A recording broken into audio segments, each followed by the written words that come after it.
This is some of the best video game music ever made. So enjoy that for a little bit while the countdown runs.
Alright, let's now adjust the volume a little bit so that you can actually hear me decently. I would estimate around here or so. And let me have a bit of a drink, because it is extremely warm here. And I've just been working out, and that has made me even warmer. Also check the settings for a moment. That all looks good. I'm sure we can handle HD textures. Hey Voomer, good to see you. I mean, I'll take a B+, right? That's a pass grade. How's the audio? The problem with Shadowrun is the music is so good that I want the music to be really loud, but at the same time you gotta be able to hear me, right?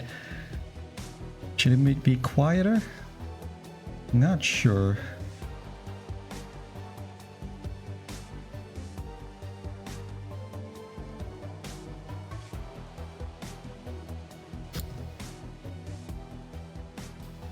Turn it down slightly, maybe. I'm sure we can handle HD, sure, camera mode, whatever. This is all fine. I'll play on normal difficulty. English. Single click, I think, is fine. Text speed, whatever. Yeah, that should all be fine. Cool, cool, cool, cool. Alright, then I will be getting ready now to get going with this.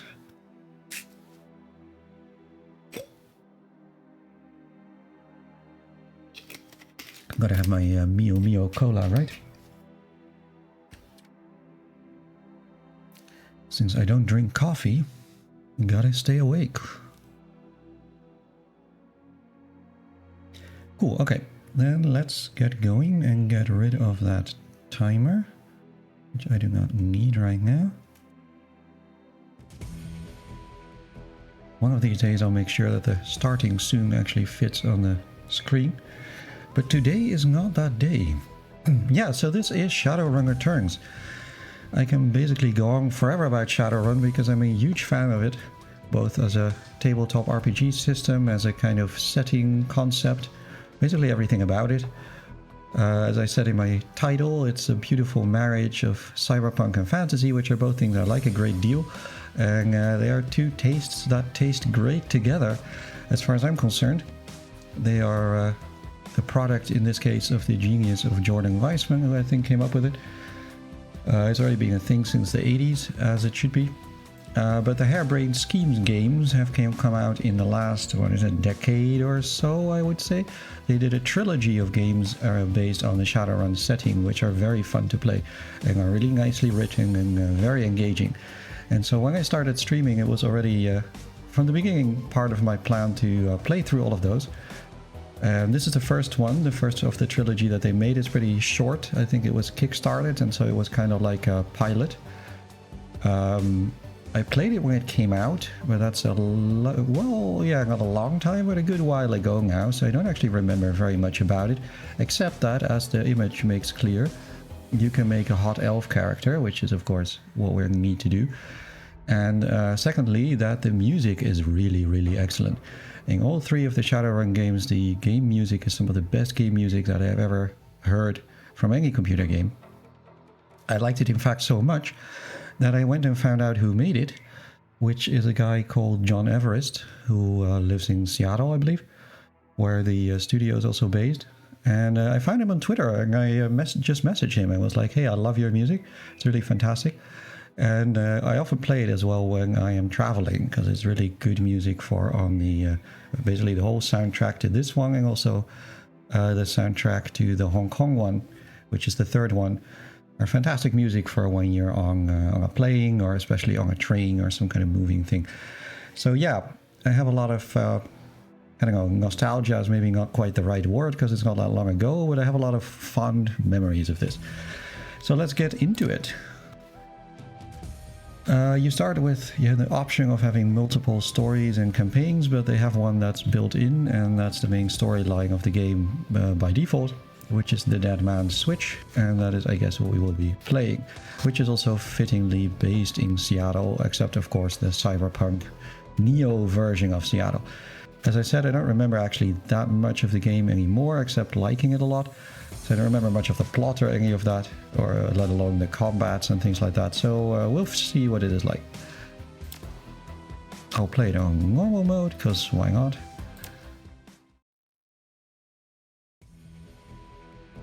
And of course we get to make a character, because it is an RPG after all. And, it wouldn't be me playing that if I wasn't going to make a ridiculously idealized Mary Sue character of myself. So let's go and do just that. We'll make ourselves an elf.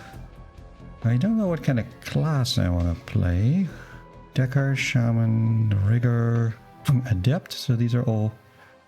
You can create your own type of character, which is also kind of cool. You don't have to actually pick one of the classes. You can combine different attributes if you want to.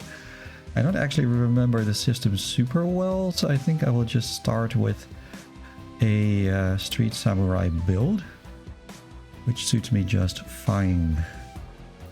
Let's see what we can do here. Make this custom. Good afternoon, Decoy. You come in just as I'm trying to build my Mary Sue character, as I am wont to do. Let's see how much I can make him look like an idealized version of me. That's a pretty good hairstyle, I think. Definitely not bald. That's not gonna fly. It's a little bit emo, but not emo enough. Yeah, that I like. How red can we make the hair? Is it as red as my hair? That's pretty red. Played Dragonfall in Hong Kong as a druid spirit somewhere. Yeah, like a shaman, I think is what you're thinking of. I think I played shaman the first time I played this game, but I don't remember super well how all of the systems work. So I'm just going to default for now to a Street Samurai, and then we can figure it out. We of course have no beard, because we got to be a redhead twink, like yours truly. And I don't know what that is. Now let's have a fitting kind of icon. Probably can't actually find anything that works, but let's do it anyway. You can just be the mysterious elf in the shadows, why not? Continue to stats, spend my karma. Represents the experience. Karma is like the experience system of Shadowrun. So it's basically you earn karma by doing cool stuff. You know, you do your quests, you get your XP, you spend it on skills. Everybody knows how that works. We have some karma available now.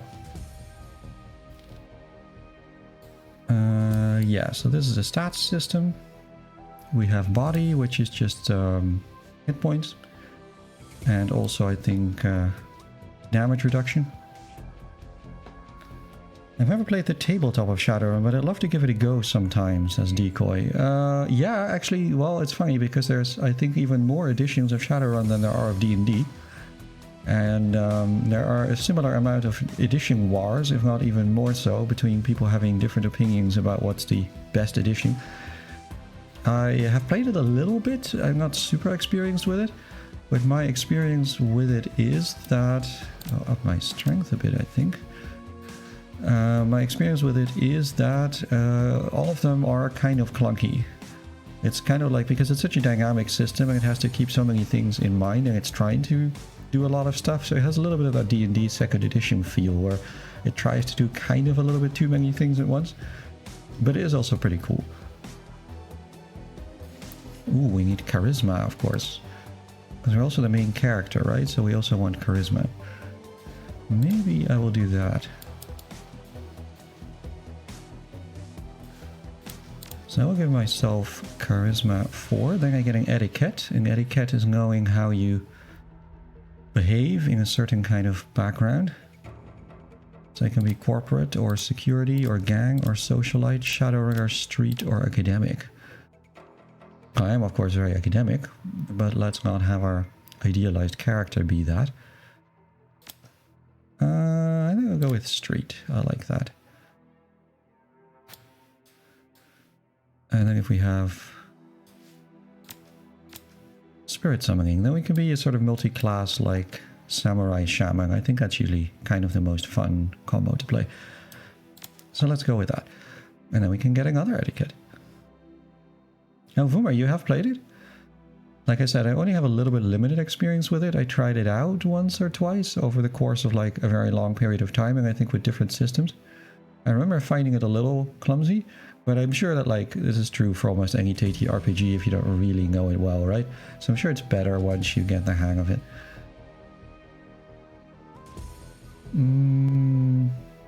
Sure, let's also be academic, why not? We will of course be me. And we'll get going.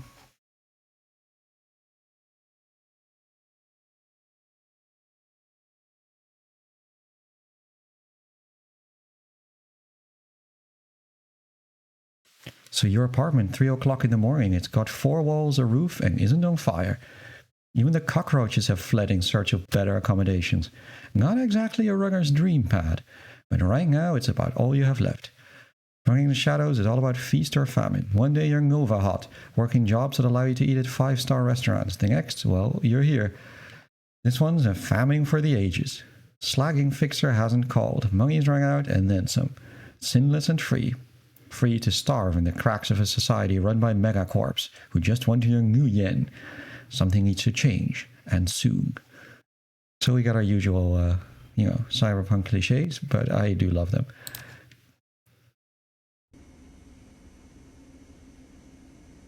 Okay, so that's us. It's me.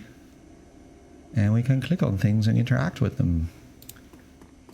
You walk around with left mouse. I actually don't remember the controls particularly well, but I'm sure I will figure them out. I don't think they're very complicated from what I remember.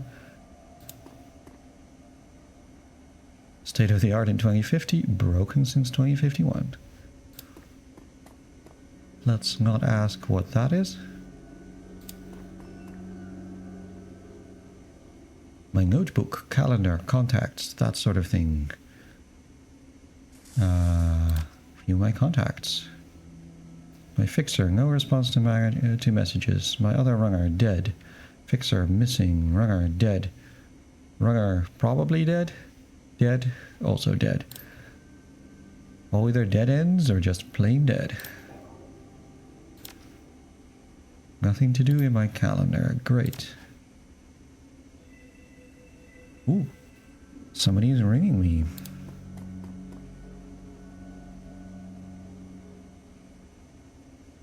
the face on the screen is laughing. It's Sam Watts. Hey buddy, hope I didn't catch you at a bad time.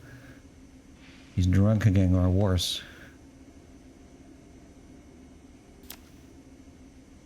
I don't bother with your side of the conversation. I'm not really here. Just one reason for this vid. Somebody finally geeked me. I'm dead. I probably had it coming. When you're an unsavory character like myself, you tend to associate with other unsavory characters who often partake in unsavory business. Like you, for example. So, why am I dead? Who knows? Probably my fault. I wonder where you are right now. Bet you hit a big payday. You're living high on the hog somewhere. Some of us are born wingers, and some of us are me. Hey, you remember that Renraku run when things went to hell and we lost Dowd? For that makeshift saloon on the docks afterward? I really had your back that night, didn't I? Dowd? That's a name you haven't heard in a long time.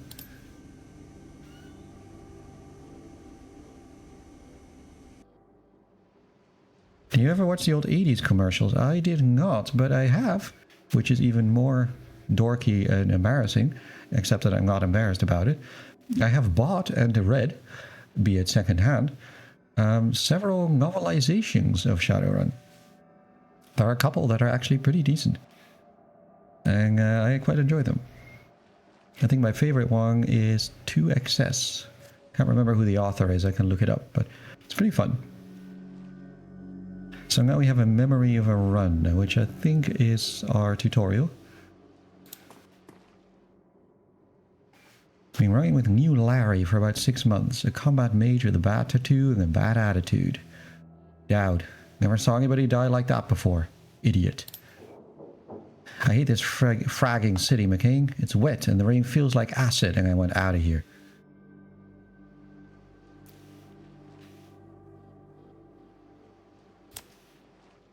Soka, sorry. He's really ready to go home. Portland's way more my speed. I don't know. Shakes his head. That run went sideways 9 ways to Sunday. And now the fixer is late. Smell funny to you? Hell yeah, it smells funny. Look at where he set the meeting. This was supposed to be a public place. Got the dreck, Sam. We both know why Dowd went down. It wasn't the fixer or some other paranoid chip dream of yours. I've been waiting for this all night. You Larry has something he wants to say, don't you, Larry? Go ahead, spill it. You are sloppy. Sloppy? You think I was sloppy? You mean twitchy all day, son. Look at your hands. They're shaking. No, I didn't miss a beat. I was on my game the whole time. Remember, I was on point. Knew Larry was supposed to cover Dowd. We were set up. And he knows it, don't you, Larry? What was that call you made before we hit Renraku? How come you couldn't geek that guy before he unloaded on Dowd? I've seen you fling a lightning bolt, son. You should have been burnt toast before his gun cleared the holster. Okay, I see where this is going. You chummers are damaged. I'm out. Yeah, my chat is frozen again. This keeps happening. What I'm going to do is... I asked on the Discord for some advice, and basically the way to do it is to get a second monitor. Because I'm doing all this on one monitor, and it's very unreliable for the browser to keep refreshing. If I go in and out of OBS, it will refresh, but that's kind of a pain. And then it's also pretty crap for the VOD, right? So I'm just not going to worry about it right now. And I'm going to get when I'm back from holiday next week, I will get myself a second monitor, and then all the problems should be solved. Which is anyway good. Yeah, doing it all on one monitor. Yeah, this is the thing, right? I mean, I didn't have a streaming setup. I only started streaming 2 weeks ago. I had no reason to invest in that. Although, honestly, I could use a second monitor anyway, simply because, I do all my work on a MacBook, and it would be nice to project on a bigger screen so I don't screw my neck over so much. But yeah, so basically, if the chat is not responding, don't worry about it. I will read your messages. I do see them on the laptop.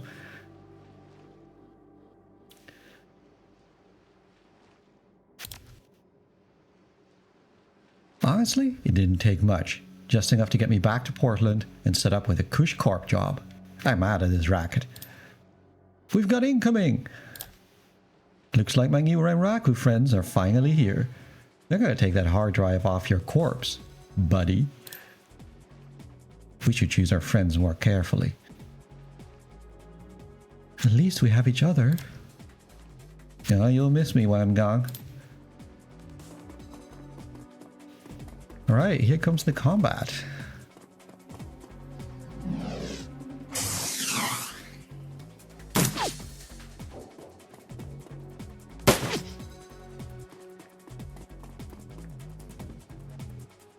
So yeah, we have a turn-based combat system. It's basically, for those who don't know, it's basically akin to XCOM. So you have your turn-based stuff, you have your cover, you have your running around behind objects and stuff and shooting. I think it's a really nice implementation. I'm actually quite happy in this case. I tend to like, you know, real-time with pause RPGs, but I think for this system it works really well. So you have an action pool, you know, the usual stuff. You have AP, you do stuff, which is all cool, and you can see how much chance you have to hit. You have your weapons here. I don't actually remember the controls super well, but we'll figure it out. So the first thing that we're going to need to do is get behind some kind of cover here. So I think a movement is 1. Yeah, so it's like if you run a little bit, it costs 1 AP. If you run a longer amount, it is 2 AP. Costs 1 to reload. Costs 1 to shoot. And you see with this little shield, this is like a little bit of cover. This is half cover. As we all know, a little bit of cover is no cover. But half cover is not so bad.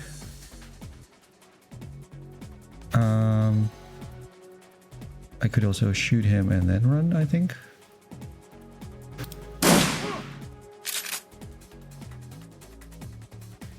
So let's go and do that. Here's Sam Watts with his, what's that, a Beretta? So he can do the same thing. Shoot this guy, we got a crit, which is nice. And then we got to get out of here and hide behind these barrels. And then we have another dude who has a machine gun. Oh, I guess that's the orc lady. I think that's a lady. Who is going to do much and such the same. Of course, the traitor has to die first, right? That's obvious. Now, where do we hide her? She can't really go many places. Maybe here.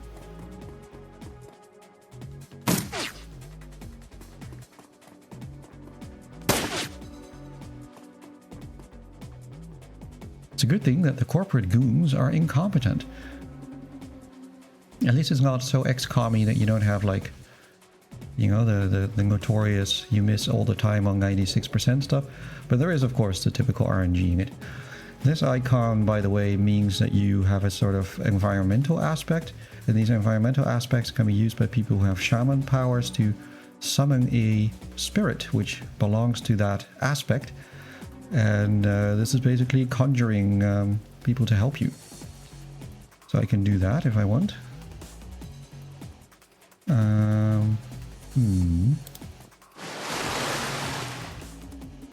Okay, it's not great that I also moved for that. But whatever. Maybe this will act as a distraction.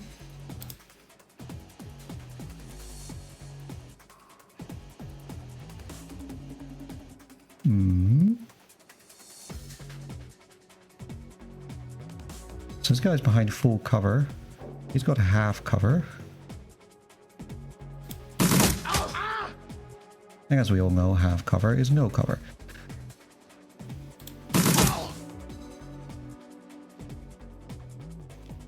And although he has cover this way, the cover is also directional, of course. So although he has cover this way, he doesn't have cover this way.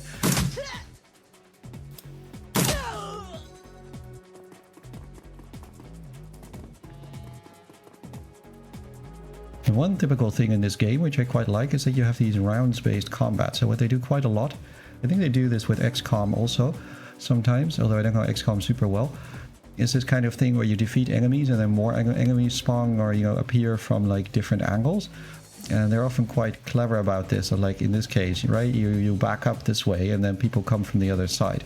So the tactical situation is quite malleable, which I quite enjoy. So now we got to go the other direction. great. The other thing is that controlling a spirit takes up your AP, so now I am in some amount of trouble here. Because you have to dedicate a certain amount of AP to whether or not the spirit will escape. And if the spirit isn't controlled anymore, then it goes on its own and it can go berserk or it can disappear. This is just to show how it works. I like in Chimera Squad how they show potential ingress points from enemies. Yeah, they don't do that here. You don't get to know very much about it.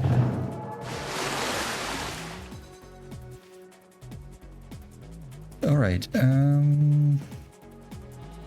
this is the number of action points, I think. So let's hit you, and then let's bail on this position to over here. And seeing how this spirit is also hostile, which is not great.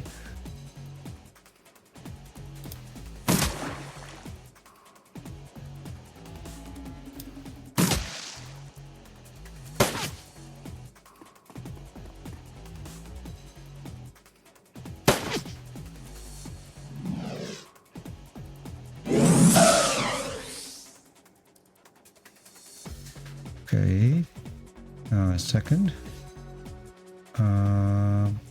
Is this settings? I think this sound effects are a little bit loud, so I will make them a little quieter. Cool, so here we are back with me. Because I have given up control of this guy, I no longer have the AP penalty that I had. So let's crit him in the back, more or less. And then the enemy runs away, but he wants to come in.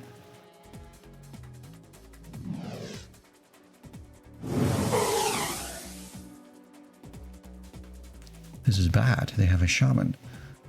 That is bad. And as you can see, they can enemies can also show up in the middle of your turn. Come on.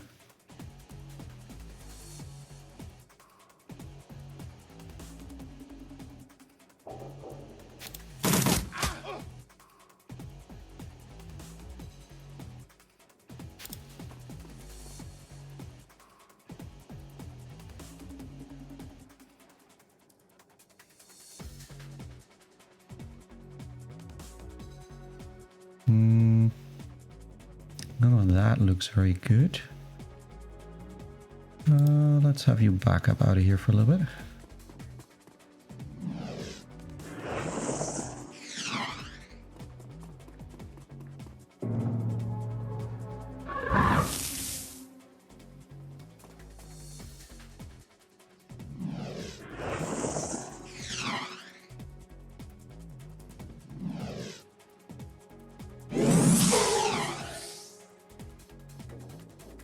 This being the tutorial, they're not being very effective, of course.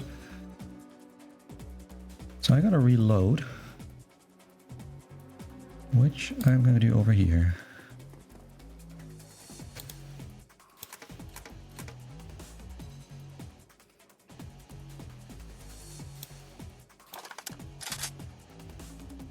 There is no actual ammo limit, but you do have to reload from time to time.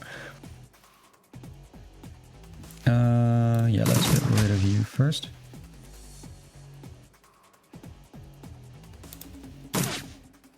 Great.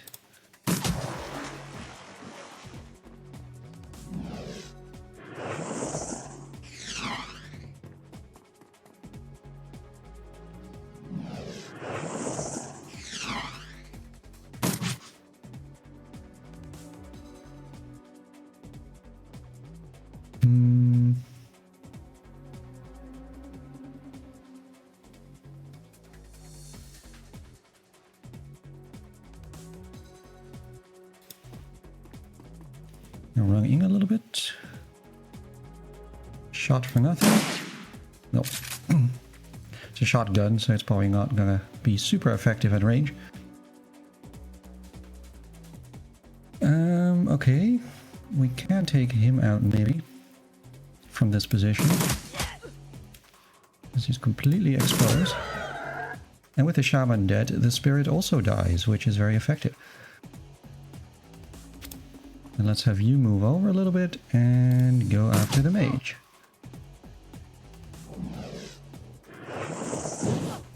Oof. First hit, I think, that they had.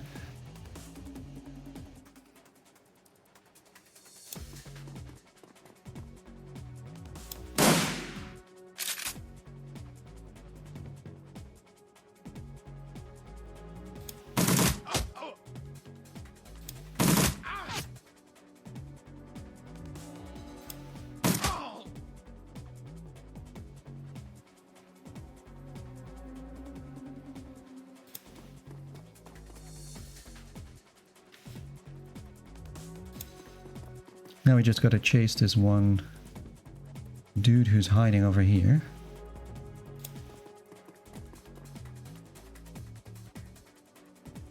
As you can see, the maps are also pleasantly large a lot of the time. It's a little bit like in Xenonauts, but with actually bigger and, in my opinion, kind of more dynamic maps perhaps. And it's also not the same maps every time.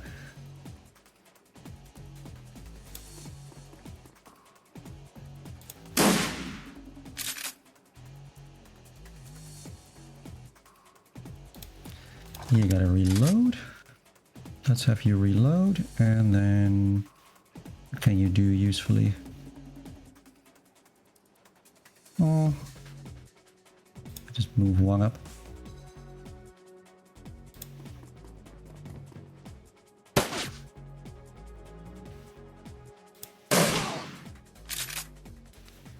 All right, there we go. You okay, Sam? That was a hell of a thing. You don't look so good. You are born for this gig. Me? Not so much. I think I'm gonna hang it up. Find a nice brothel somewhere. Stay drunk until I croak. What about you? Find a safe house out of town. Lay low. I do too. I don't forget my friends.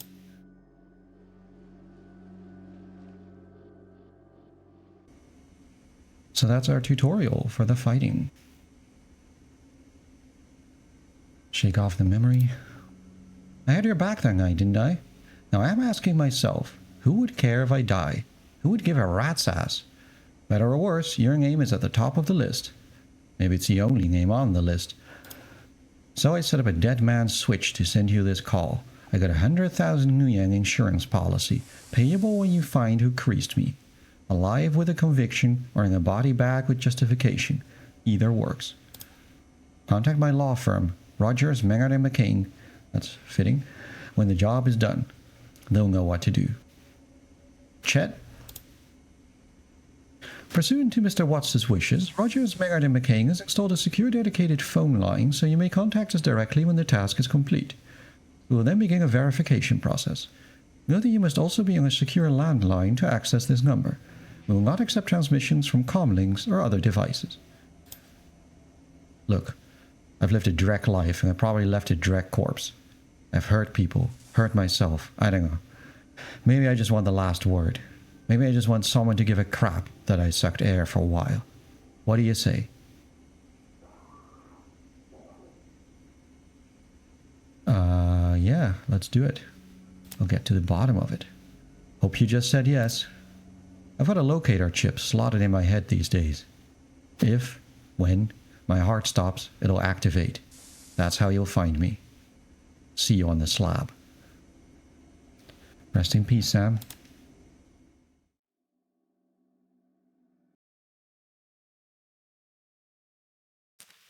Alright, so we hit the SeaTac tarmac with a jolt. Welcome to Seattle. Sitting in a cab, we go, following the signal from the locator chip to the heart of the Redmond Barrens. Organ grinders, a legal chop shop for body parts, where you can sell a limb or an organ. Also a good place to dispose of an inconvenient body while making a little cash on the side. The closest thing the Barrens has to a morgue. It seems like this is where Sam Watts' body has ended up. And that's where we are going. So here we are. In the morgue.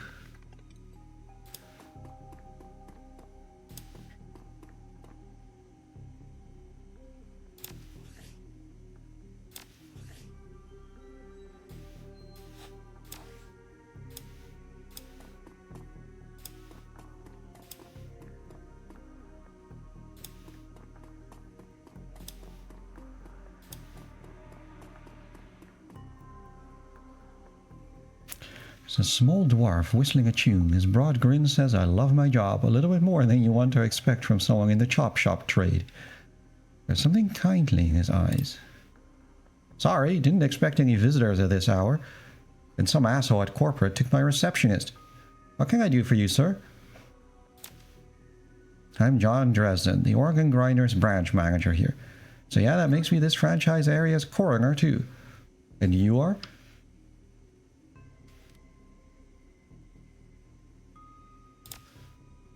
Interesting. A dead man makes for a strange client. But what makes you think he's here? I see. Well, you're right, he is here. Not too many people know about the murder yet, though. The press haven't caught wind of it yet, what with it being all the way out here in the barrens. So who told you he was dead? From barrens, I guess. Yeah, Sam's digital ghost. A dead man's switch, eh? Fascinating. I was working on him earlier. He's over there. Which is where? Ah, here.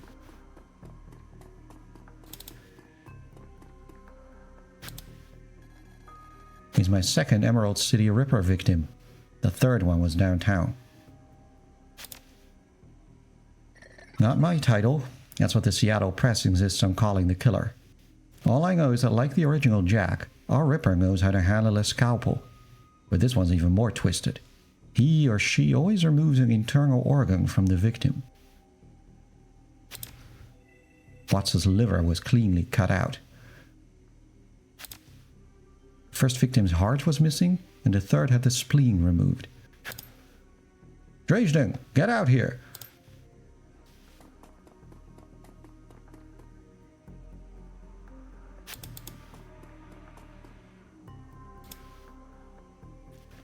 So here's the homicide detective right out of Central Casting, with his, pleasant face.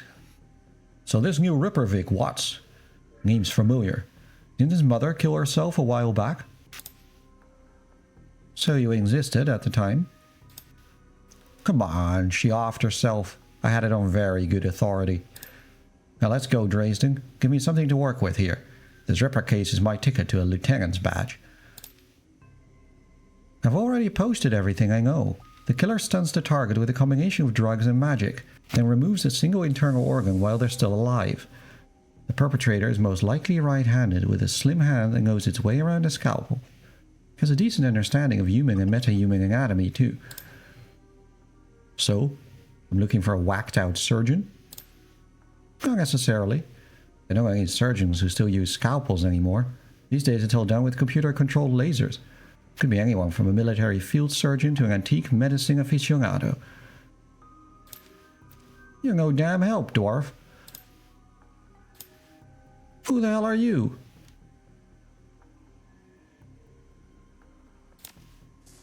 The dreck you were. You get anywhere near my investigation, it will be you on the slab, elf. Dresden, get me more. I'm putting someone in a cell or a box this week and claiming my promotion.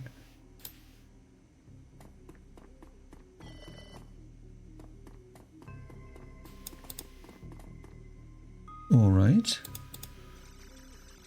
Do you always make friends that easily? Be straight with me. You really gonna work for the dead man? Yeah. Fascinating again.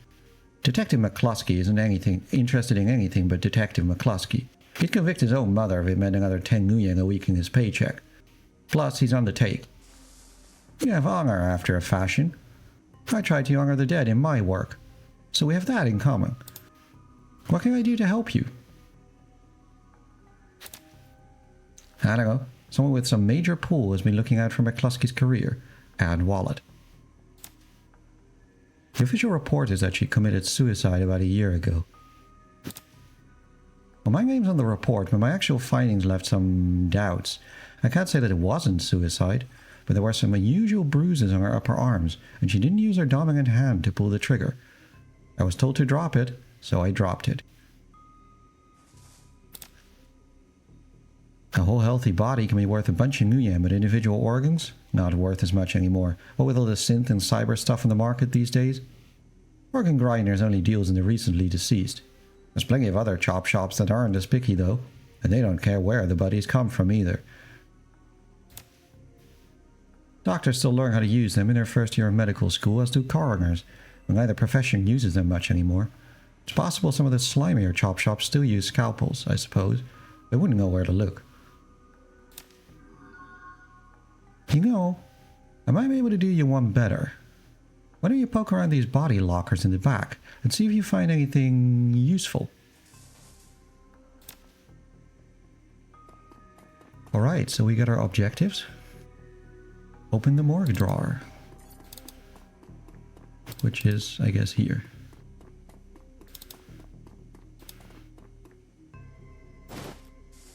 So get a med kit, that is nice. We can look at the body. Various plastic envelopes with evidence. Look at a business card. The Seamstresses Union. Something handwritten on the back. Standard cheap cred stick. Which we can take. Let's do it. 300 yen, can use that. Purple shirt. Some of the buttons missing, and the handwritten note, which says, Sam, I feel terrible that we arg. We have been long to say I'm sorry. See you there, love, Jessica. So he was having an argument with a girlfriend, perhaps? Or an ex?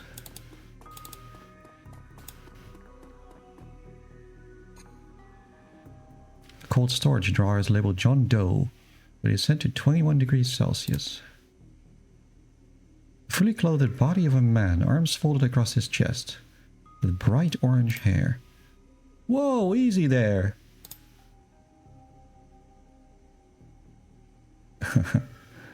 There's a data jack and some shamanistic tattoos. I told John to wake me up at 6 in the morning. Is it 6 yet? Doesn't feel like 6 yet. Ah, don't tell me you haven't considered it. Cheaper than a coughing hotel, and the service is just as good. Well, so much for a good night's sleep. On the plus side, I noticed you haven't killed me yet, so, that's good. If you aren't after me, then what's your story? Sam, eh? Glad somebody cares. We used to drink together every now and then, over at the Union. Decent enough guy. Always in trouble over something or other, though. John, is this guy cool? Yeah, he's on the level. Working for Sam, believe it or not. Some sort of dead man's switch. Thought you could help him out. Maybe even stop moping around the shop all day. Thanks for volunteering me. Alright then, name's Jake. And you are? Alright. So he's able to help me out. He was with Sam the other night, the night of the murder. Poor guy. Hang at the Seamstresses Union. Tripped out and rowdy. Mrs. Kubota asked me to throw Sam out, so I did. But out in the alley, some gangers got the jump on me. Damn, maybe I need a soy calf after all. Get your own damn cup. Now what's wrong with this intestine? Thanks, John, you're a real pal. Anyway, there's a big fat fork bounty on my head. Last job didn't exactly go according to plan. Out in the alley, a few Halloweeners got the jump on us. Them gangers thought they could turn a quick profit off my head. Sam stumbled off during the fight though, and that's the last I saw of him. Until he turned up here, dead on arrival. Reminds me of my last stay in this place. I only found his body a block away from the Union, just lying there in broad daylight. That's the Barrens for you. Shame though, wish I'd been there. Those slagging gangers hadn't come along. Tell you what, you look like you can handle yourself in a fight. I could use some backup to settle the score with those Halloweeners. Their leader's got the whole gang searching the Barrens for me. I need to get rid of that asshole. In return, I'll take you to the place Sam was murdered. It's not safe to hit these streets alone at night, trust me. And maybe I'll throw in some decent supplies while we're at it. What do you say? So yeah, that's our first party member, I guess, except for the tutorial.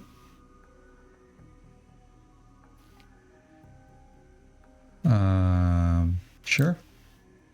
Yeah, I get it. Gotta be careful in this trade. But I'm not one to go back on the deal. John can vouch for that. Besides, you know where I'm hiding. What do you say? Let's do it.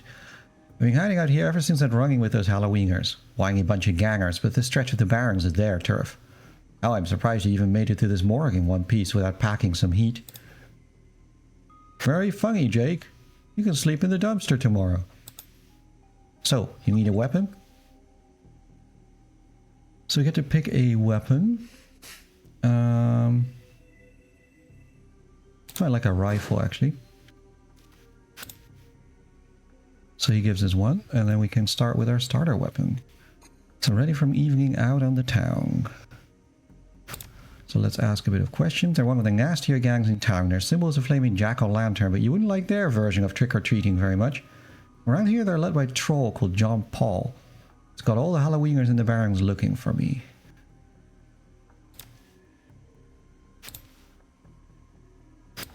Alright. So now we've got both of them. And he will follow me around. I don't think you actually select both of the members like in other RPGs. You just run. The game very helpfully always tells you where to go.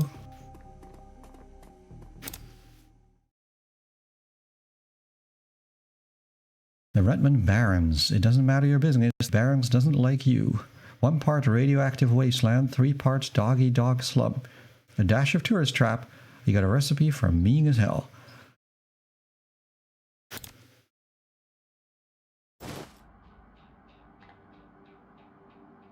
My stash is just around the corner in the alley. See, I really like this design style as well, this art style. It's sort of like Cyberpunk isometric. It's like, does the bus stop here?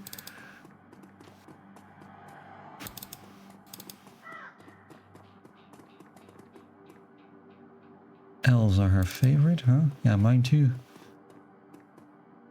And we can talk to Sarah first. Hang on, that's my business, but I wouldn't go that way. Some Halloweeners stirring up trouble again. Rode in on the fancy bikes. Set up a camp in the old street market. They've been marching up and down the street all day, shaking down anyone that wanders past. Well, odds are those are the guys we're after. The leader's a big old troll, yeah, we knew that. You think I'm dumb enough to get caught out in the open by one of those assholes? Nah, I know these streets like the back of my hand. Worry about your own skin. Alright, so if we go that way, we will get into the fight. So let's first grab our stuff.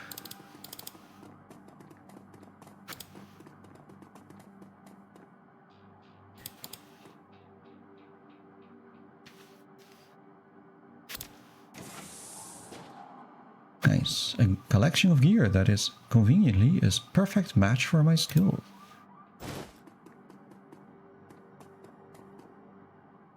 Ooh, hand over the loot, bozos.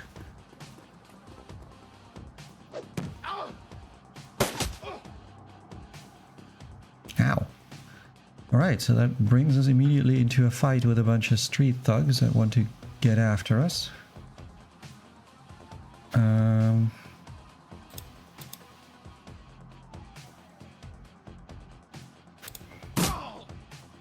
Let's dispatch him. And then hide behind this dumpster.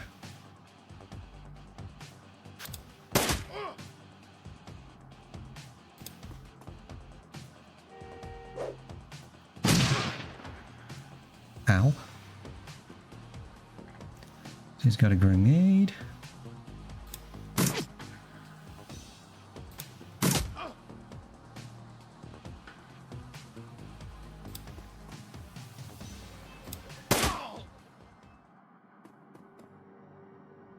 And there we go.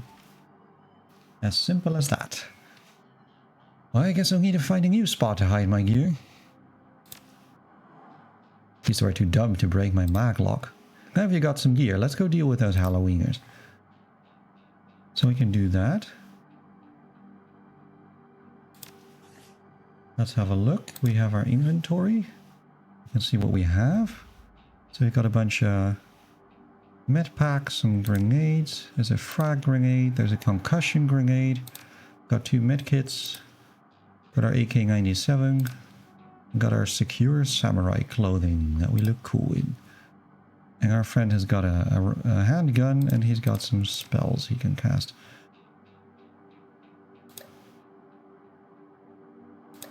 And he's got some cyberware, which I do not. Alright, let's get going then.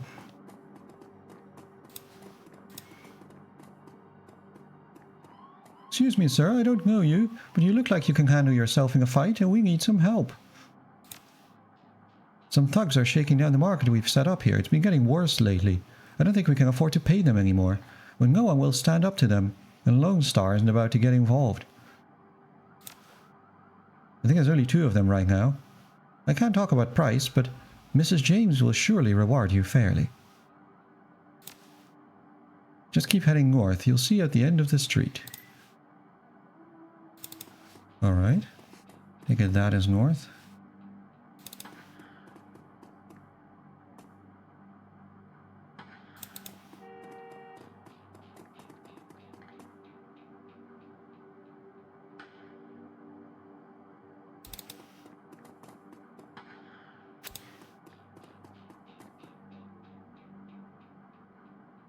Uses his bulk and hideous breath to intimidate the shopkeeper. The old woman is holding firm, but you can see the thug's patience fading fast.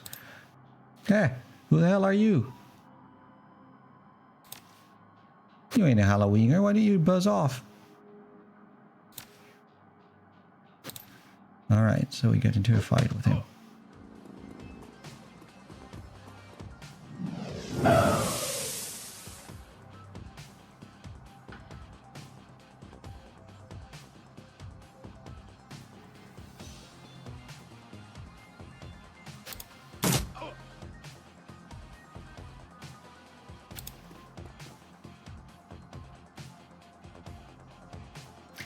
Okay, let's see how we can approach this one.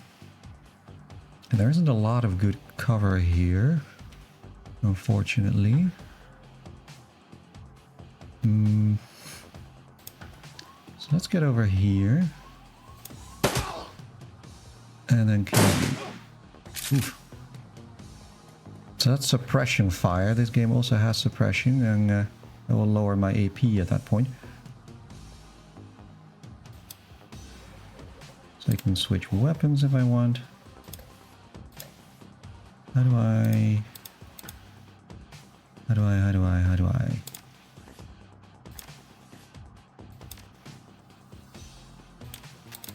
remember how you use the medkits. There must be a way of doing so. Maybe also not.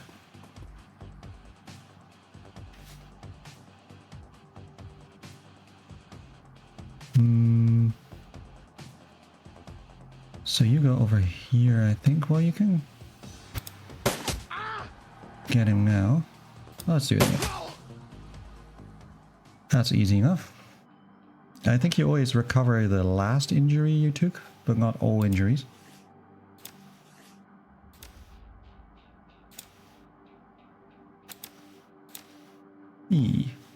I'll heal myself up.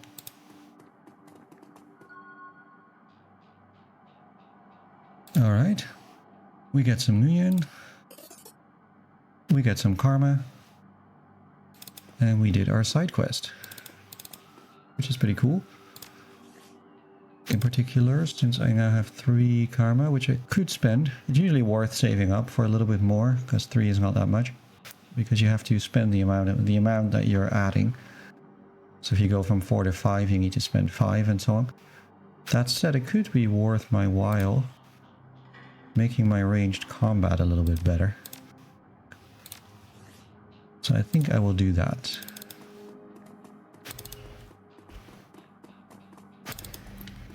And then we gotta go deal with the other guys.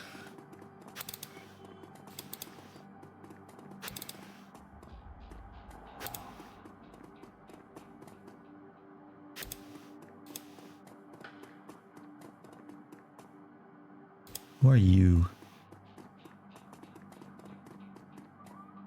It's Vlad. The age-old fight-or-flight equation running in his drug-clouded eyes. He is or was once a shaman. Yes, no, I saw something. It's going to kill me. My name is Vlad. Yes, I am shaman. See, yes, I saw something. The other night I saw a spirit so dark, so alien that, ooh.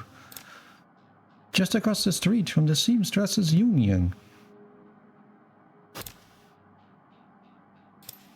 Okay, that's good to know. So there was some kind of evil spirit going on. Let's get to it then. Now let's go find these gangbangers and deal with them. This is also cool, this kind of... there's all this like 80s Japanese stuff going on, of course. Because it is Cyberpunk, and it's very deliberately playing on Cyberpunk tropes, which I enjoy quite a lot. Alright. Halloweeners are collecting that bounty. Are they though? Maybe they are.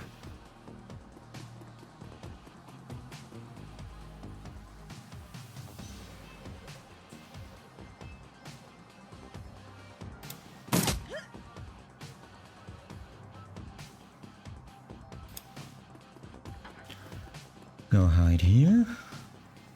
It's our friend with his gun.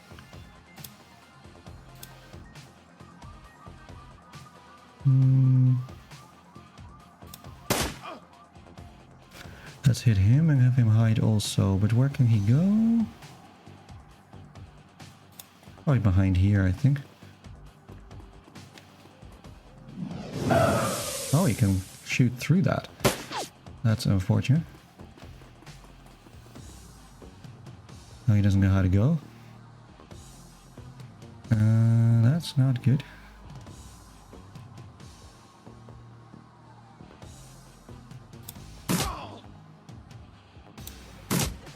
Nice. That's 2 for 2.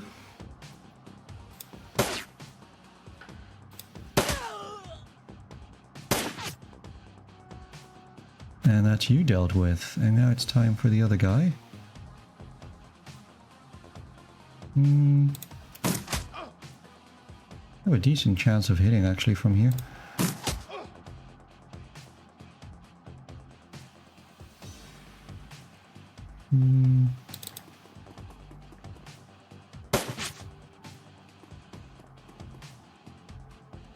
So he very cleverly runs into the open.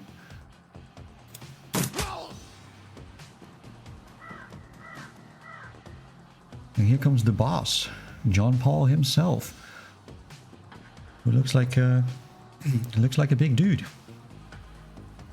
I love a Ghost in the Shell game in this style. Yeah, that would actually be really awesome, wouldn't it? That's actually a really good idea. I don't know if anybody has ever made a Ghost in the Shell game.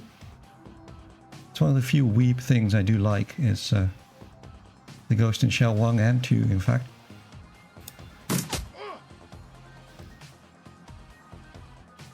You probably want to get out of there, so because something tells me you don't want to get into melee range of this dude.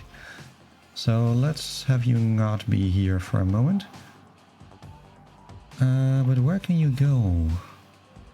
Not a lot of options here.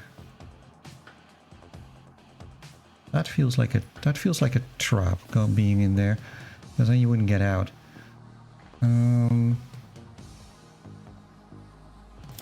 Maybe I'm just gonna make it over here and see if he comes out. He has a decent mobility, but not a lot. I'm gonna be a coward and run away.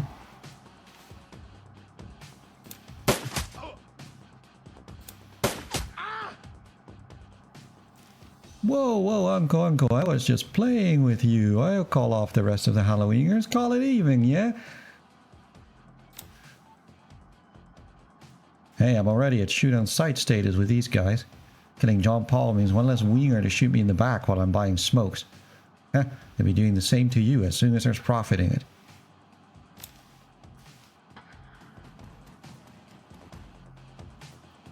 And now he's not happy. Well, we just shoot him in the back, right? That's the honorable thing to do.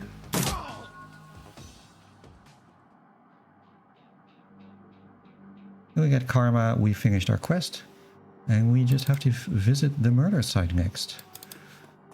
I mean, just look at how nice this looks also. With like all these things you can like hide behind and interact with. And like the kind of design of all these things is super atmospheric. I really like how good these games look. And they only get better as well. And this is also really funny, right? Dandelion eaters, which is... It's one of the more awkward things, but in a way also kind of funny about Shadowrun, is that they have these... because you have all these different fantasy versions of people, right? Meta-humans. They also have this whole kind of like crypto racism, but like fantasy racism thing. And like about how that's bad and how there's like leagues of like fascists who want to have humans only and all that kind of stuff. Which is very sort of well-intentioned, but also a little bit awkward. And like dandelion eaters is meant to be this like racial slur for elves. You know, nobody really likes elves, right? So it's okay. So that's the market saved. You can sort of freely roam around. Also kind of unlike the Xenonauts or XCOM maps or whatever, there's actually just quite a bit that you can just roam around in and see things, and sometimes you can pick stuff up.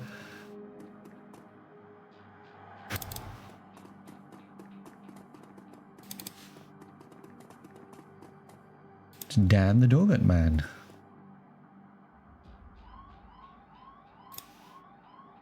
So you can buy a jelly donut and a soy calf. No, I was closed when it happened. But it's the barons, the back alley killings, nothing new around here. The only reason the cops are making a big deal about this Ripper business is that some of the victims are real people. You know, folks with sins. Which is to say, people who have an official identification number and therefore officially exist. Unlike Shadowrunners. So what can you tell me about the barons? If you have to ask, you probably shouldn't be out here. This stretch we're on is called Touristville, though. It's the closest thing around here to respectable. Fewer muggings, and you might even survive drinking the water if you're lucky. Wouldn't recommend it, though.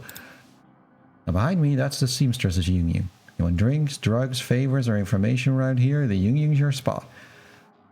It's the reason I'm in business. Folks get the munchies when they party. Mrs. Kubota owns the joint, and she's quality. A hard woman, but fair. Alright, so we'll buy our jelly donut and our soy calf. Talk to Bobby. Hey, chummer, I got some tasty morsels for you. So here's our merchant, and he can sell you drugs, and the drugs you can use to give you temporary boosts, as often in this type of game. So you can take Nitro, which will improve your strength and willpower, lower your charisma and intelligence, or you can have a combat stim, which is actually pretty decent. So I will be having that. Yep.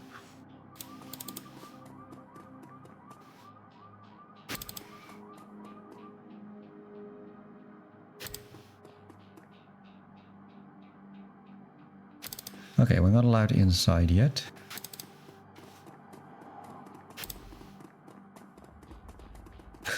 GURPS, run them at your local.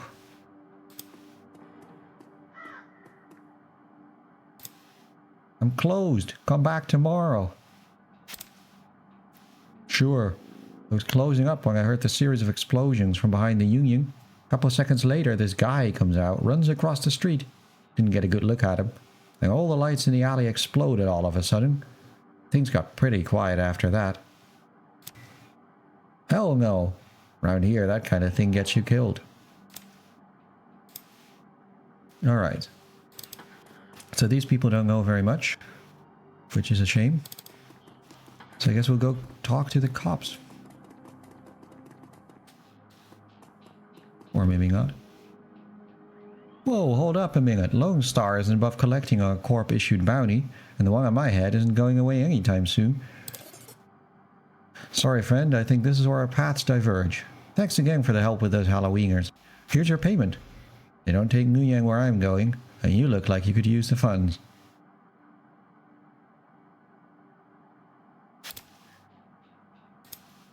And one more thing. When you're checking out your pal's crime scene, pop into the Union. It's just down the street. Blah blah blah. Best dive this side of Chicago. Make the right friends there and I'm sure you'll get to the bottom of this Ripper business. Well, nice knowing you.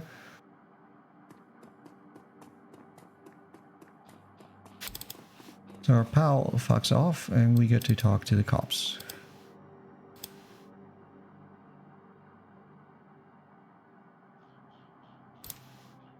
I keep telling you, I need to get my stuff from the alley or I'm gonna die in the cold tonight. And I've been trying to explain to you that this is an official Lone Star investigation. I can't let anybody in here. Hey, I got rights. Look, you sinless garbage. I've got a job to do. Find a new blanket. Or I'll find a reason to use my stun baton. Typical. I hate all you pigs.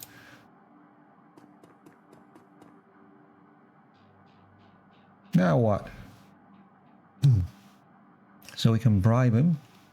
Or we can give him the donut and the soy calf. Hey, thanks. You know when my dad was a cop? This was back when cops actually worked for the government. He said folks would buy him coffee all the time. But I ain't seen it till now. So what can I do for you?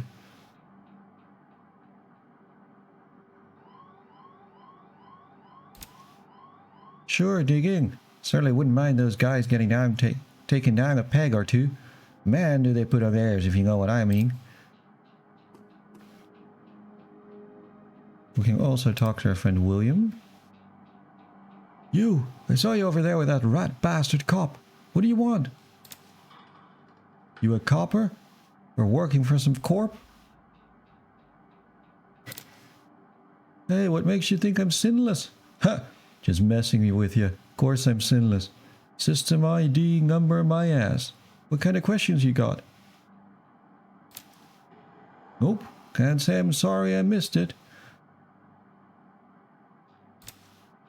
Sure. For the last couple of months I've been sleeping here. But I spend my days out doing odd jobs for the street merchants, or panhandling tourists serving in the seamstresses union. Well, you know, earlier in the night I saw a big and ugly troll in green hospital scrubs snooping around the block. He bought some donuts and 2 cups of soy calf off a Dan over there. Seemed nervous. He did everything with his left hand because his right was all screwed up with some cyberware. What was big? I think I must have had some hospital attachment because I saw some needles. It was a lot like the one I saw back in 44 when I got captured by elves. They did all sorts of experiments on me, let me tell you. Never trusted one of them cyber people. Alright, so we know a bit now about a troll, and we can inspect the location. So we have a piece of a test tube. A human outlying and a larger set, orc or troll, yeah, so we know there's a troll suspect. All of the alley's normal lights have been ruined. They all imploded as if some force shattered them all at the same time. Coat and blanket the old man was trying to get back. Printed receipt falls out. A bar tab receipt from the seamstresses union. Customer Sam Watts. Server's name is listed as Coyote. Well, let's give the man his coat and blankets back.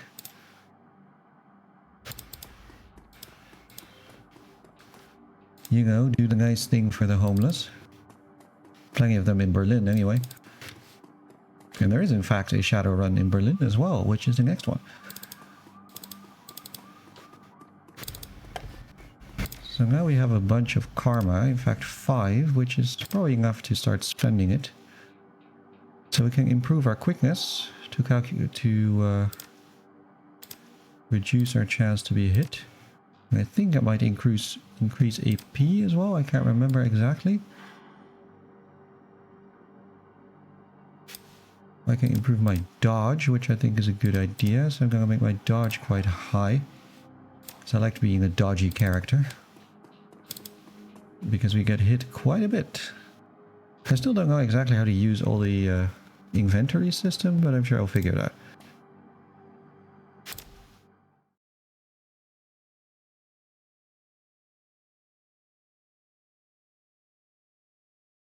Right, so I'm going to read all that. Touristville is a neon-clothed oasis. At its heart is the seamstress's union. Housing an old brownstone building at the corner of illegal and opportunity. Bums huddle together, gangers strut the streets, and the occasional salaryman comes slumming. Blah, blah, blah, blah. Adds to the effect. Everybody looks at you. Sure. Now we get another 2 karma just for going here. The way this game works, essentially, it's a bit like, you know, quest XP or milestone XP in other tabletop RPGs. And so if you do your the quests and you do subquests, you get the karma.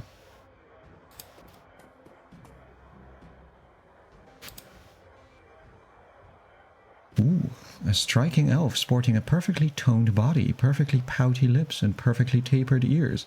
Who wouldn't love that? Getting just the right notes for the maximum extraction of tips. Hey there, I haven't seen you here before. What can I get you? How about a date? No, I think she's away on business. She shot a coyote once, thinking it was a shaman who double-crossed her. We've been calling her Coyote ever since. She's been missing since yesterday. Some people think the Ripper got her, but I know her. Coyote can take care of herself. Jerry, you've got to listen to me. If you stick around here, you could end up dead or worse. The Ripper is out there and he's real. That last killing happened just down the block, and now Coyote's missing. They'll probably find her tomorrow in a dumpster without her head. Come on, Cherry Bomb, think.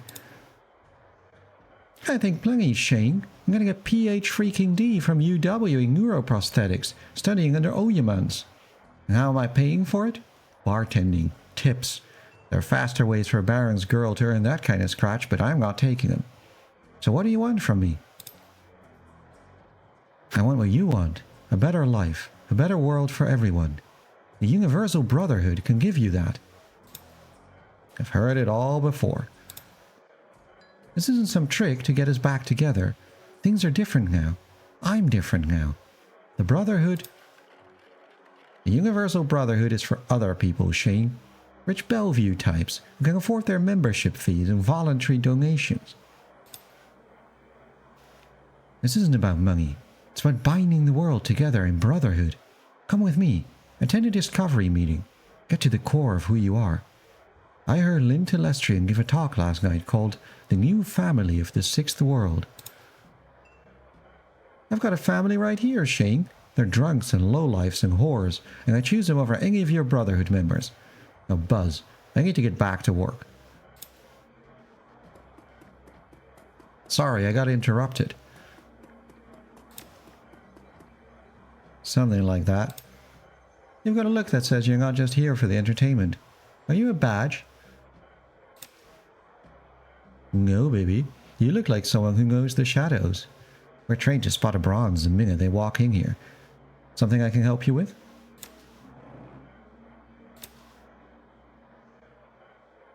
Alright. Yeah. Shane, old boyfriend, used to work here. Saw billboards for the Universal Brotherhood, and that was that. Went to meeting, made new friends. I tried to recruit him. Sam was a regular customer, regular pain in the ass. Always broke. Coyote had a soft spot for him. Mrs. Kubota, you can't miss her. Alright. So we need to talk to her. We need to find where Coyote is.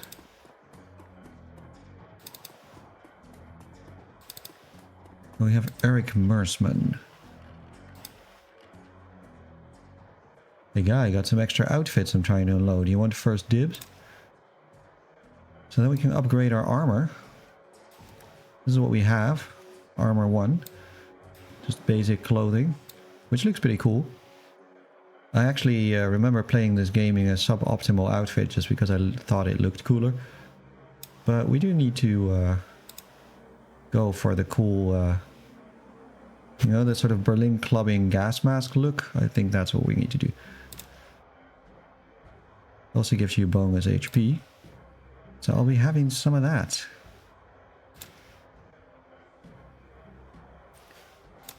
And then let's of course equip it, as always. Where did it go? It's in my stash, huh? Do I replace you? How do I do that? Tell me about it. A HUD, okay, that's all clear. Abilities and inventory. You can set Overwatch, which I don't do very often in this game. You can do it. Combat, spellcasting, that's cool. Cyberware. Karma.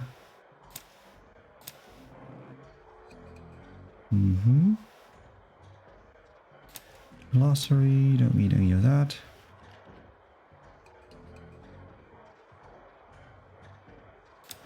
Okay.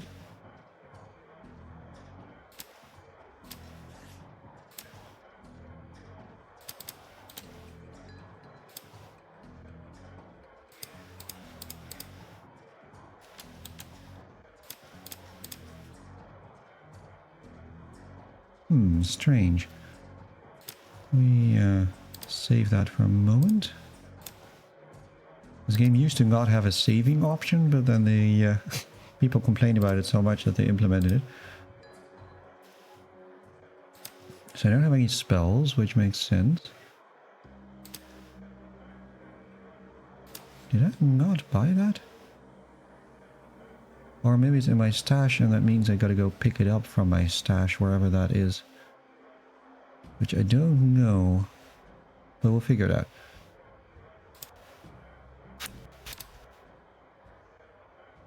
Does he have anything else that I want? View stash.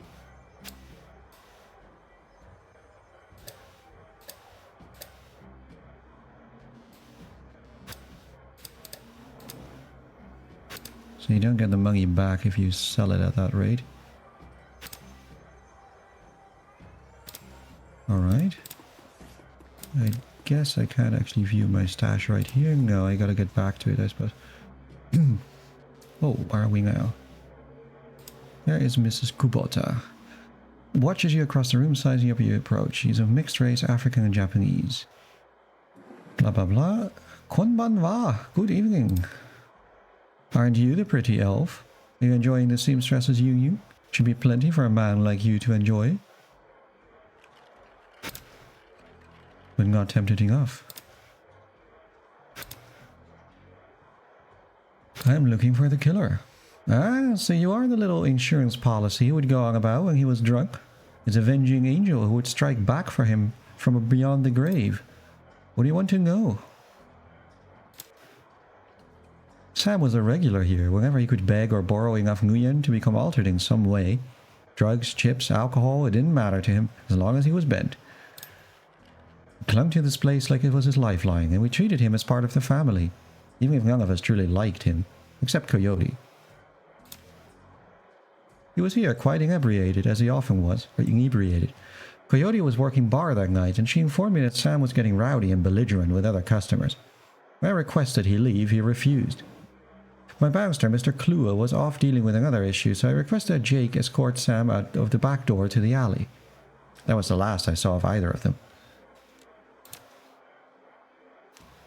Blah blah blah. Decided to include all the working girls as the occupation of seamstresses. A girl accumulating enough money to open her own place of business, she named it the Seamstresses Union, so that potential workers would know that they could be treated fairly there. So a rich tradition was born.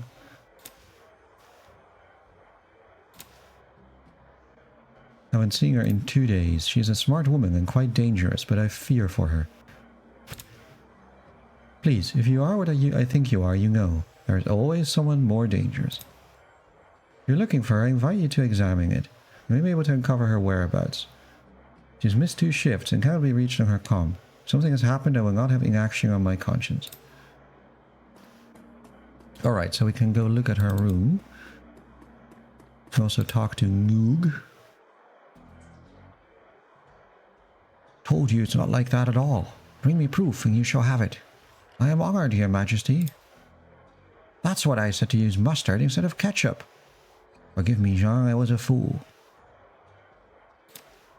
Okay, but we can buy spells off of him.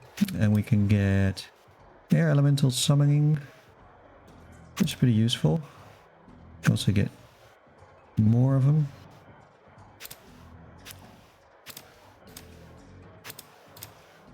I don't have proper spell casting, only shaman stuff, so I will buy just that.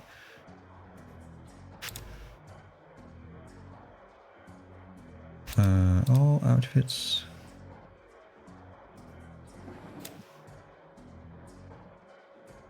So that allows me to swap, huh? Is that the idea? Guess so.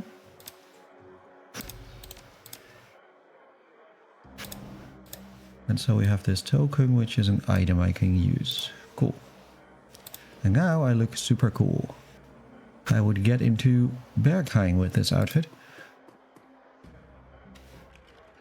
It's Johnny Clean. Who is the cleaner, I guess?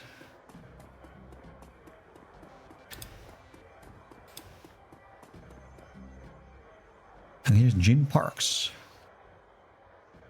Dealer rather than companion. Looks like you could use some firepower. So that's for buying guns. And you can also have close range weapons. You can buy grenades. You can buy more basic med kits, which is pretty useful. I will have one of those.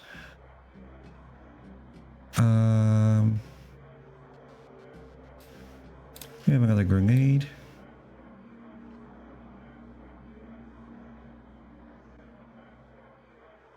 Yeah, that's fine. I don't really need any of the guns. I have a rifle that's pretty cool, and I'm not really good with melee, so we don't need to worry about that. So I will just go for the medkit and the grenade.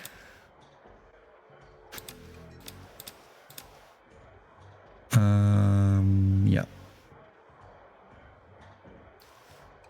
Confirm. Cool, and then let's go and we can also talk to the bouncer, I guess. A tower of troll muscle, wrapped in an impossibly tailored suit.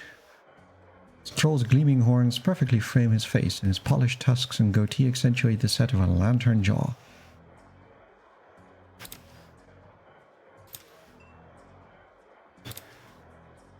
Real shame what happened to him. Lord tossed Sam out on his ass, not so much as a nudge on his way. He was a drunk, but usually not a violent one. He was a bit agitated, didn't catch the specifics, might have been over a woman. Thought I was going to have to show him out, but I had to deal with a couple of rival go-gangers posturing for one of the working girls upstairs. Jake helped Sam out instead. Okay, we knew that already. But it's good to have confirmation.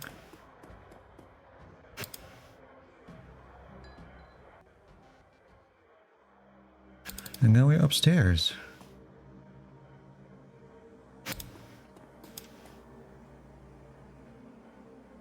There's a security panel, but I don't have decking, which is their way of saying hacking. So I can't do much with it. Look in here.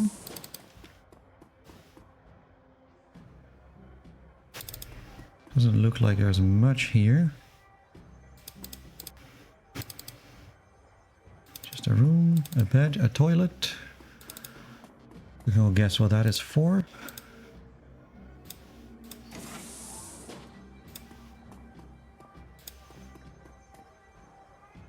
And this is a considerably messier room.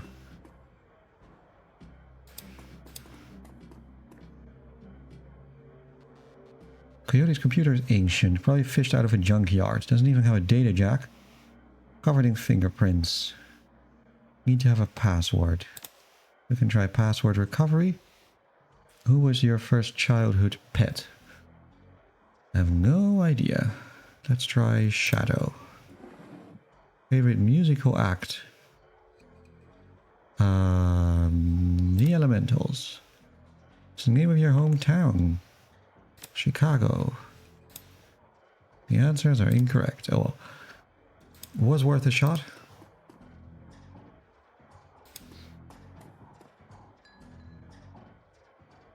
There's a diary with several papers sticking out of it. A receipt and a diary entry. Come back from my shift to find 4 of Paco's goons sleeping on our apartment floor. It's getting really ridiculous. I want to be with him with the real Paco, but the cutter Drek keeps messing everything up. Totally different with the gang, blah blah blah. He goes on these runs. I lost it. I told him if he ever pulled Drek like that again, we would be sleeping in the alley. Of course he begs and pleads. I don't want to deal with this anymore. Got my bartending license, got this apartment. Don't want him to deal with the cutters. Sliced the gang from our life altogether. Browing max power pistol from June Park with a note saying how big guns and hot women turn her on. Well, you know, she's not wrong about that. A handwritten poem and a diary entry. Reads like, it seems like Paco reads my mind or my diary. Maybe he does the latter. Hi, Paco. Doesn't mention the cutters. Returns without comment. Come home from work to Paco waiting up for me, slouching on the old dumpster couch with a novel 4 inches from his face. Makes himself look especially studious, but I love the little act. And there's a poem. Let's just say that Paco should stick to guns and motorcycles and leave poetry to others. Yeah. There's a receipt, an old photograph. Picture shows a young girl with caramel skin and dark brown hair. She has a snake, but she is smiling. Shadow crawled. Oh, I was right. It was Shadow. Crawled on it. And the receipt says zebra meat from Maury's Meat Emporium, Pike Place Market. I've actually been to Pike Place Market. That's a real bit of Seattle. As is Bellevue. A receipt for a wall safe. 342436. How useful. Oh, one thing I loved in one of the Shadowrun games was just inputting admin into a computer and being allowed in. So true to life. Really? I don't even remember that. See, at my work they don't allow you to do that sort of thing. You're obliged to have a password manager and store your stuff in the vault and all that kind of thing.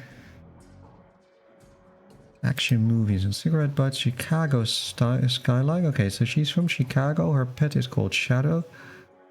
All we need to know is what band she likes, right?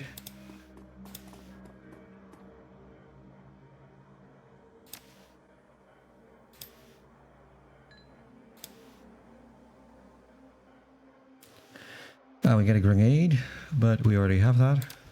So put it in the stash.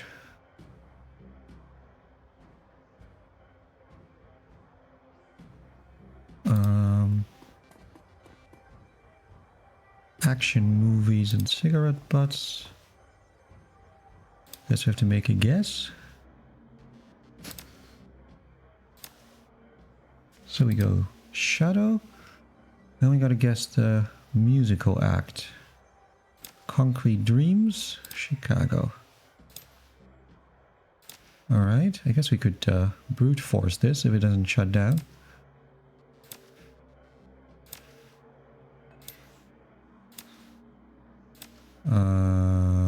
Shield wall. Nope. Starfire. Alright, now it's correct. At least that's a decent password, right? That's better than admin. For security, never write down your password.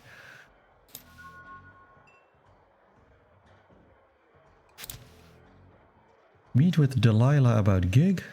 Meet Paco for date at Pike Place Market, doing 30 minutes. Someone named Paco, sure. She's been reading a lot about hellhounds, more than a casual interest in vintage action figures. Cool. So I guess we have to go talk to Paco, huh? That's what it sounds like to me. God, I just love how this game looks, you know? Like, even when they make everything look super trashy, it really feels like, you know, you're in this kind of proper Cyberpunk America setting. And the other ones look really good too. I mean, Berlin looks nothing like Berlin, but it still looks good.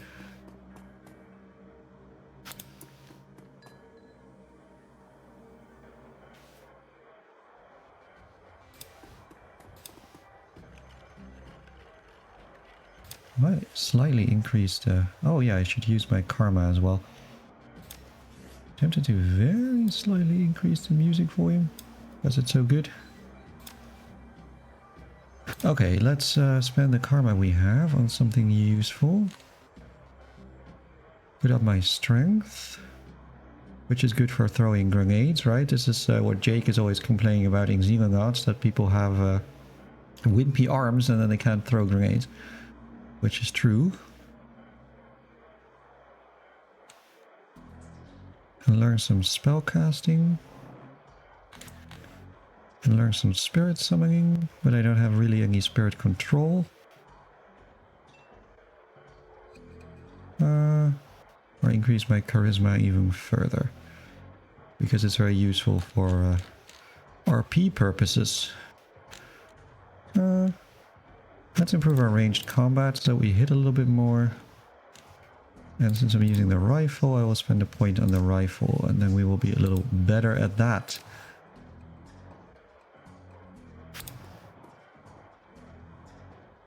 So do you know of Paco? A ganger, a member of the Cutters. He's a good kid in a nasty line of work. I warned Coyote against getting too attached to that type. They don't live long. No, I'm a vegetarian. I'd be more surprised if she hadn't. Bouncers can deal with most of the troublemakers, but around here you need a gun just to take trash out to the dumpster. If you would go down there, it might bring me peace of mind. I'll call a cab for you. We should be able to get you there in time. Gambate kudasai. Good luck. I love all the like random bits of Japanese in there as well. Like money is Nguyen and shit like that. It's so funny.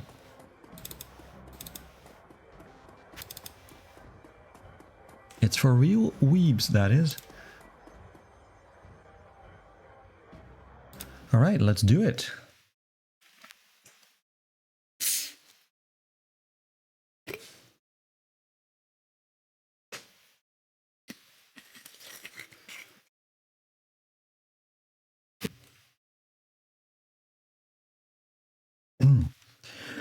Catch a cab from Touristville to Pike Place Market. Probably going to be mugged, you're paying too much for your drinks. The downtown area is filled with modern buildings, lighted streets and unbarred shops. With, of course, corporate arcologies. Which reminds me of SimCity, right? Arcologies. That's probably where they got it from. Poking monuments to where the world went wrong. Famous for its fishmongers, Pike Place Market has been around since the early 1900s, overlooking the bay. Which is true. Like I said, I have been there. It's kind of a tourist trap. A market for all things legal and illegal. Melting pot of the haves and have-nots. Sure. I think there's also a bit of a love letter to Seattle, right? Because Harebrained Studios is based in Seattle, and Jordan Weissman, who came up with this, is also from Seattle. I think they're owned by Paradox now, but at the time they were independent, and well, this is nothing like what Pike Place Market looks like, but it is still kind of cute. You have all these groups of like people with umbrellas. It always has to rain as well, of course. It wouldn't be proper Cyberpunk if it didn't rain. Oh, he's a handsome young man. Sir, you are a beautiful elf. You could be so much more. See, I wish people would tell me this more often, right? If I walked around in Berlin and people would approach me like this. That would really make my day. Why don't people do that? Wonderful! The Universal Brotherhood is a family encompassing all metahumans, sexes and sexualities. We all strive to be the very best we can, to live more fulfilled, happy and productive lives, and to support each other in doing so. The first step is to simply come and listen. Tomorrow night, Lynn Telestrian will be speaking about the importance of family in this sixth world. Please join us tomorrow, and the secrets to a better life shall be revealed to you. Yeah, okay, but what if I don't care about family?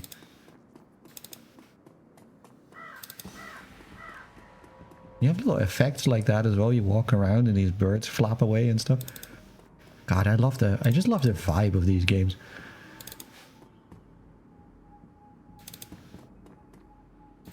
They're nicely written too. Synth juice for sale, just fab today. And you got this like, you know, this is also a little bit like the design in, I guess, the Ghost in the Shell and other such things where you have These kind of like really typical kind of anime architecture style things with like lots of faux industrial elements. They really did a good job on that.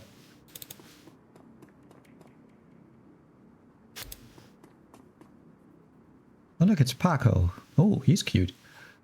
Sports the trademark yellow of the Cutters gang. Young, clean-shaven, he stands like he owns the street and everyone on it. He seems distracted. Watch yourself, dandelion eater. What do you want? It's none of your fraggy business. Who the hell are you? Sure. I need you to tell me why you think that's my problem. I'm not her boss. Find her yourself. Oh. Coyote's missing? Oh man. That would explain. She was supposed to meet me here over an hour ago. Look, sorry for getting in your face like that. What else do you know? If she's missing, I need to find her. I go off him, sure.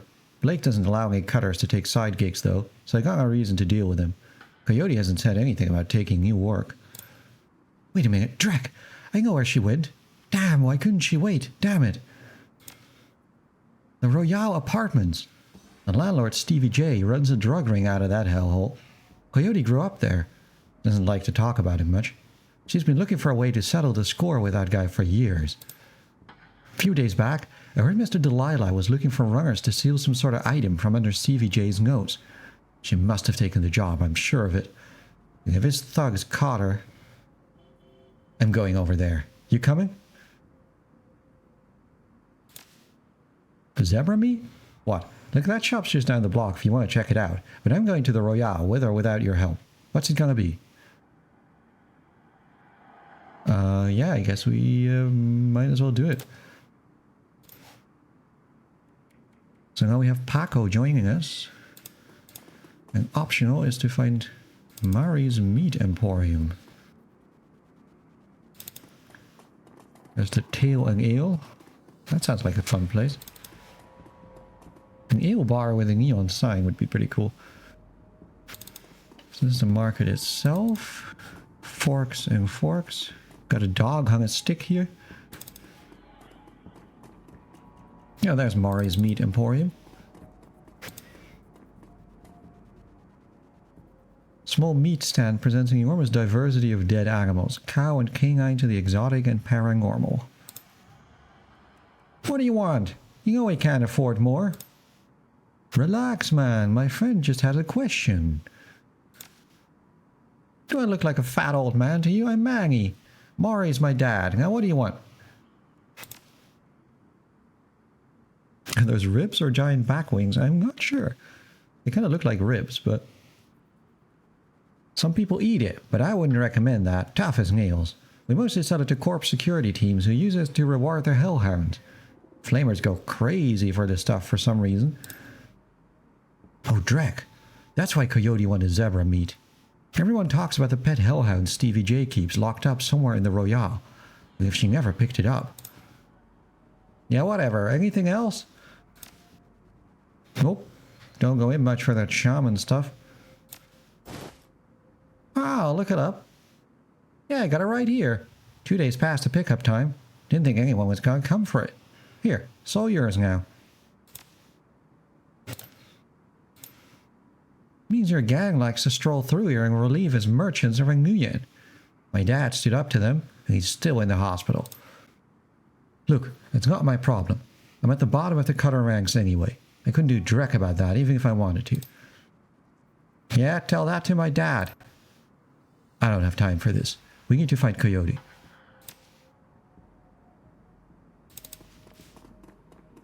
Alright. So we have this. We can also look at what's going on over here. Oh no! Is that Coyote? This isn't happening. God damn it. No. No, it's not her.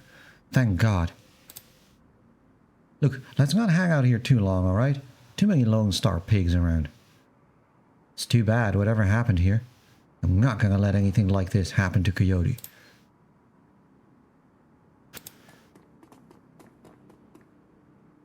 So let's go see what's going on. Ah, there's Dresden again. This is an active Lone Star investigation. Please step away from the barrier. Homicide. Now move along, please. And who might you be? It's alright, officer. He's with me. Okay, then make it quick.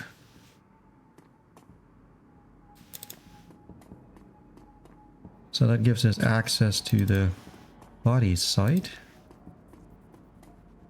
We can talk to Officer Aguirre. So you're the one who's working for the dead man, eh? McCluskey warned us you might be sniffing around after the Ripper. Lucky for you, I got here before McCluskey did. I'm Officer Aguirre. Pleased to meet you.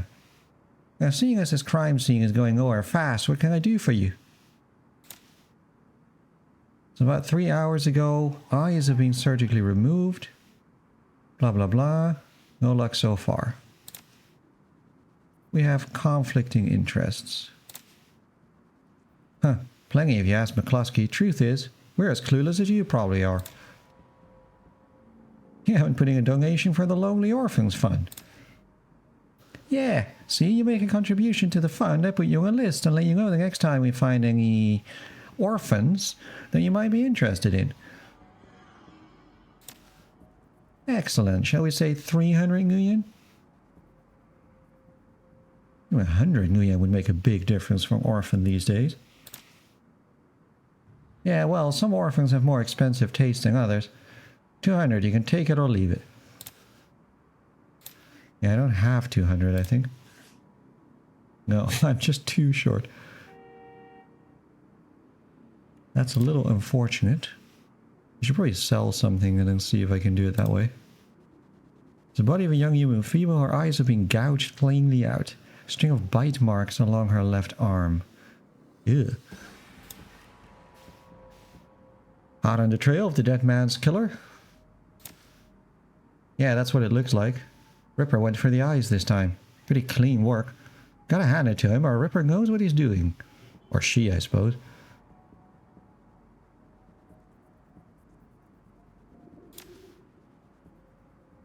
Her name was Lucy Warren and worked at the Stuffer Shack just around the corner. She was just leaving work. Doesn't seem to be any signs of a struggle, not a bruise on her body. She was clearly alive when the eyes were taken out. Died of blood loss. I don't really mind the, yeah, coroner for the downtown branch is out on maternity leave. It appears some wild dogs dragged the body out here from the alley sometime after her death. No, nothing obvious about magic. Why would he do it? Trophies of some sort, I suppose. Probably some kind of symbolic significance to the killer. Beyond that, I couldn't speculate. Hey, I figure if I help you out, there's a better chance to get this scumbag off the streets a little sooner. McCluskey wants the Ripper in a cell, sure, but he couldn't care less if it takes another dozen murders. Good luck out there, eh? Speaking of McCluskey, you should probably get going soon before he shows up.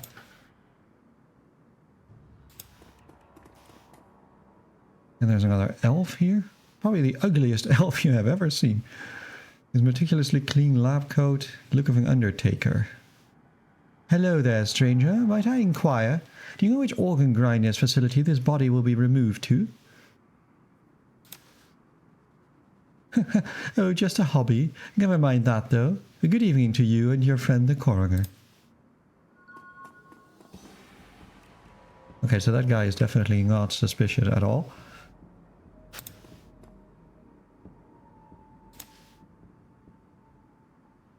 I've not noticed him. Yeah, somebody might be interested in purchasing some of her parts. An ugly elf. Shouldn't be hard to spot if he comes back around. Alright. Then I guess we get going with our friend Paco.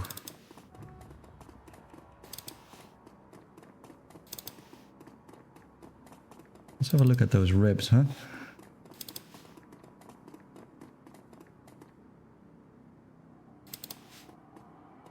Yeah, what do you reckon? What kind of beast is this? I mean, these are clearly ribs, I would say. Although, this is kind of outward, right? So this looks like ribs. But then this is sort of like... Yeah, so maybe there's a wing as well.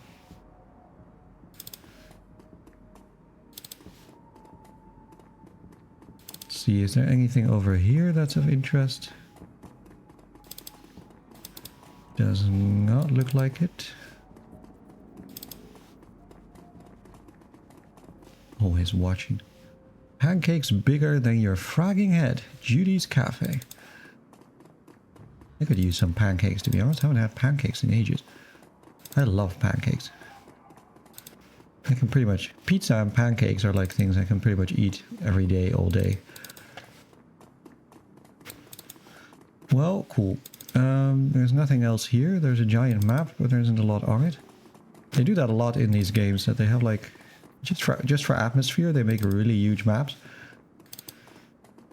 Agreed, both amazing foods. Yeah, right? I mean, not exactly what you say original, you know. It's not a hot take by any means, but they are just really good.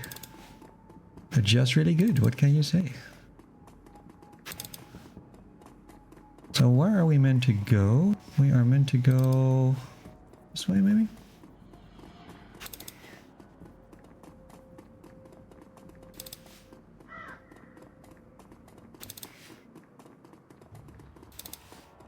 Yeah, looks like it. Ah, there's the Royale. So it's on the same map, I see. And who are you, my junkie friend? Hey, you got an extra nguyen? Just need some sucrozoom from the shack over there. No. Fuck off. Whoa. Okay. How you managed to miss that? Oh, okay. It's a little aggro for a junkie.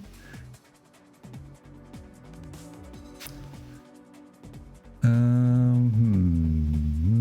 don't have a lot of things to hide behind. There's also Frank over here. They kind of caught me out here. Not a lot of places I can go. I have a little bit of hiding here, but I'm not sure that's worth my while.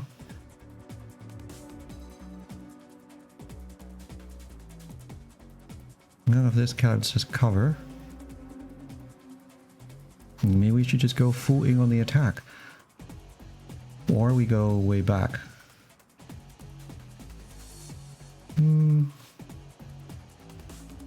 Not sure I buy it.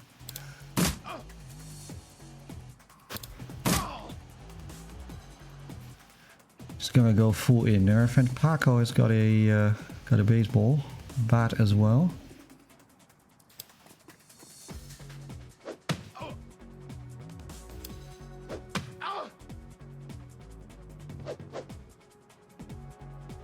That's where that dodge came in handy. Alright, I'm gonna hide behind this thing. And then kill you.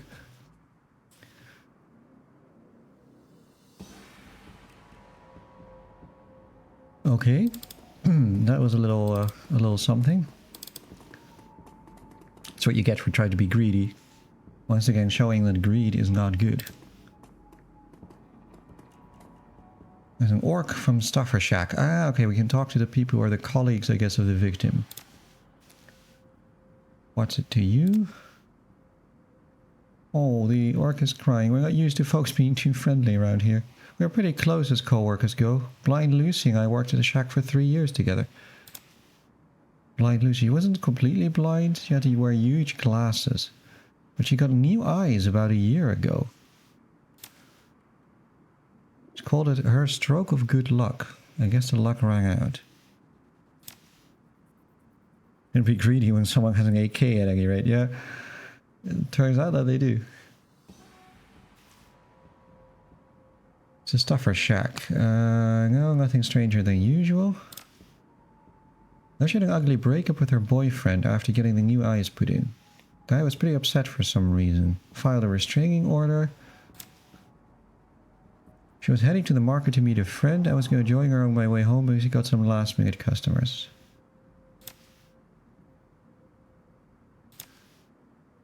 Lucy had this necklace, an intricate little carving of a dragonfly on it.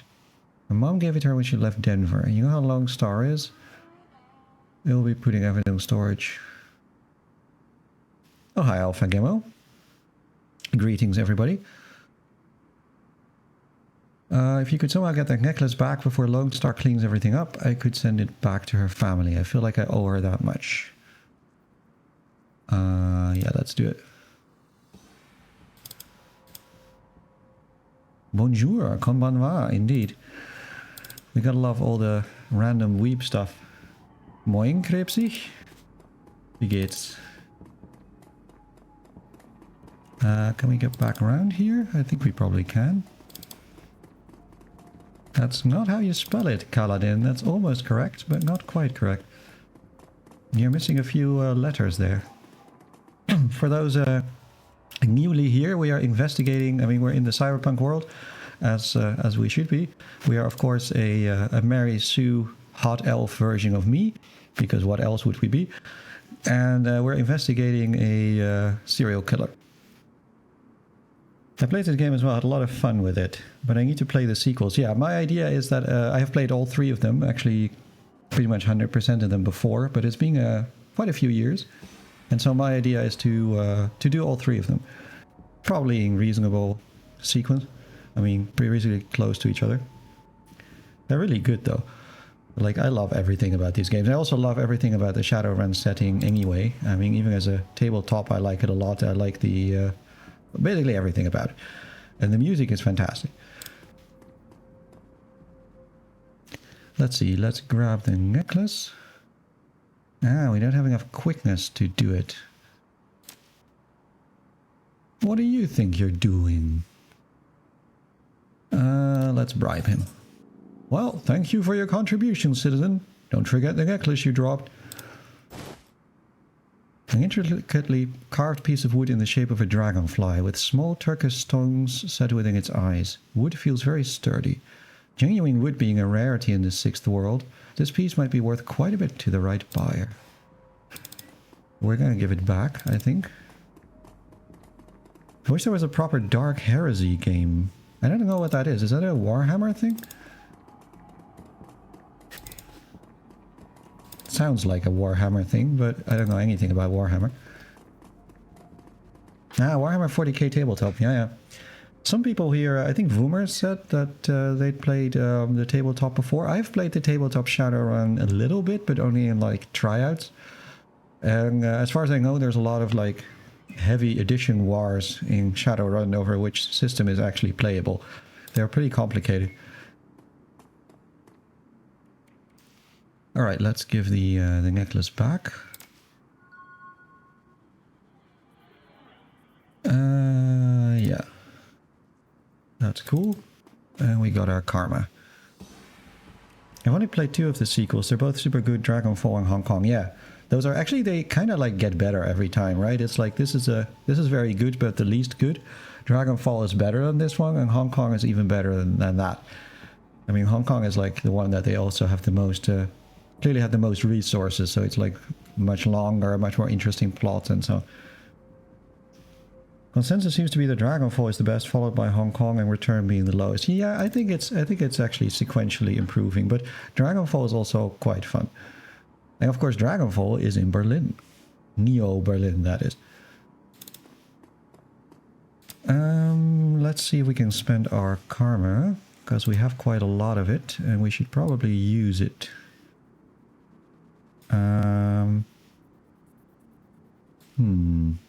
We could up the charisma, which is good for role-playing checks, of course. Or I can make my strength better, which is not super useful for a ranged guy. Or I could up my rifle skill a little bit, and my ranged combat. Or I can give myself more hit points. I think I might go for more quickness and some extra rifle. So a better version of Berlin. Well, honestly, if there's one thing I have against Berlin, or I mean not really against it, but from an aesthetic point of view, Berlin is not that great in, is that it's lacking in Cyberpunk. There are barely even any high rises in Berlin. Like everything is about 6 stories or so. And then you've got like a couple large buildings around Potsdamer Platz and on Alexanderplatz, but it's like a handful. And that's literally it. There's almost no high-rise here. At Germany in general, though, except Frankfurt. Yeah, that's true. They seem to... somebody told me that they had pretty strict, like, zoning laws against, like, high-rises for a long time, which I think they're only now starting to relax. I don't know if that's true. Come on, guy. Let's go find Coyote. So yeah, we're with our buddy who is the boyfriend of a girl we're looking for, who knows more about the case. Bit of tenement squalor that we have seen, blah blah blah, buildings are damaged. No wonder people living here turn to BTLs. Anything's better than this. The better than life chip is the newest drug on the market. You don't need a good life, you slot someone else who's lived through them and wreck your brain in the process. Cool.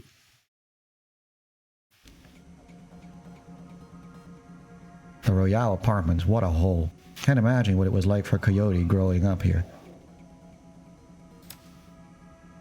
Coyote's here, we've got to hurry. She's good, but, well, these BTL guys pay to stay well informed.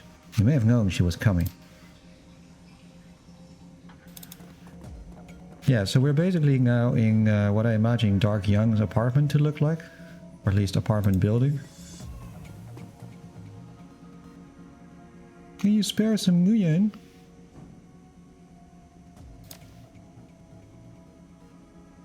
Have you seen a woman here? Yes, no, I'll tell you anything, everything, please. Yeah, I don't think that's terribly useful.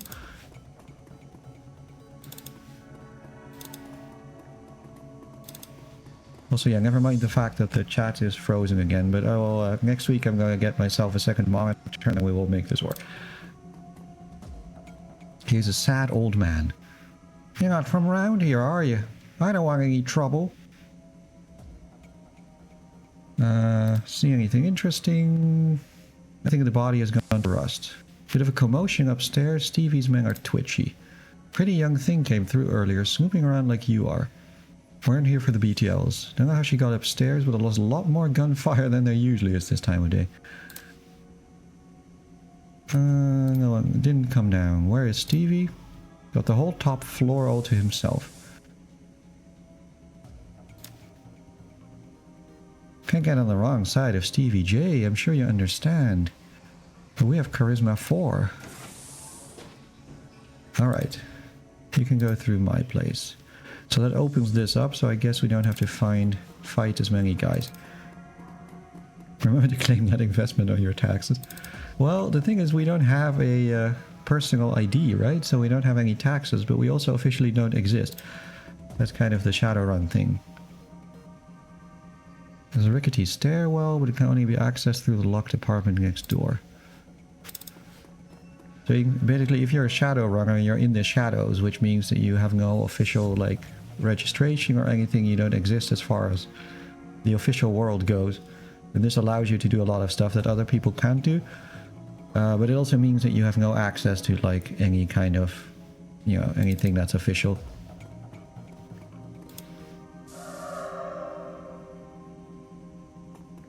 Okay, we can scare this person away with a shaman ghost.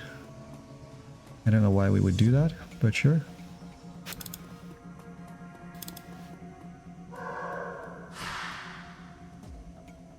No, the monitor. Oh, right. you meant my own monitor. Yeah, I think I can do that, right? I remember us talking about this, but the thing is, I still have to figure out the issue with the German tax ID. Because I have an official federal tax ID, and the official tax ID website doesn't take my tax ID, because it's not a state tax ID. Like, I never got a state tax ID, so I don't know what the relationship between any of these things is. Ask Boerm. Yeah, that's not a bad idea. I will ask around. Maybe one of the German crew can help me. Yeah, sure, why not? Let's go do it. Stevie J's penthouse apartment was once classic, filled with neon tube lighting, broken down furniture, blah blah blah. The only thing marring the pseudo-luxury is a woman's cry of pain in the distance. Someone's being tortured. Step deeper into the apartment. Looks like Stevie J doesn't use the stairs much, huh? Oh, and we're immediately in combat mode. Yeah, so for those of you who haven't seen it already, the game basically has, you know, XCOM / Xenonaut style combat with cover and with action points. I still don't remember exactly how to use all the controls, but I'm sure we'll figure it out.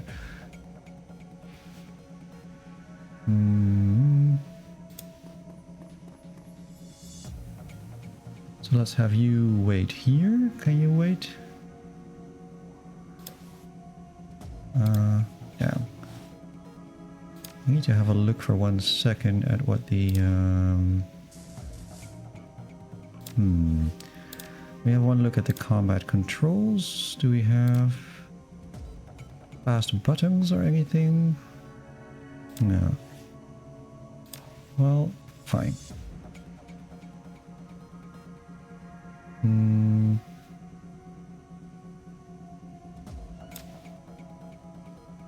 I guess I will go in here and then do the Overwatch thing once. Okay, we have to hurry.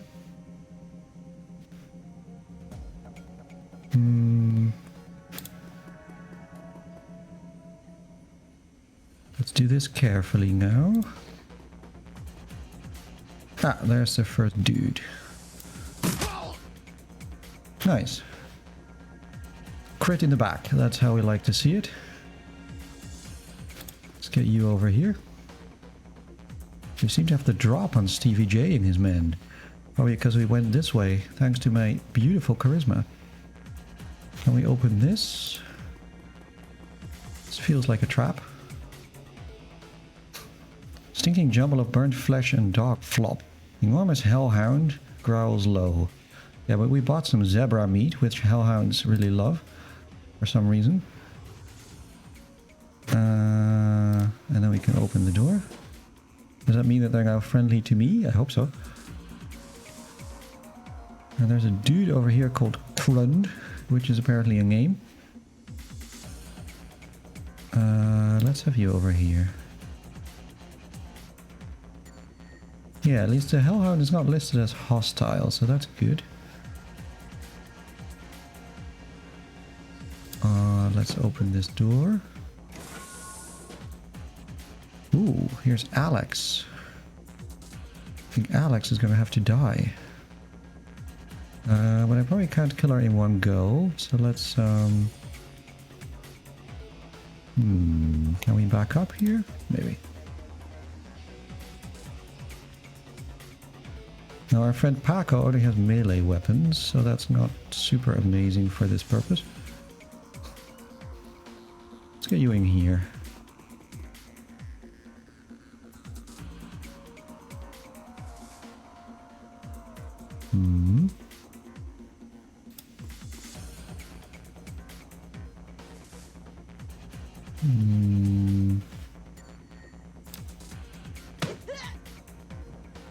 Okay.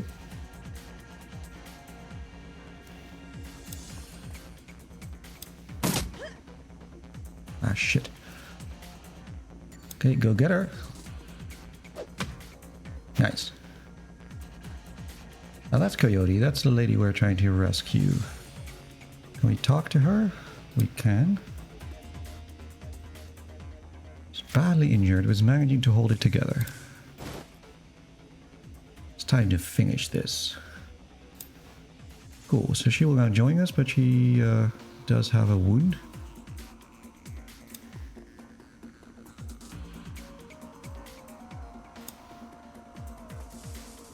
So we're gonna flank here, as one does.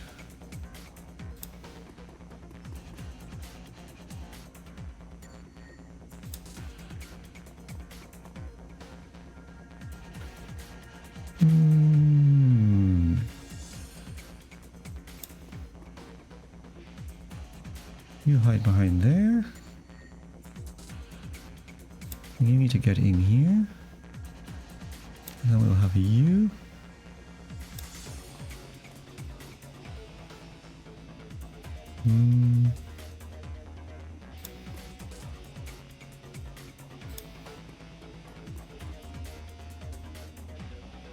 Okay, Okay, it's not actually seeing me, it seems.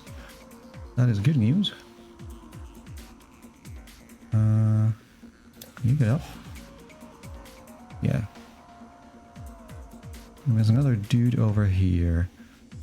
But I can also summon a spirit. I don't think that's worth my while right now, because I'm not very good at it. Where can we go? Is there anybody over here? I could go here, but there might be someone behind me. Seems a little risky to not know what's over there. I say we just go for it.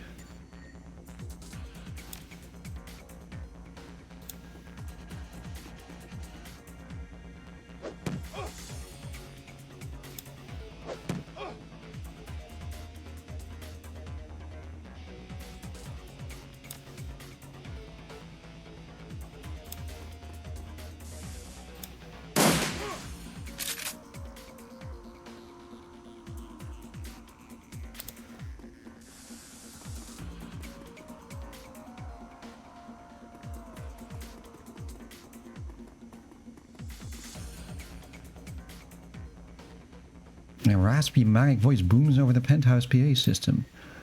Do you really think you can come in here and shoot up my place? Do you know who I am? You're the guy who needs to shut up. Okay, let's finish this. We have our friend Crund here. For some reason they've all like decided to surround us. Not too sure why that is. Let's back up a little bit.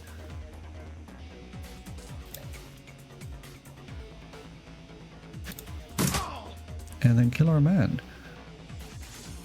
So we have Harker here, we have Stevie J himself over here, we have Thistle, who is a mage by the looks of it. I think you're well off over here, because you have a little bit of cover maybe. Ah shit. He missed. Coyote needs to get out of there, although she can also blast him in the face.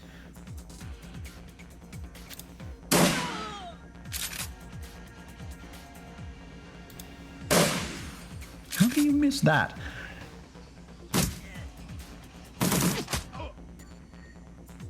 Well, he sure didn't miss.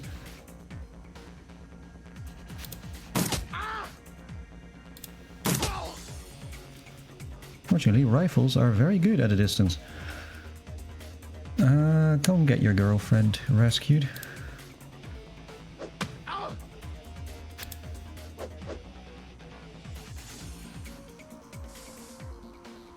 I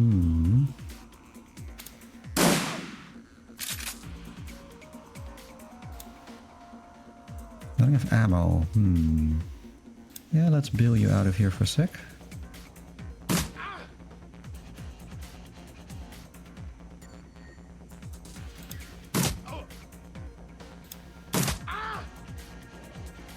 Oh man, it's got a lot of hit points.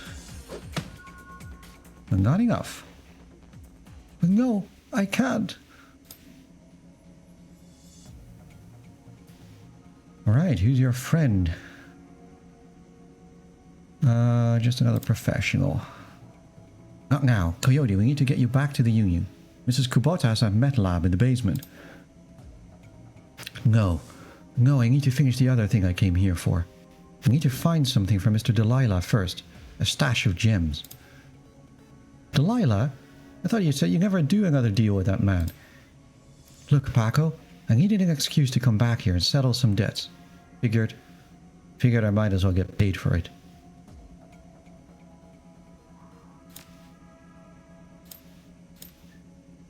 Let's bail her out. Okay, so we go back to our base, which is the Seamstresses Union. The front room of the bar falls strangely silent. Paco stands by her side now, not speaking.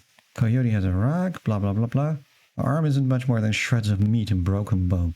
It'd be a miracle if she still has it by the end of the night.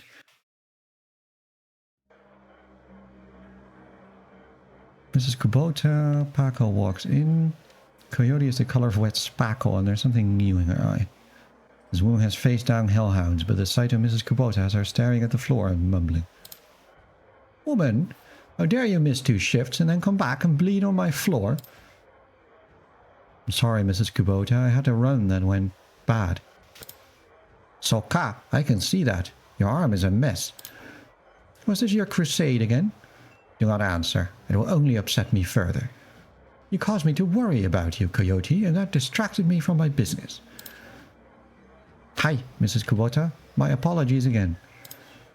Cherry, take her downstairs to Dr. Castle. Yes, ma'am. And tell Castle to put something new and shiny where that arm used to be. Mrs. Kubota, I can't afford a cyber arm. I am aware of your financial situation. When you are healed, we will discuss the concept of giri, the debt of honor. Now go. Bleed elsewhere. Yes, ma'am. It has to be maximally weeb, of course.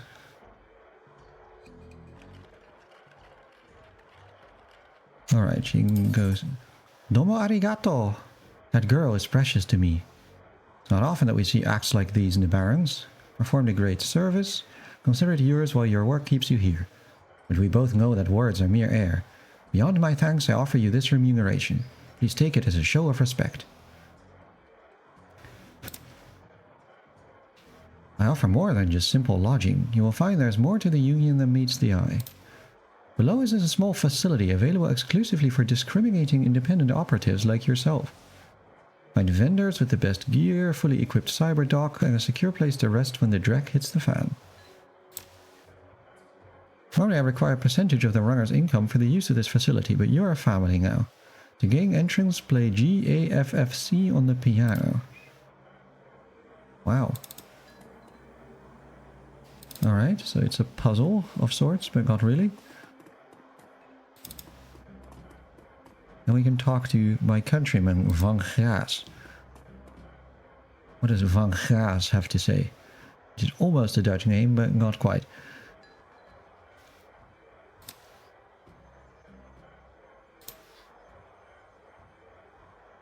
Ah, he's a fence as well, blah blah blah. He's a fixer, so you can get like side quests from him. But not yet. Alright.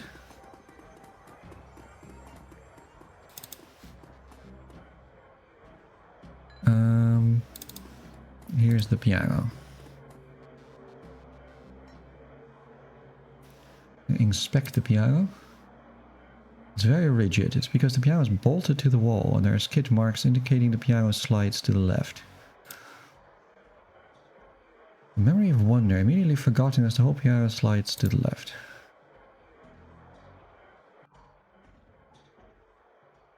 Cool stuff. A one-stop shopping experience. Black market equipment, high-end magical talismans, a fully stocked cyber surgery dealership. It's not just any kind of surgery, cyber surgery. Let's talk to Dr. Sarah Castle. Sam's dead? Geez, guy, do you really think this is the time? How'd he die? This is going to have to wait. This woman needs surgery, now. Watch some trivet or something. This young lady and I have work to do. One with a laser inside. You'll take what I give you, lady. I earned this face by being stupid. I'm gonna keep it. End story. Whatever you say, kid. Guidey guide.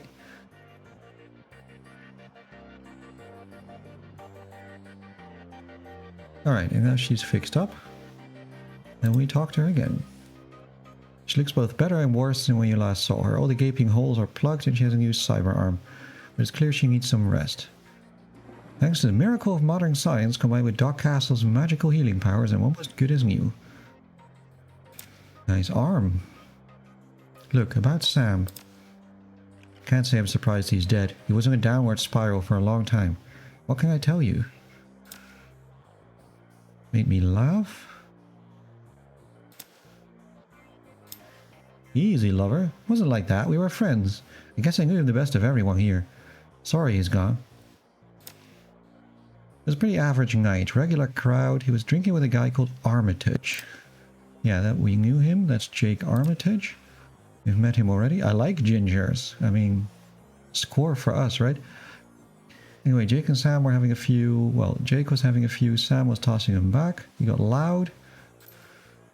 Mr. Klua wasn't around, so he asked Jake to do the honors. Jake dragged him out the back into the alley, and that's the last time I saw him. Standard Sam Drek, how he grew up rich and didn't deserve this, how he hated his mother, how he loved his mother. It was pretty pathetic stuff. Enemies, hard to say. Sam partied hard, and when he did, he rang his mouth off pretty good. Got his ass kicked on more than one occasion. But no enemies. On the streets mostly, he'd occasionally convince someone to let him flop on their couch. Sneak him down here so he could crash in one of the bunks. It was just the drinking, it would have been bad, but Sam wasn't the monogamous type. He dabbled in everything. Booze, chips, drugs. Loved the nitro, whatever he could get his hands on. It wasn't always like that, but once he got sick, he started using more and more stuff to try and forget about it. Dying, didn't you know? Yeah, everyone could tell. You could just look at him and see he was a walking corpse. It had to be the drinking. Then he disappeared for a while, and one day he came back all better. Looked good even. He said his mom helped him out. Never said how, though. Now I need you two to do something for me. What do you need, babe? I need you to talk to Mr. Delilah for me about how the Royale run went. He's usually upstairs. Tell him I didn't get the gems. Maybe you can make some sort of deal. Alright. Oh, hey, thanks, Borb. I appreciate it. The question was, or the suggestion on Cal's behalf was, I had this is very exciting, I'm sure, for everybody else. I had this issue with German taxes. I subscribed for the Elster online tax service, which I'm sure you're familiar with, to do the taxes digitally. And they want a tax ID. And I have a tax ID on a letter from the Bundesamt. And so that's my federal tax ID as far as I understand it. But the website seems to want a state tax ID. So I guess it would be a Berlin state one. And I have never gotten something like that and don't know what it should look like. So maybe you know something about it? That was Cal's suggestion anyway. Back to the game.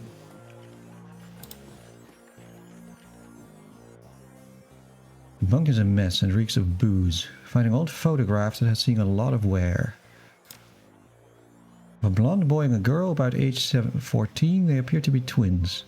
The boy has his arm around the girl's shoulders. The girl is kissing him while making rabbit ears behind his head with her fingers. What's on the back? Sam and Jessica, Lake Sammamish State Park. Which I'm sure actually exists, I don't know. Maybe Cal knows. I have been to Seattle, but not... actually, I've been to several parts of Washington State, but I don't remember this.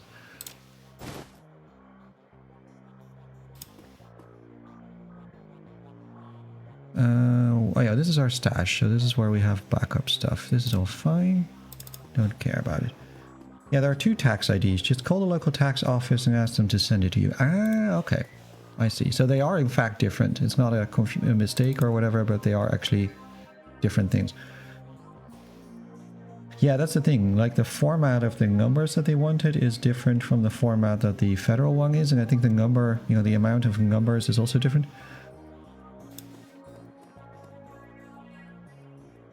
A doctor is often used quite liberally to describe any sawbones, but the union's resident medical expert, fully equipped medical suite, 6th world medicine. Type to go unnoticed except for her sprightly spirit on her shoulder, her own personal gargoyle. Who doesn't want one of those? Dr. Castle, thank you for that. It's a shame she wouldn't let me repair her face. I can tell you're surprised to find a full-service med bay and a dive bar in a slum. This is a Shadowrunner bar.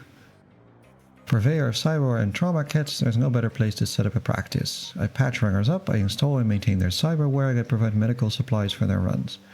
I'm not as mobile as Doc Wagon, but I'm the next best thing. So you can get trauma kits that save your life. So basically that prevents your character from dying if you have one.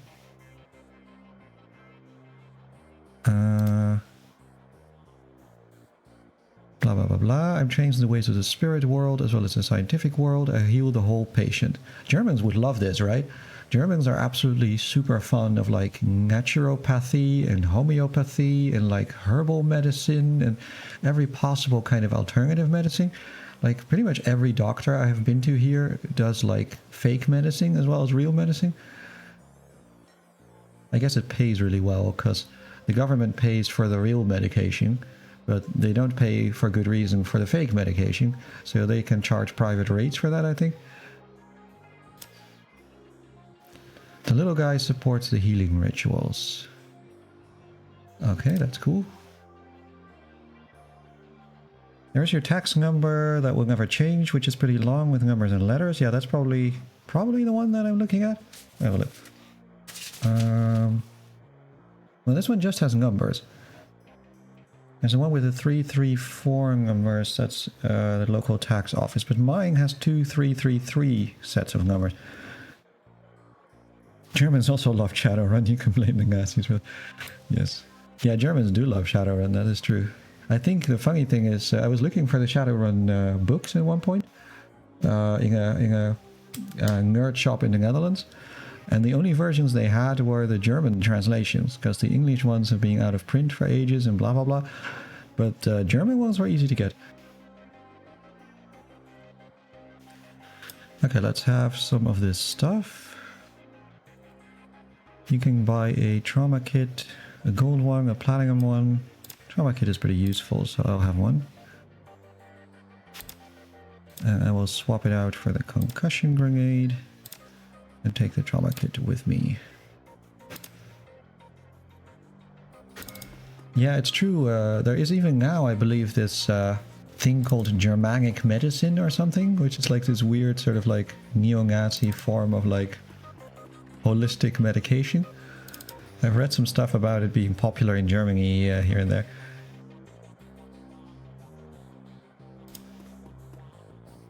Alright, this is Aldringen, who looks pretty cool. I feel like this guy appears in the sequels as well. Maybe I'm misremembering. Aldringen Half Dreams. He's the spell guy. Spell salesman. They're looking for non-Jewish medicine. Yeah, good luck with that. Eric Mersman. But the thing is, I don't want to change my clothes because I have the hottest outfit you can get in Shadowrun Returns, which is the gas mask outfit. It's pretty decent anyway.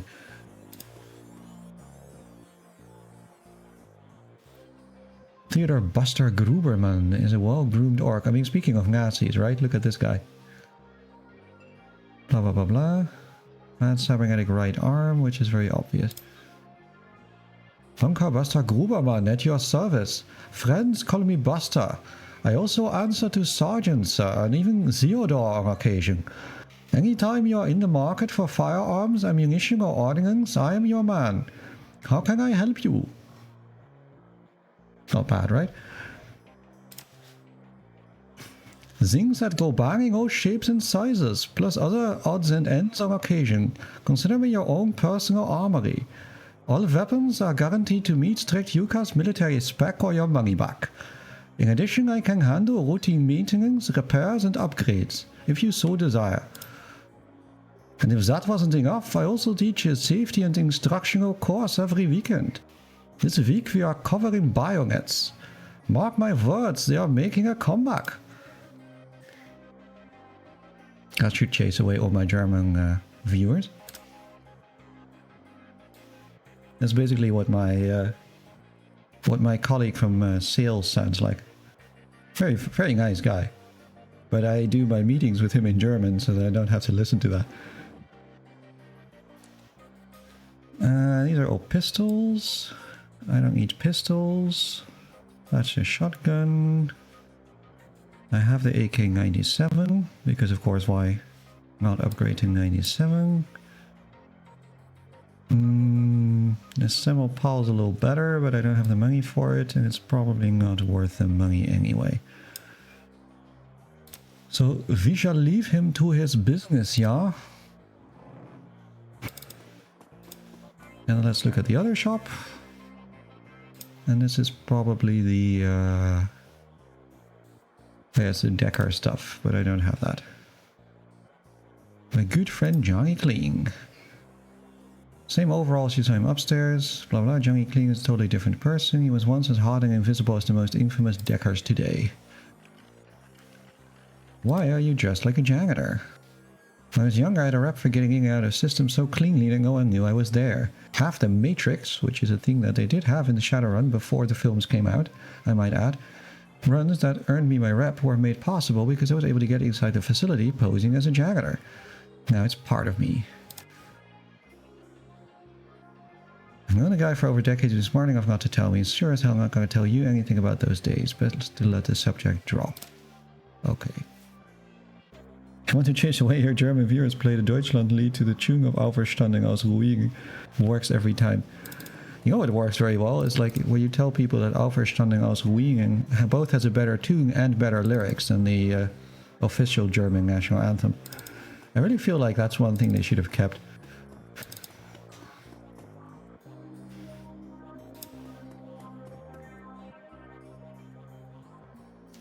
The highlights of the Wolves game will be on soon. What, they're gonna watch the Wolverhampton Wanderers?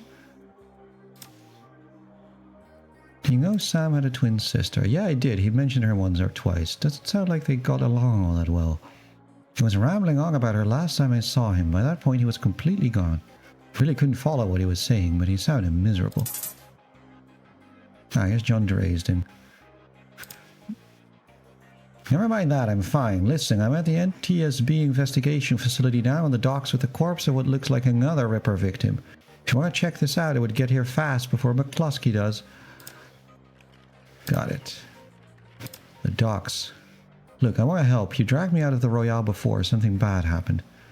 Sam was my friend. You head to the docks and I'll see if I can track down Jessica. She might be able to help us. That's good. No, they agree with that one. AR is a better, more hopeful song. Yeah, that's the thing, right? It just fits like modern Germany in a way better. Because it like actually has the whole Vergangenheits or Bewältigung in there and you know all that stuff. Like it just sounds like kind of more of an inspiring tune. It doesn't have that sort of like annoying 19th century romantic nationalism that most national anthems do. So I think it has a lot going for it. Now where's this guy we're meant to talk to?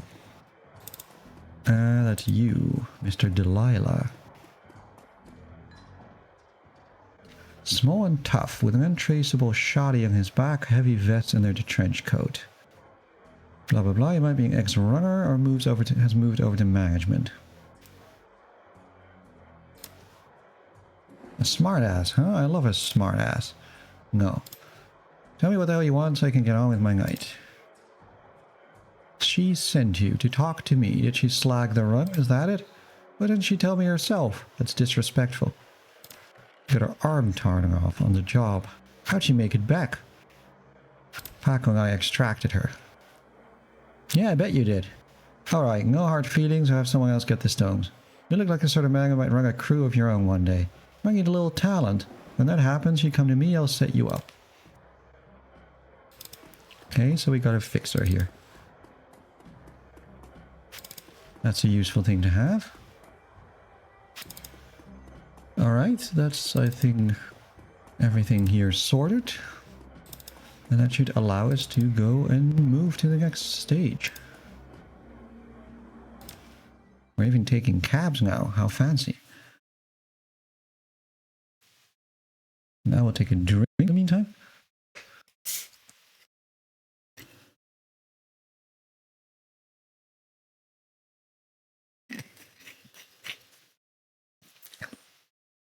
Just imagine it's soy calf.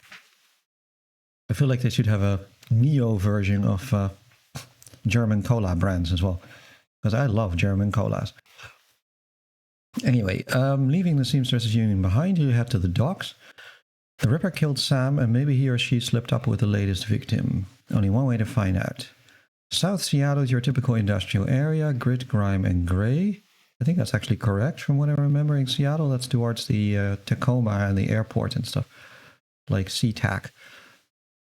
Which is sort of more industrial, working classy now.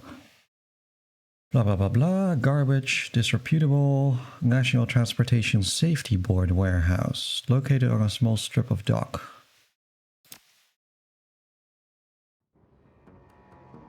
Alright, let's check it out. I actually genuinely think the maps in the Shadowrun games are way better than the ones in XCOM and Xenonauts. They're much bigger. There's a lot more stuff that you can like hide behind and maneuver around. They're better drawn. Like I like the art style more. And there's just a lot more going on atmospherically as well. Hey, you're looking for a good time? Yeah, bums around here have been stealing old crap from that place for years. Not worth my time, though. Alright.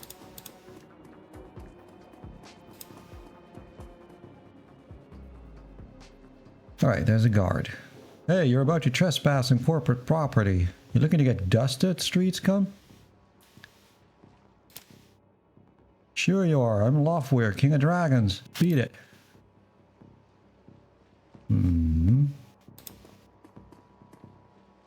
Get out of here.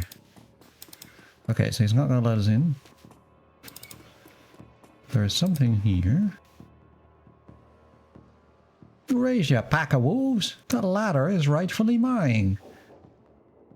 I'm not taking it far. Oh, you break into NTSB warehouse too? You see any of them airplane blankets or pillows? Snag me one.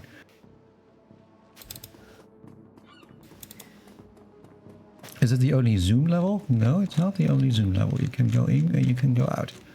Would you like more out or would you like more in?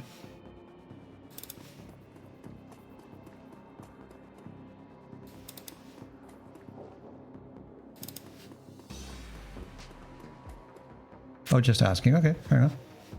I think this is about good. Do you have anything else to say?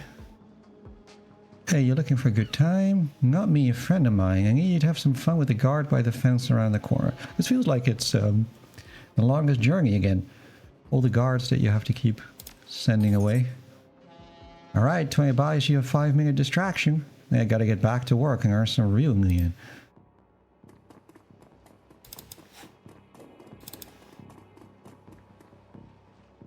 That's a big gun you have there.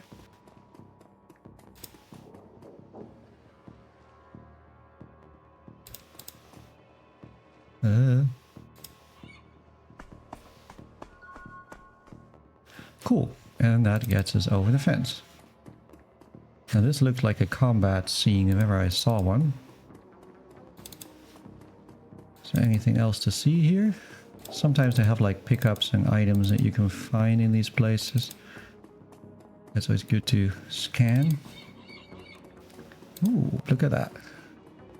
See, I found the quintessential headgear. Yeah, I remember when I played this game, one of the few things I remember, and I played it when it came out, which is now a while ago, one of the few things I remember is playing it entirely wearing this gas mask outfit, because it's obviously the hottest and best outfit that you can get. Unfortunately, it's kind of like mechanically decent as well. You can get a phosphorus grenade. Sure. And the concussion, which I will send to my stash. So you can only carry so many things, and if you get anything else, it goes into your stash. And then you have to go basically back to base to swap them out. Of course, it's always raining as well, because it's Cyberpunk, right? So it's got to be raining.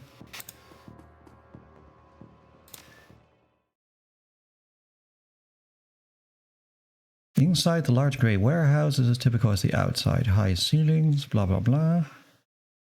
Hornet's nest of Lone Star officers going about their business. Emerald City Ripper, the latest victim. Nobody stops me at the door. I've got a job to do. Well, let's go do it.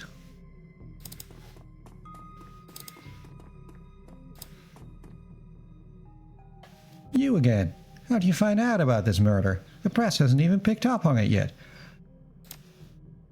You two dating or something? Let me save you some time. This one's open and shut. Already gone through the researcher's computer. Victim worked here at the NTSB warehouse as a black box researcher. National Transportation Safety Board. This warehouse is used to go over the wreckage from plane crashes to try to determine what happened. The Vic was in charge of their highest priority investigation at the moment. Gone through the victim's computer and his case notes indicates he was selling secrets. Idiot kept records.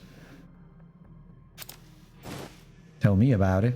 Some runner like you probably offed him to cover up his corp master's involvement and tried to make it look like a Ripper killing. Here's the office key. Check it out for yourself if you want.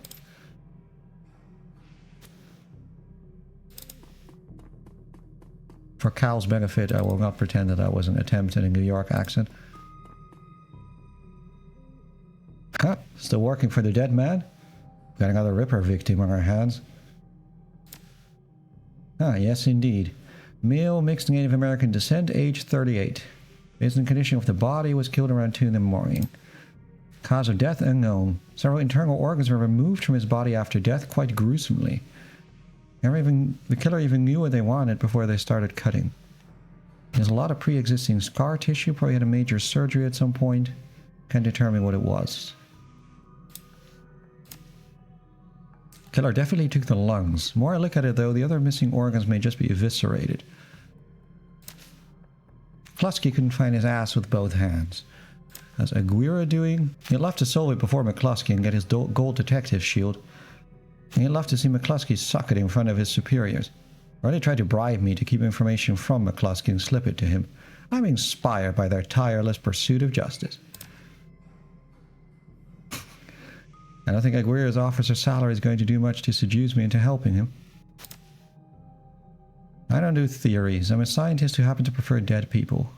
I can see that the victim's lungs were transplants, which is interesting since the other victim's missing heart was also a transplant. Now, organ transplants are relatively easy, but it is an odd coincidence. It's only the third body I've personally examined. One of our other branch managers handled the other 2. No clue. She just showed up next of kin. Okay. New York City forgives me. I'm glad it does, because I come there relatively often. I mean, relatively, right? For the distance. And I'd like to be welcoming again.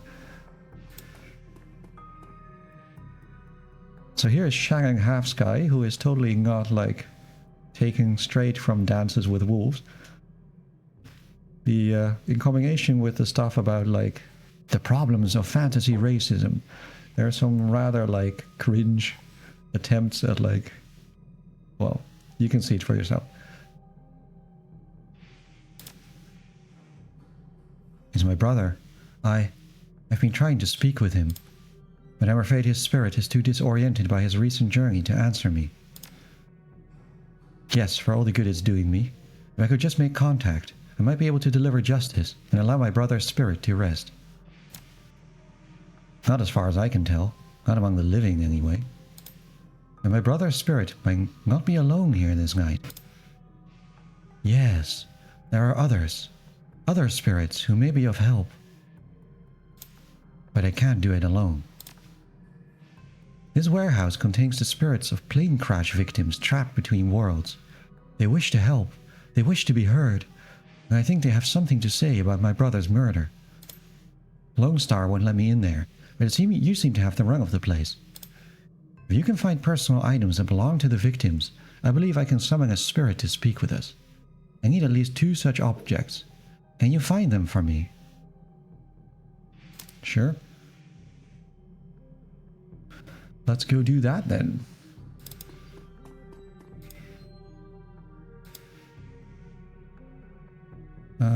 Get under the maintenance panel. What's here?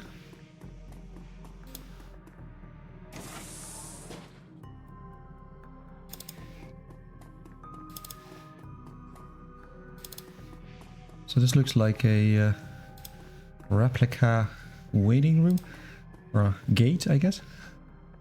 Large pile of old shoes next to the airplane seats. Could be discarded luggage. Occupants of the plane at the time of the crash. Do they really do that?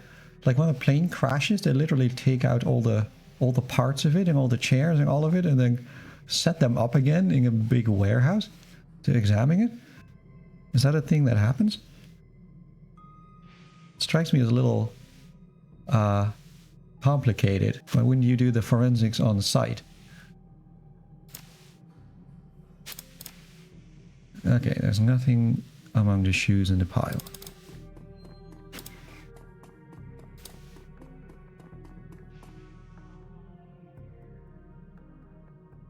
Trash.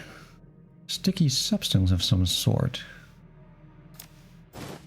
There's an earring formed into the shape of a small salmon. Intense primal fear washes over you as you touch its surface. There's a dented lunchbox. And there's a carrot stick, which we will steal. Well, I guess embezzle.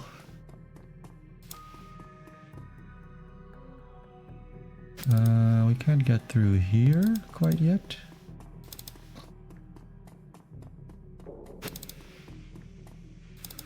Or here.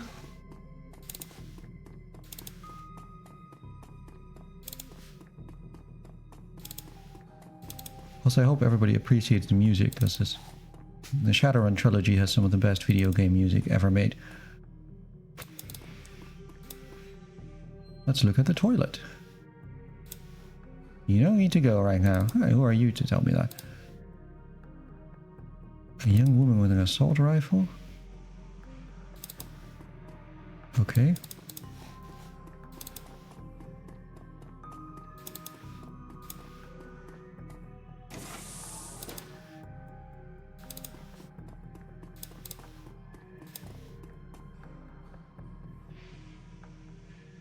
Computer is locked with a two-factor encryption key. Which just means that, like, they send you a message on your mobile phone or what? I also love the, like, techno babble going on here.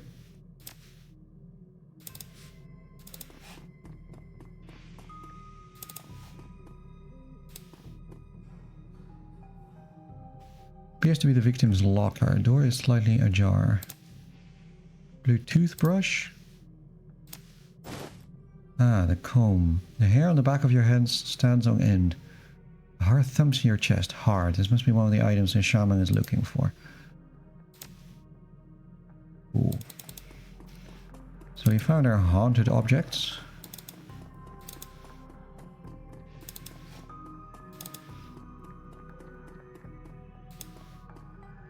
And we go talk to Shanghai Half-Sky. It feels as though you have found enough objects.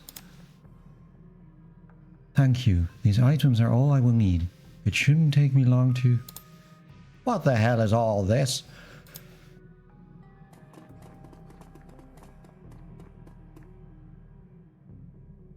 She's the victim's sister, sir. This is a crime scene, officer. Got some solish drum circle. Ma'am, consider yourself contacted. Now get the hell out. Come on. If we stay much longer, I'm liable to do something I'd regret. Or worse, something I'd enjoy.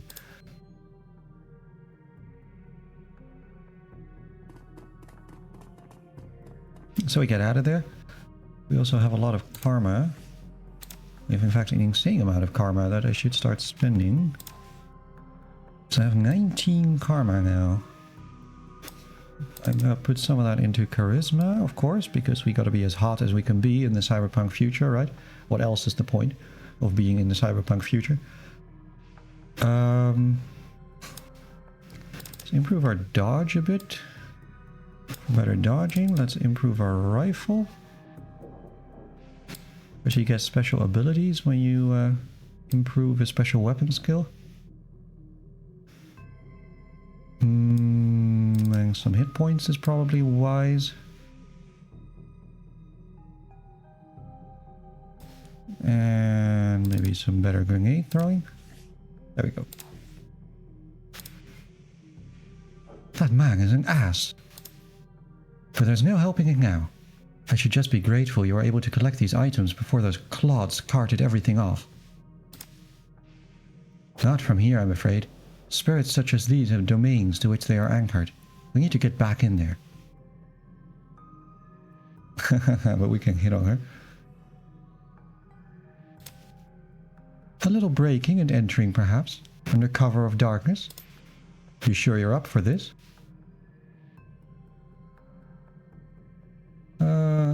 Sure.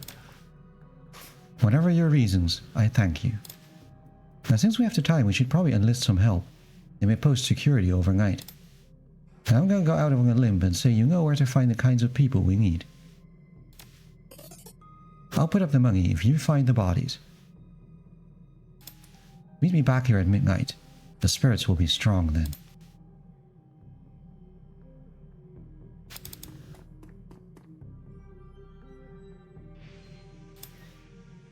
Hey, you in the middle of something? I hear you. I don't know if I've ever told you this, but I was born in the Royale. BDL pushers like Stevie J ran the squats. Ran my world when I was growing up. Whiz. I have a cousin, Gino, who's been missing for months. He hit the sprawl about a year ago and immediately fell in with some tweakers. Bad guys. They hooked him on high-amp dream chips and started using him for all sorts of dreck. I tried to help him, but he pushed me away. Then he disappeared. I've been shooting up BTL labs ever since, trying to find him. It's not a lead. I know exactly where he is this time. Got an old friend who eyeballed him herself. I'm on my way. Paco's with me, but we could use another hand. You in? I need you right now. Alright, let's do that. Why not? No reason not to. Coyote's Crusade. So we get a little side narrative. Usually, like you have a, like in typical RPG fashion, you tend to have one main quest and a couple of side quests, sort of bigger and smaller ones. So the cluster of dilapidated buildings, blah blah blah, big housing project. Paco eyeing the roofs.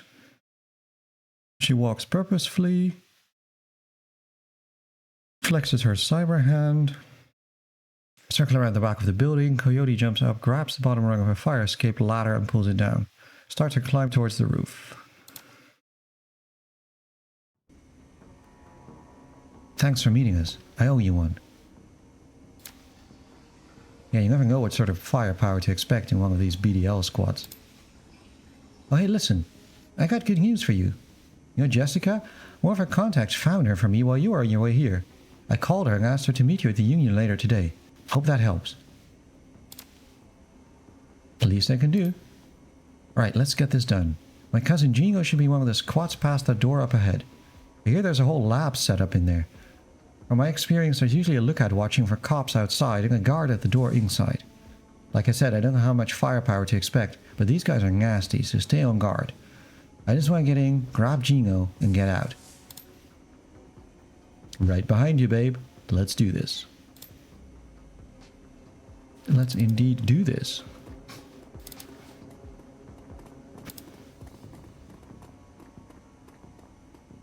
Hi, hi, how you doing? Good day for a trip, ain't it? This guy's a clocker. Trades work time for chips. Part salesman, part lookout. Probably has a signal device for the guys inside. You want to go on a ride?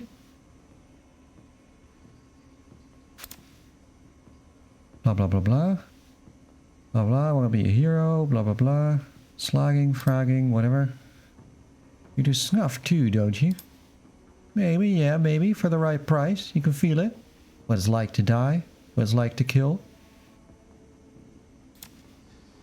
That's the best part. It's a lab. They're testing new stuff here. The hottest dreck.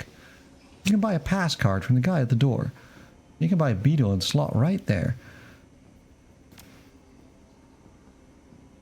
Alright. Cool stuff. So he will let me in.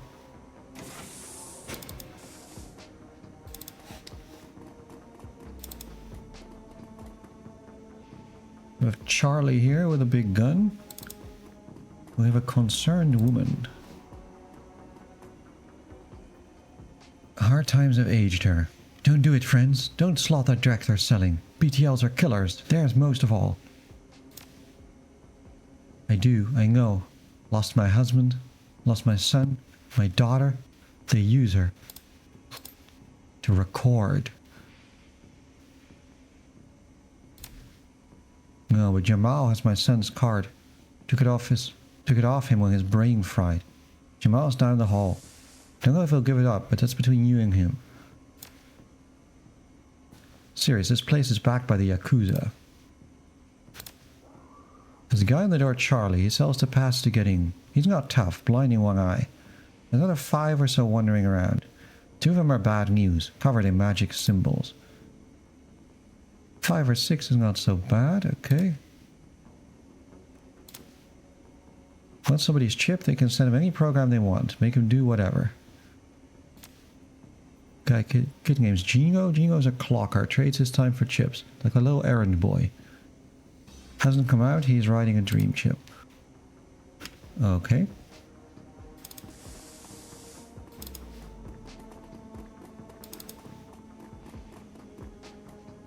Ah, there's Jamal. Calls me Spike Ear. That's rude. Charlie charges 50 million. Get you 3 for 100.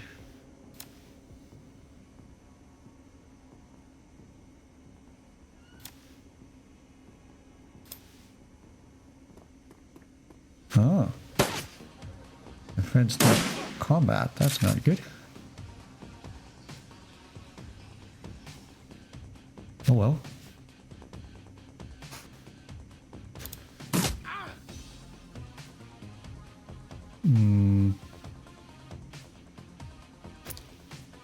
Let me get over here for a sec.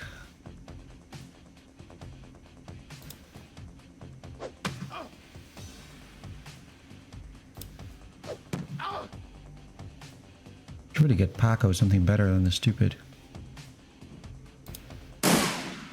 thing he's using.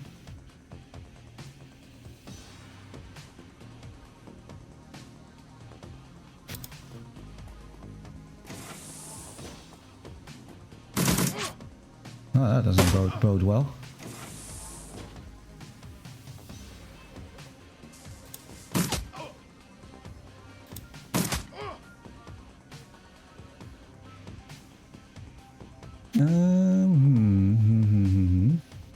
So you've got some injury, but you're kind of doing alright. See if we can get you out of there. Sort of around the corner like.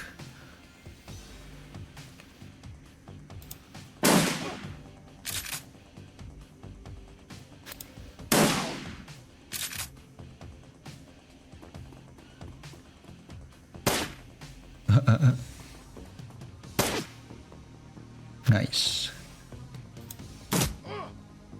Turns out I'm right behind you.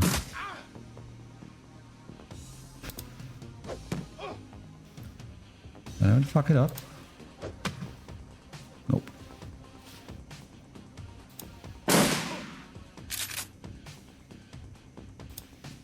Ah shit, we're out of ammo. Dude's got a gun, huh? Well, guess we better reload. Okay, that wasn't too bad.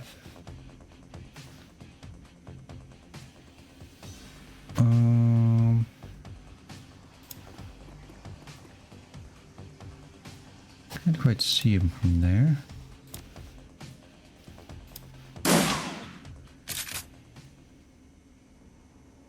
I'd forgotten the high octane combat. Yeah, but it's fun, right?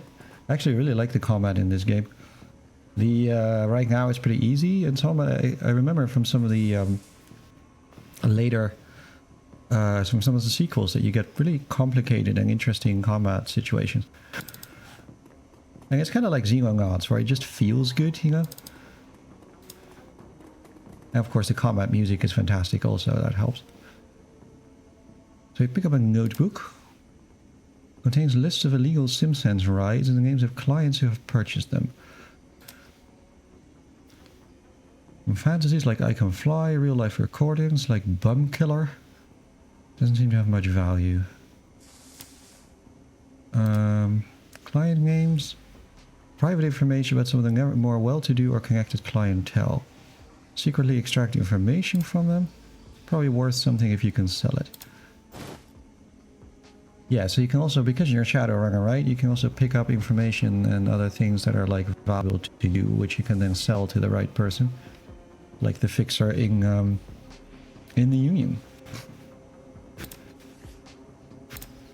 Now let's see how our characters are doing. a little bit hurt. Could give him a small medkit. Heal him up a little bit. I will also save it, because you got this. Although it also auto-saves on every transition, I think.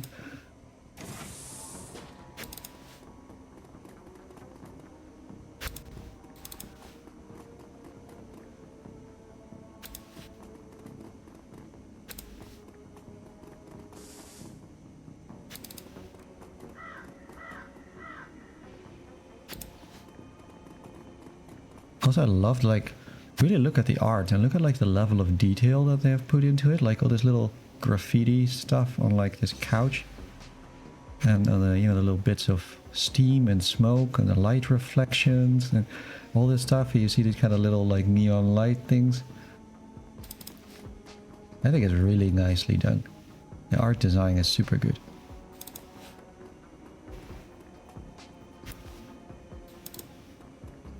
Alright, this doesn't look very promising. Chaos of technology and squalor. Deckard argues with a thug. It's the crew that took out Stevie J's place. You messed with the wrong BTL lab, Aho. This is a Yakuza operation. With the push of a button, I can make these tweakers into my own personal killer puppets. You're fragged. Don't attack the chip heads. You could hurt Gino. I have a concussion grenade. Okay.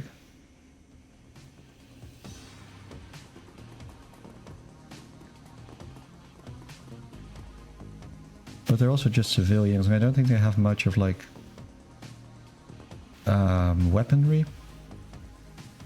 So it's more a matter of staying out of their way. And I think you gotta kill this guy. If you kill this guy, then the sort of connection is broken, I think. I remember correctly. So let's go for you, because you're out in the open, and then let's go hide behind something. That guy's a little bit close to me, but still. I wish I could give Paco a different weapon.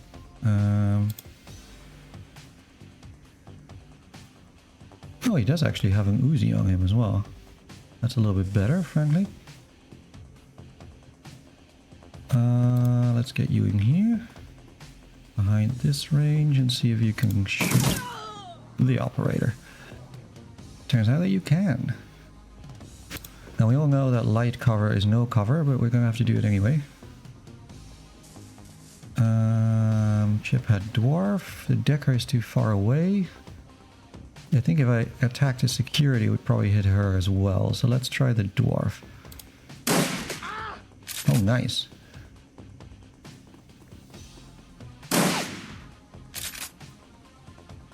And that's why you get behind cover. Oh, that's less good. That is much less good.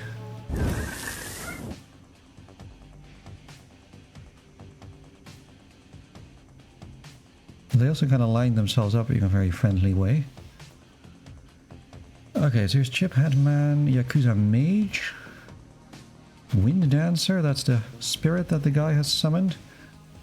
But I need to take out this Decker, and I have the rifle, so it's probably my best bet if I do it. Nice. So next round I should be able to kill him. You take your Uzi. Bodyguard has a melee weapon, I think, so he needs to die. Or she.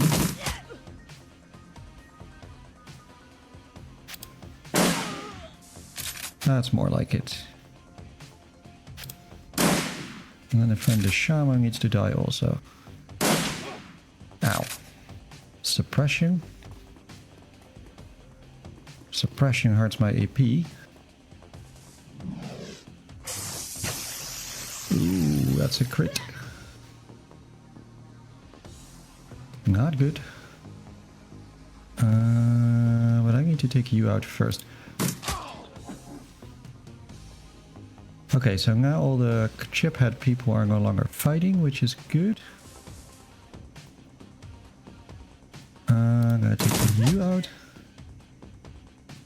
He's out of ammo.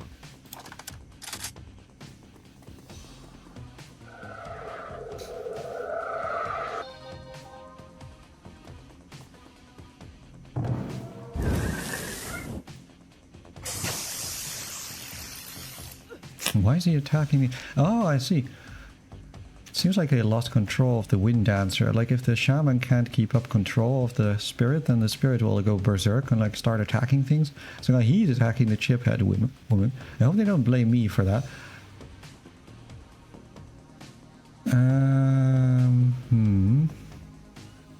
It's getting a little bit exciting here. A little bit too exciting if you ask me. I'm gonna get out of here. Can you move? Yeah, you can move again.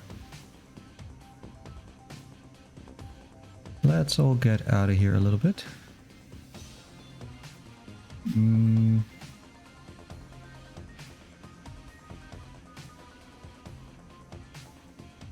I suggest you go over there.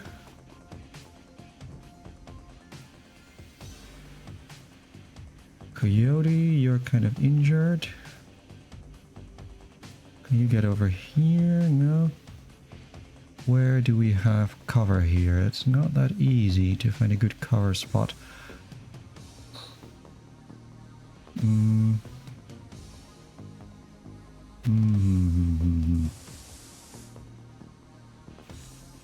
know what? You go hide behind here.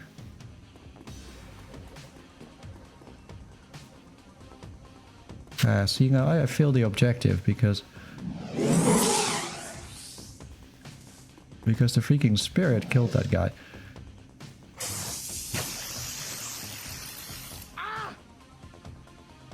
Now he's attacking the security, which is nice.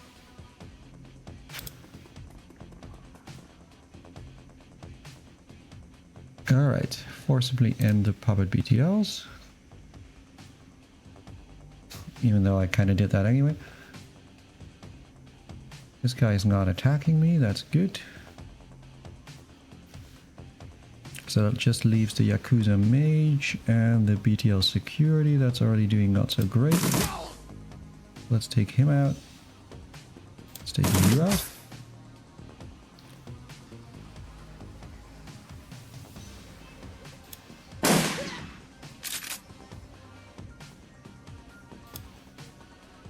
And reload.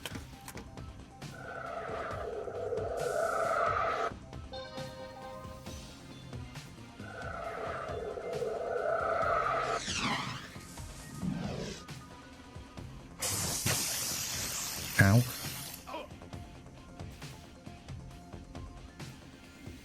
Okay, we've done that. That's not actually as useful as I was hoping that would be. I have a line of sight blocked here everywhere.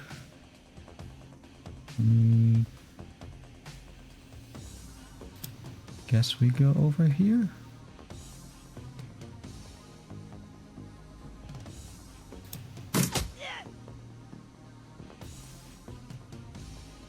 So our friend Paco isn't doing super hot. Tempted to get you out of there for a little bit. Shot for nothing. Yeah, there we go.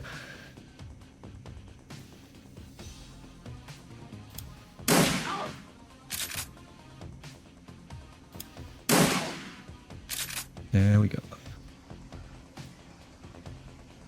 And that's done.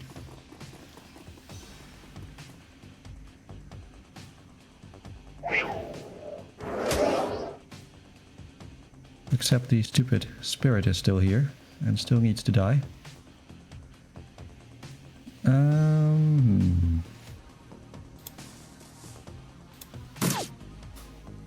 Nice miss. Oh shit, Paco's not doing great at all. Let's get you out of here.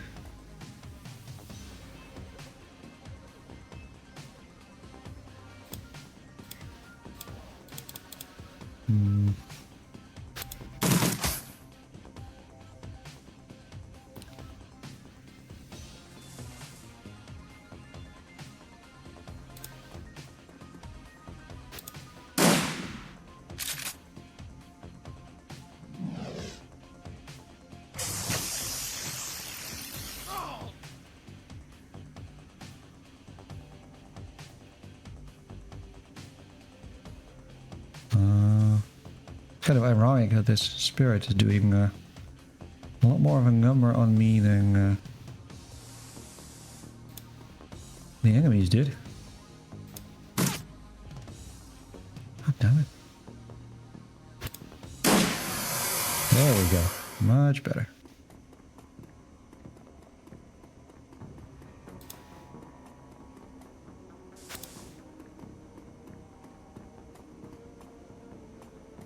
Then we can patch you up.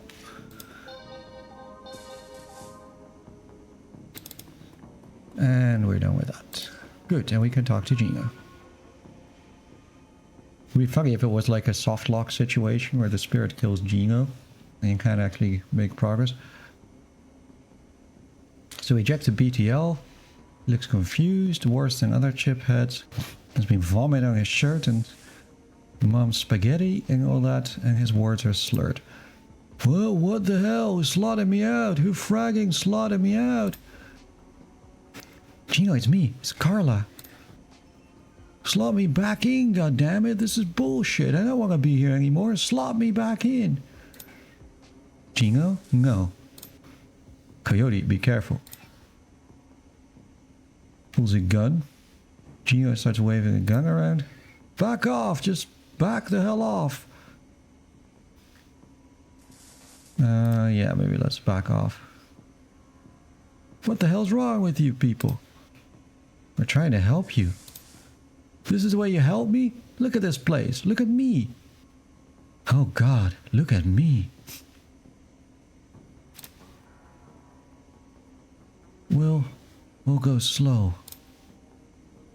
He drops the gun, grabs him, rocks with him for a long time, her head buried in his shoulder. She locks eyes with you, the deepest gratitude reflecting on her face. We're done here. I'm done. I don't need to step foot in one of these places ever again. Alright, so we rescued her brother from his drug addiction, or neuro drug addiction. And now we have Sharon's plan for learning more about the Ripper. Getting back into the warehouse is going to require some support. So we need to talk to a fixer. Because the fixer has the contacts, knows who's good at what. We'll put together a team we need. Magical support, street samurai, Nova hot decker from Matrix work. Running the shadows is a life and death gamble. It pays to hire the best Shadowrunners you can. And it sure does. So we get to talk to the fixer, Mr. Delilah. And first there's Cherry Bomb. Hey, there's a woman looking for you, Jessica something. She's waiting for you by the stage. Bellevue type, wouldn't order anything, wouldn't touch anything. I think she's afraid of diseases or something. You mean my ex, Shane? Nah, hasn't been in since that last time. No calls or pages or handwritten notes either. Weird, he was so persistent. I guess he finally got the message. Maybe I'll find someone at that universal brotherhood of his and settle down. Coyote, Delilah, Bartlett. Who's Bartlett? Big presence at the end of the bar, he's in the biz.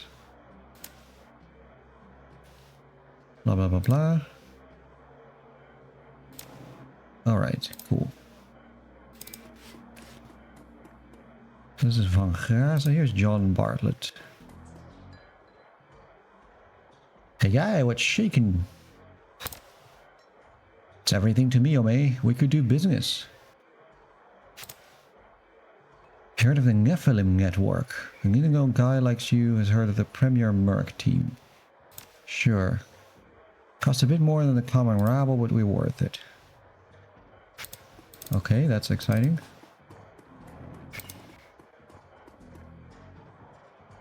Then here's Jessica. Sam's sister Jessica's from a different world. Her suit is tailored, her eyes are sharp, and her style exudes authority. Yes, and you are? Yeah. I was told as much over the phone. A woman who called herself Coyote contacted me this morning to inform me that my brother was dead, and that I should come to this place and speak to someone about an investigation. I wish I could say it's a shock, but given the circles he rang in. If you say. But even so, look at this place. These people. And you. You're not with the police, are you? No, it's just that. I don't want anyone else getting hurt on account of my brother. Surely there's an official police investigation going on. Why not let the professionals handle this? You must have better things to do than waste your time searching for whoever killed my low-life brother. Someone's paying you? I find it hard to believe that anyone who really knew Sam would put up the money. Who is it? I don't understand.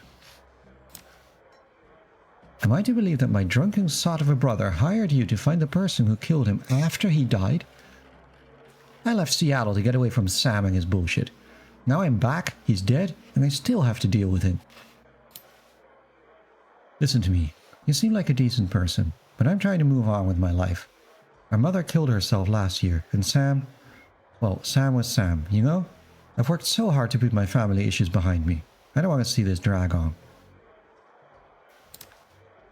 I appreciate that, but I think I prefer to just let it be. No one else needs to get hurt. Are we talking about the same man? My brother was worthless. Worthless. He used people. He... never mind. I can see that you're not going to let this go, and I respect that you're honoring my brother's memory in your own way. But I hope you can understand how emotional this is for me. Maybe you can do things in a way that the police can't. What do you need from me? Can't remember. Maybe he dwelled in the past when he was in his cups. We argued when we were younger. Now, I overlooked the implied accusation. I wasn't going to fundraiser all evening. Did he have any enemies? His biggest enemy was himself. I don't know of any others. Were you close? I think I've made my feelings pretty clear. I mourned losing Sam long before he died.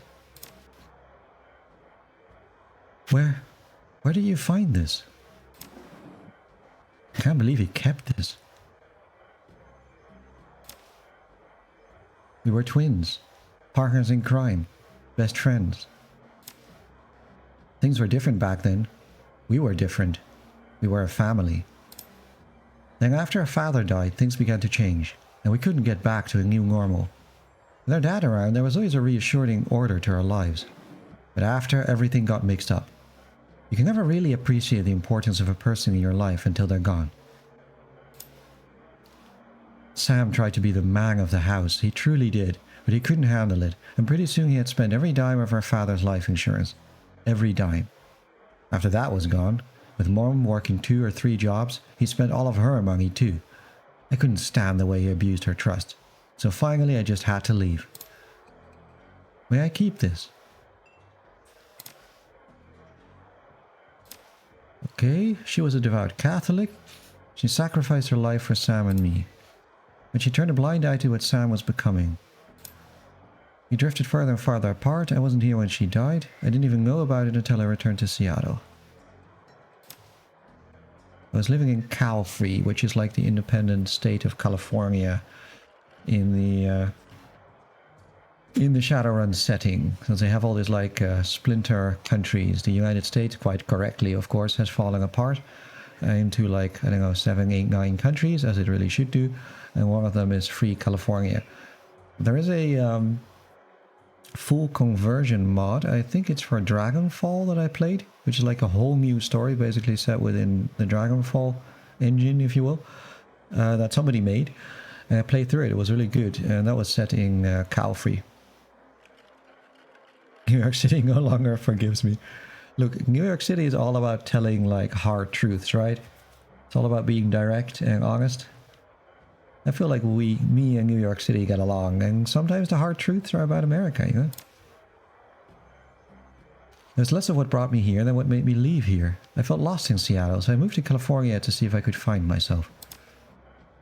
Actually, yes, while I was there, I developed a whole new outlook on life, a vision for what the world could become, and I came back here to help make it happen.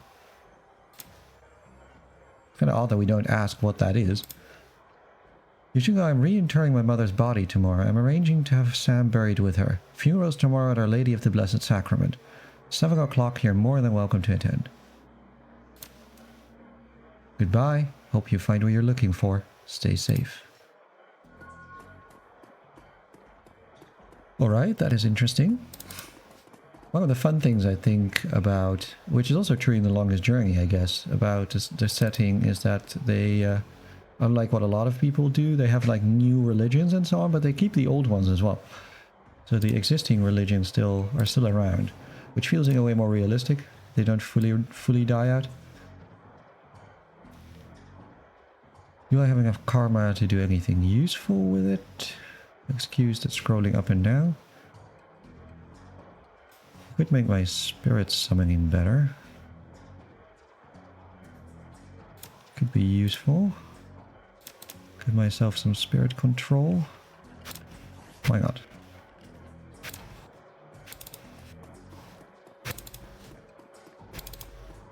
Besides, half the fun of like hanging out with my American friends is that we mutually wind each other up. I wind them up about America and they wind me up about Europe, and we get along great. Alright, here's Mr. Delilah, we're there. You're a smart guy. What can I do for you, smart guy? You got scratch? How much it gonna cost? About 1,200 a head. Do I have that? Well, I have 4,600, right? So I can do 3, I guess. Yeah, let's see him. So now you get to hire some people. That's what it looks like. Get a list of dudes. And you can add 2 more. Because you can have a maximum party size of 4. The only thing I still haven't figured out, which I'm a little bit annoyed by, is how do I use items when I'm in the combat situation. For some reason I can't seem to figure that. But I'm sure I will. So of course first we look at who looks hot. But we also look at who do we need. Like a decker could be useful.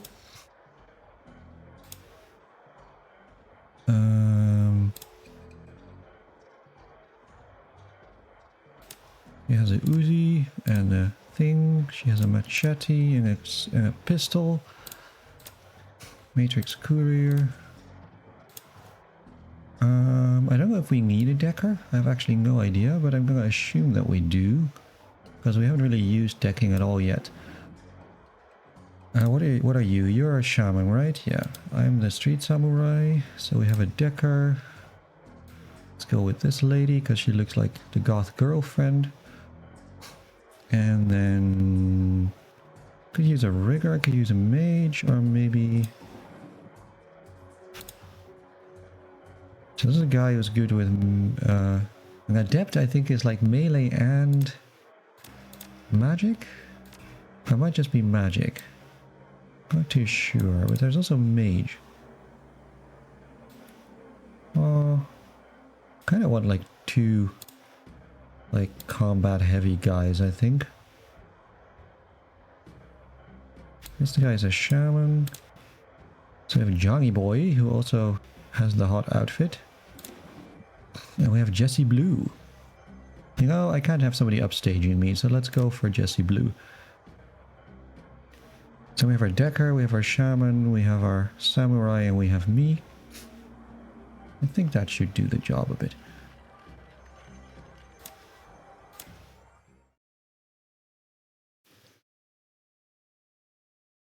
And this is basically just a way to introduce you to the concept of being able to hire your party members. Because normally, of course, you get like party members that are part of the story and that have character and personality and whose story develops. But also for certain things, you hire crew members. So return to the docks to meet Sharon Halfsky. She appears cool and professional, a consummate runner by birth, if not by trade. And one of the hearth spirits in this place can point you to the Ripper. Dealing with spirits can be a tricky business. You don't have to be an Amerindian shaman. Sharon has a particular connection. Something's not right. The docks or they strange trigger the need for caution. The guards are missing and the gate has been smashed in. All right. I have a whole bunch of stuff, so now I get to pick whether there's anything from my stash that I want to transfer. But I don't think, want to do that. So let's just go. I feel like the decking was kind of clunky in the others. The decking has always been clunky. It's also one of the problems, I think, with the tabletop version of the game. My understanding is that basically every edition, they change how the decking system works and how the interaction with the matrix works. And you can kind of tell why, because while the whole thing of like, okay, you have a decker who's doing stuff and other people are doing other things is a cool concept, right? And this whole matrix stuff is a cool concept. It de facto means that one of your party members, one of the people that you're playing with, is doing a completely different thing than the whole rest of the team. So you automatically get this kind of separation between one person and other people. And, that's not always great gameplay. So I think they've always had a lot of problems making that fun and exciting for people to actually use. I do really like what the decking looks like in these games, though, because it has that classic cyberpunk cliche of like representing data as these like glowy blocks and stuff like that. That is such fun stuff. No, not apartheid. Paladin, where's your head? I mean, it is apartheid in the technical sense, I guess, in the sense that you are, you're on two different tracks, and that's essentially just not really good game design. Anyway, I need to get a drink as well, because it is still very warm here.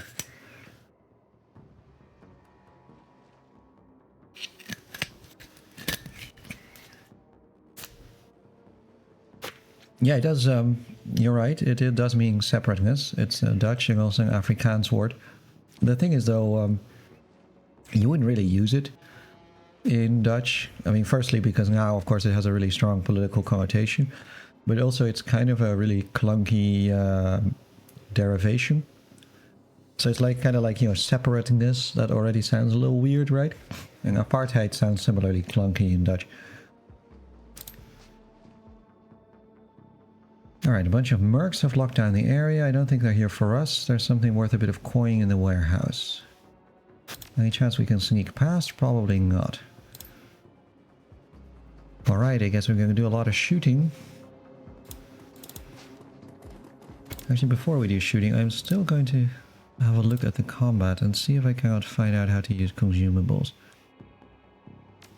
If somebody remembers how you use items in the combat system, I would be much obliged. So this is draw or holster your weapon, or like go down, weapon damage. This is cycling through your weapons. Setting overwatch, which you can only do with certain guns.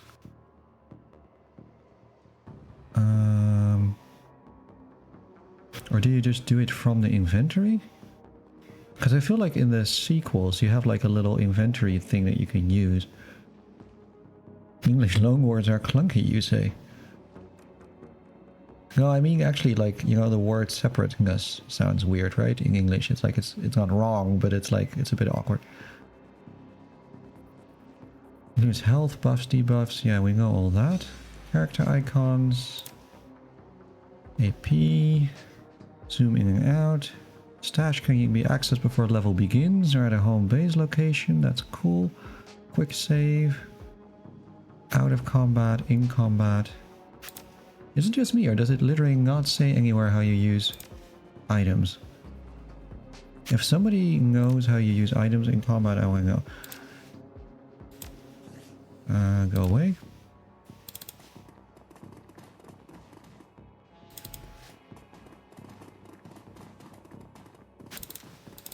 I'm normally very team anti-backseating, but this is a basic mechanics question. It's a bit different. Nothing over here. Well, who is it? Who do we have there? You there! This block is off limits. There's, we've got a gas leak on the docks here. No loitering. This guy doesn't look like one of the hired mercenaries. Hey, are you even listening? Get out of here! Yeah, I mean, there is an inventory you can use. The thing is, I don't know in the combat system maybe you just have to go into the inventory and then activate it. But you know, when you have this like combat user display here, right, where you have like the gun and all that stuff, and you can cycle through your weapons and reload and so on.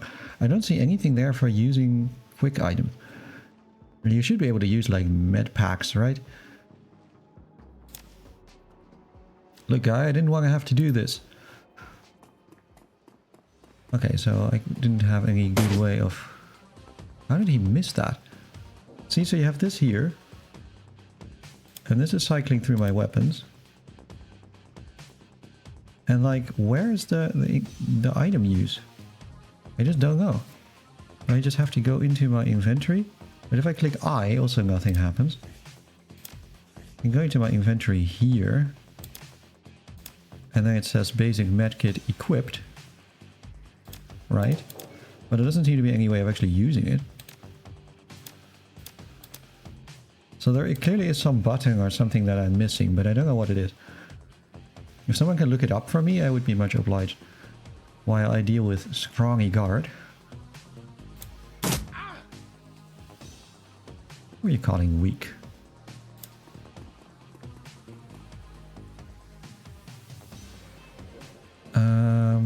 Yeah, she's just a shaman. She's not really good for this. So let's have her back here.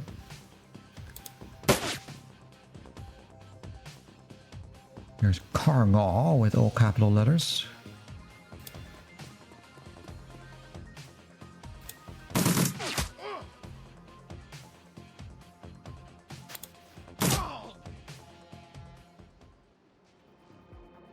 Well, that wasn't difficult.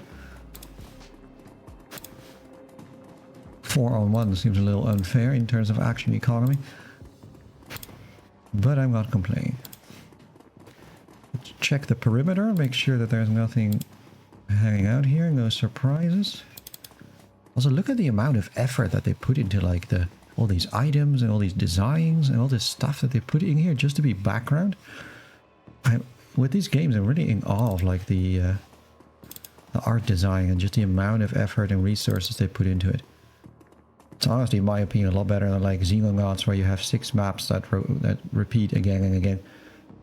On the main screen, there's a box at the bottom right-hand corner of the window that looks like a backpack. You select items from the pop-up window during combat and got through the character screen. It took me a while to figure that out too. Is there a box hidden by my chat window? Yeah, but I have full screen, right? So the chat window wouldn't hide it from me. Maybe I just didn't see it. We'll see it when we have the next combat. I will check that out. Oh, here we go. Speaking of next combat. Oh, right, it's this here. I see. You probably can't see it because it's hidden by the frozen chat, but there is in fact a box thing here. See, the thing is, I think in the sequels they made it clearer where this is, and that's why I didn't remember how to do it. But I can actually select from here the, you can kind of see it popping out over the chat now. I can actually select the items here. Alright, thank you very much, Decoy, I appreciate that. Because that's clearly something I am meant to, like, know, right? Screw you. Oh shit, I only had the 1 AP. I was thinking I was hiding myself, but that's not good. Now I'm way out in the open. And she has her magic over here. I see, I see. So we can cast haste. But that costs me 2 action points, or I can cast Mana Bolt on this gentleman. That's also not great.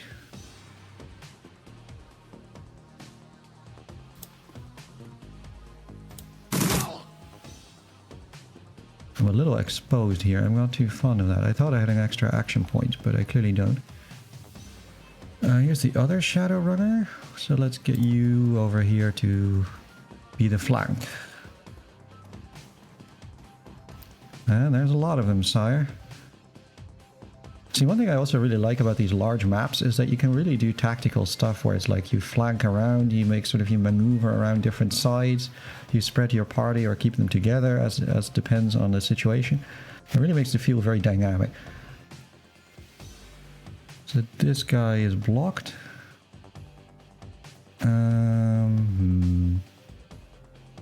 It's a shame that this plane doesn't give me any protection.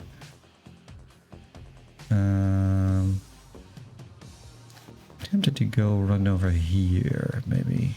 Or here, rather.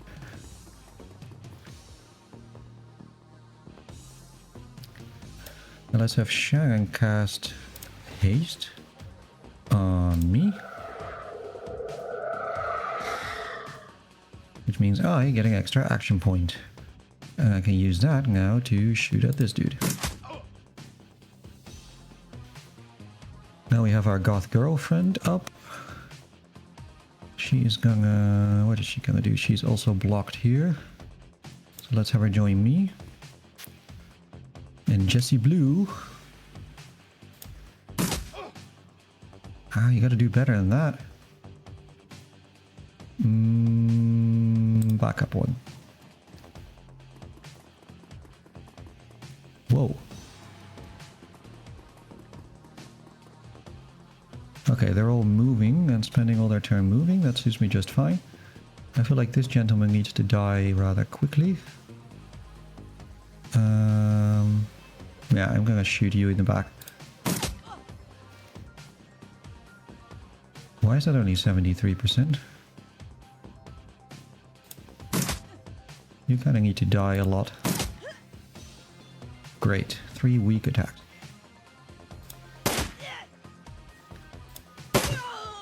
That's more like it. Karna is up. We are going to dispose of you. Easy as goblin pie. And that leaves you. Ah, done. Ah, shit, a crit. Still, she's tough enough, I think. She has a lot of hit points by the looks of it.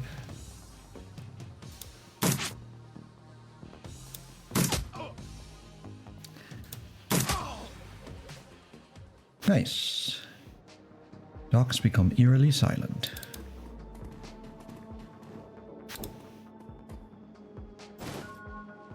Key to the warehouse. Karma gained. All to the good. No worry though, like in these games not all these fights are this easy. They're still sort of easing you into it. Also, this is on normal difficulty. You can make it harder as well if you want.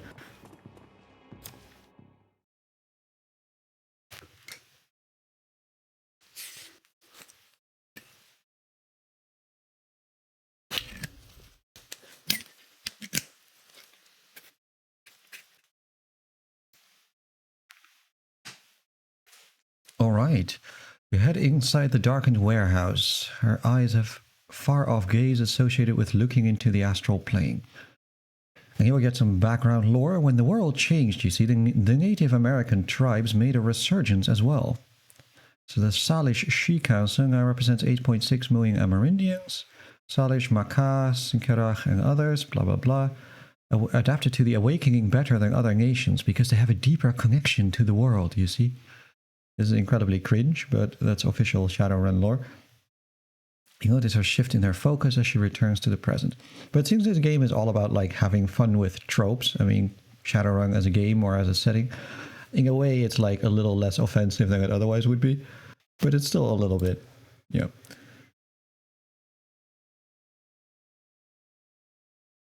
It's not the best aspect of it, shall we say. Okay, we have a new objective. Keep Shagang alive, defeat the runner crew, find the pay data that the runners are after for optional something or other.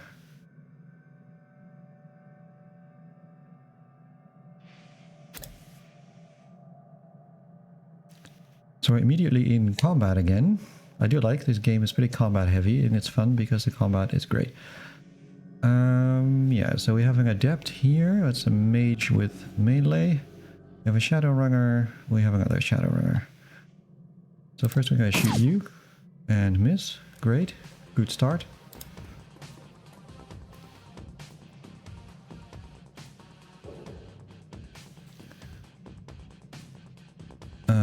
You're going to take one shot And then hide over here. So nothing in the conference room. You have only 45% on this, which is not great.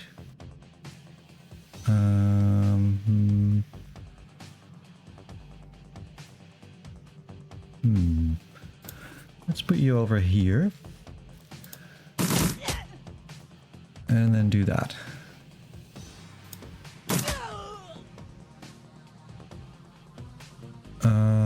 And then you come back up to back over here. Ow.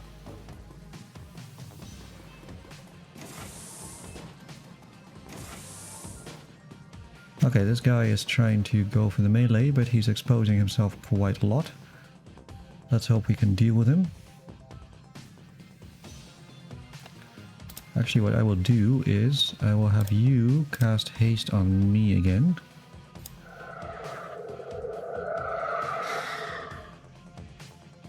That way I have 3 AP to get out of here. So we hit you. And then I get over here. Now you're in a little bit of trouble here.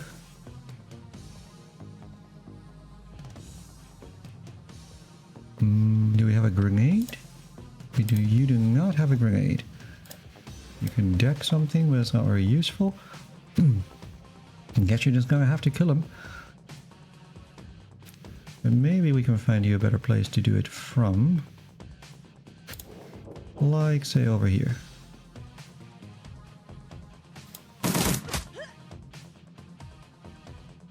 That's not amazing. Nice, that's what I was hoping.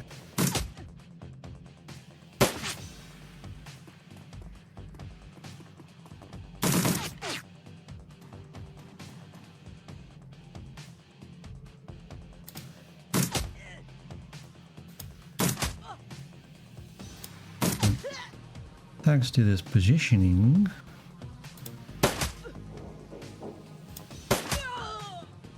our friend here is a little bit exposed.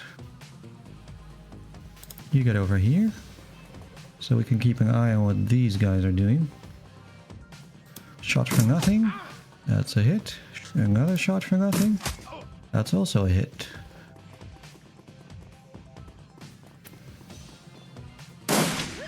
Ow. And that is suppression. You are line of sight blocked. You're also line of sight blocked. So I need to get over here. Let me think. It make more sense to start with you.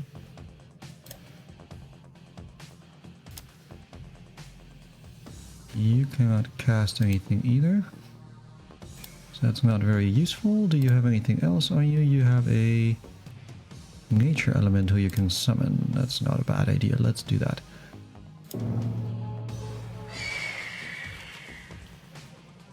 And the nature elemental will usually stand in the way. And also attack this dude.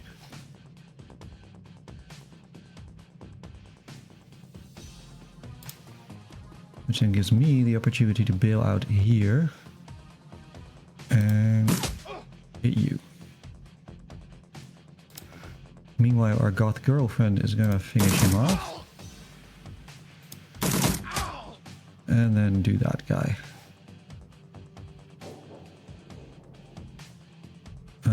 You don't really have anything useful to do. You can get over here with me. And that will do. Now we're still in combat mode, which means that they aren't all gone yet. So let's go and find out where they are.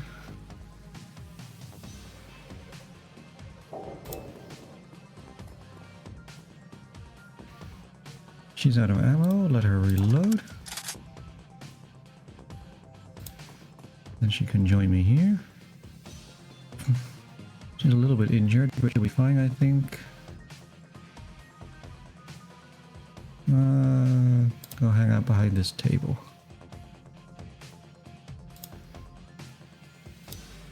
So it's the amount of AP you can give the summon.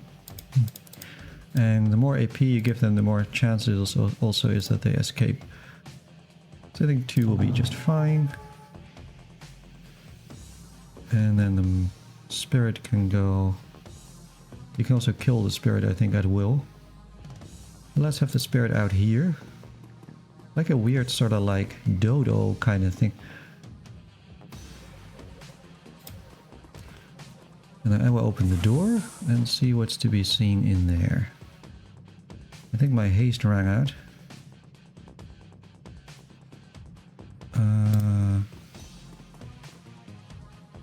Don't really see anything there.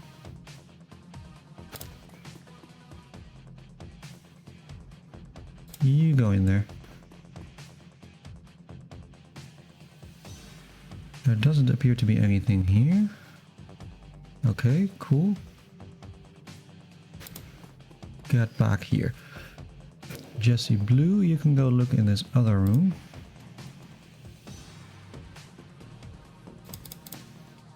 And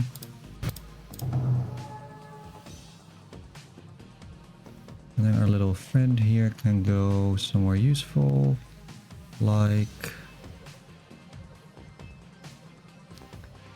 Why don't you go bait out some attacks over here?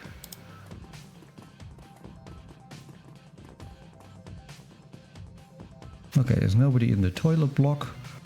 That's good news. So I guess we're meant to go through here, huh? Well, let's do it.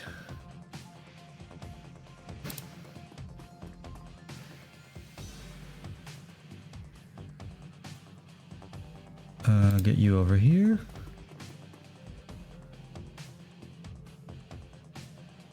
And you are on point.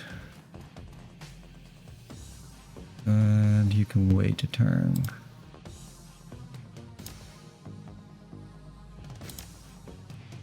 I will get rid of the spirit, because otherwise he's going to go berserk and that's more problems than we need. Good idea, decoy. I will have some water.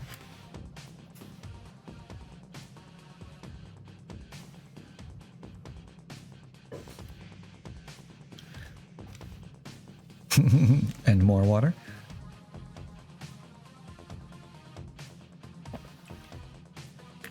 It's a good thing too, because it is warm and it is muggy here. I think it's like 28 or something and like intensely humid. It's no fun. Okay, now I'm obviously super exposed here, which is not great. So let's get some backup in here.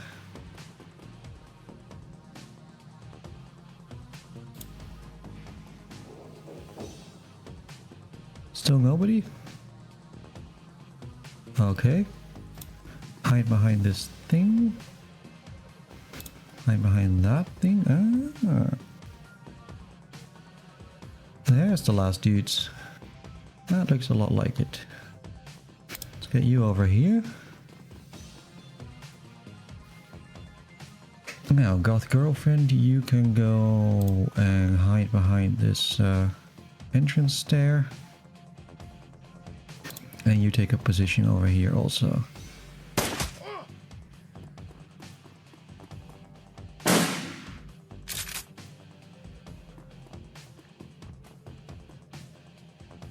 Whoa now, have we been introduced? Because I sure don't think we have.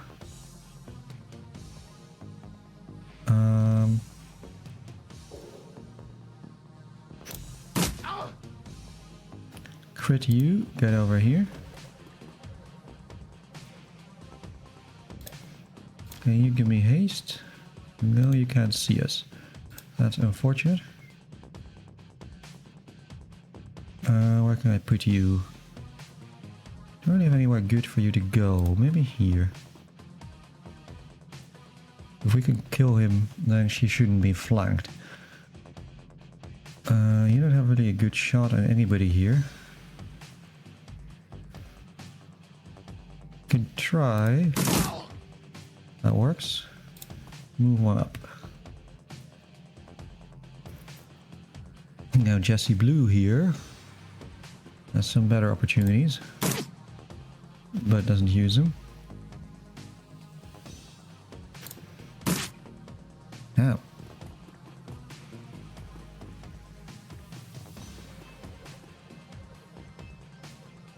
You really want to get me?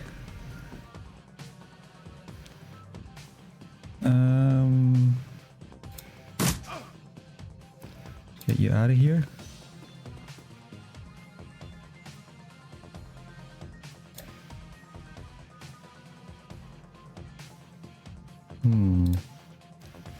We probably have to keep what's her face alive, right? So we better get her out of here too. I think over here will be good for you to be.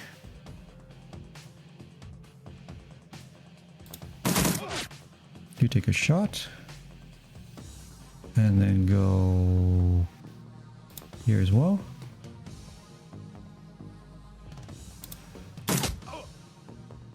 You take a guy out and go hide behind the chairs.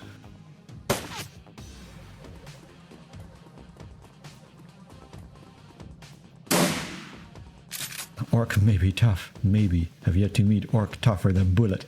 Exactly. I mean, this orc has tanked a couple, but not gonna keep doing it. You, my friend, need to be shot in the back. We were here first, assholes. This is our score. I don't care about your score.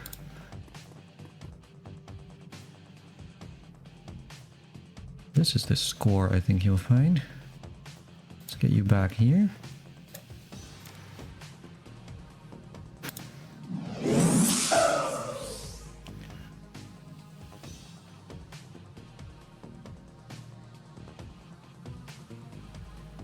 If you like this score so much, why don't you face the music? Or not. You also just miss, of course. Get over there.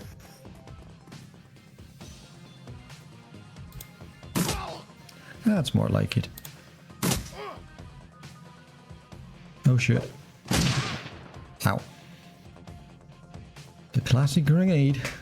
It's a good thing this is not, what was it, Melbourne? With the famous grenade tossed into the hiding place. That was very funny. For those who have seen that.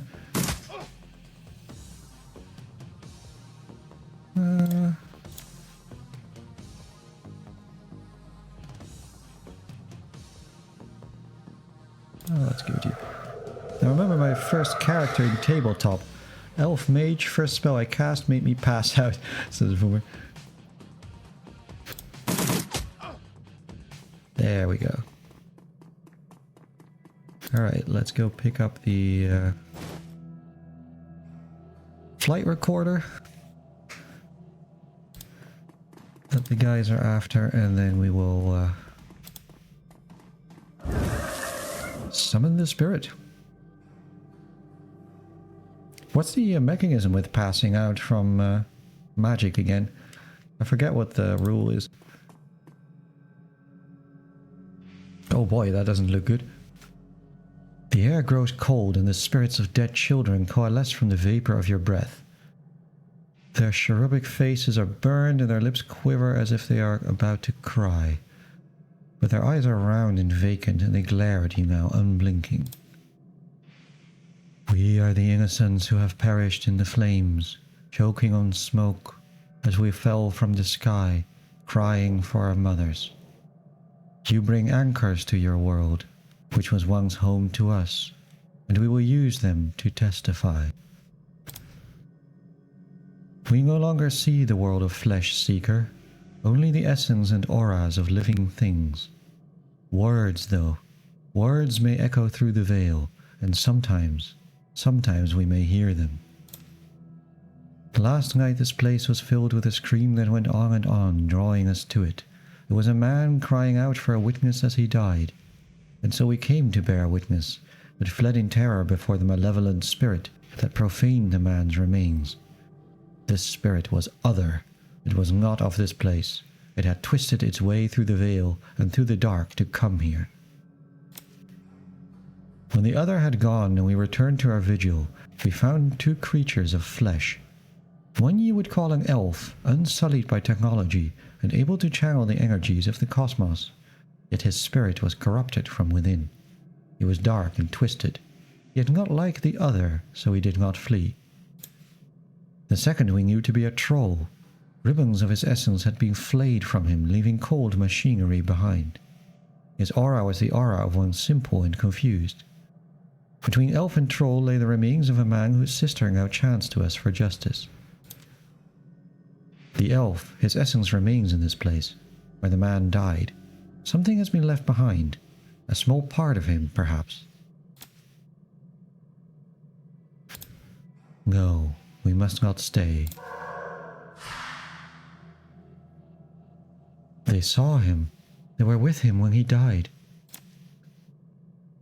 No, but I will be. I don't want that for him. Not what those poor souls have endured. My brother deserves to be free. Yes, the elf and the troll. We have to find that piece of the elf the spirit spoke of. It's our best hope of stopping this. After casting, you have to resist drain. If gross hits is over your force rating, you take physical, otherwise stun damage. Oh yeah, that's it, right. There's drain for like the intensity of your spell, right? You can make it bigger, but then you take more drain. I did horrible on the resist roll. Yeah, that's how it's gonna be, right? It's always when it most matters.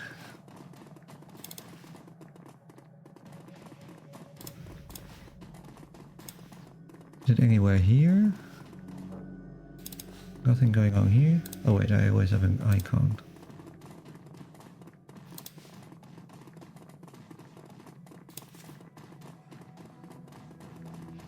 So I turned our rigger invisible and promptly collapsed. Well, I hope it was worth it, right? Like, it's not necessarily the hugest problem if, like, it gets you out of the situation. It's kind of like the Decker thing. You can have the Decker on the side, do the Decker stuff, and then they're not taking part in combat, but if they're being helpful enough, it's worth it.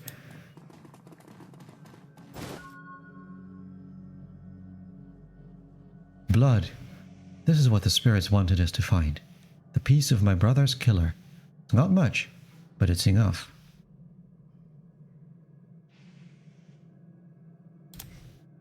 I can, given enough time. But I'm still feeling quite drained. I need to rest before I can try anything so involved. When I'm able, I'll commune with Bear, consult the spirits, and do what must be done. But in the meantime, I might take some portion of the sample to pursue a more conventional avenue of attack. Good. Let me know if you learn anything about this elf and troll pair. And should you find them, I want to be there when they are brought low. I want to see the light leave their eyes. Or my brother. Sure.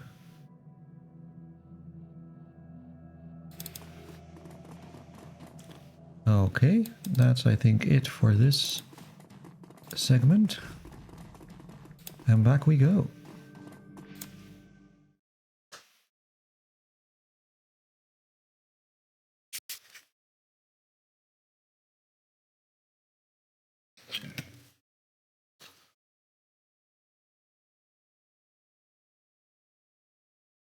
When you returned to the Seamstresses Union in the early hours of the morning, it seemed like a completely different place.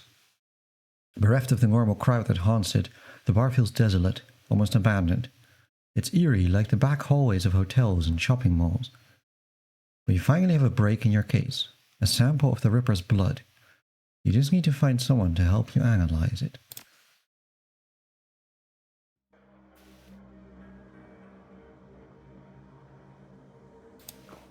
Okay. Guess we can go do that. Mrs. Kubota is in the back. Okay.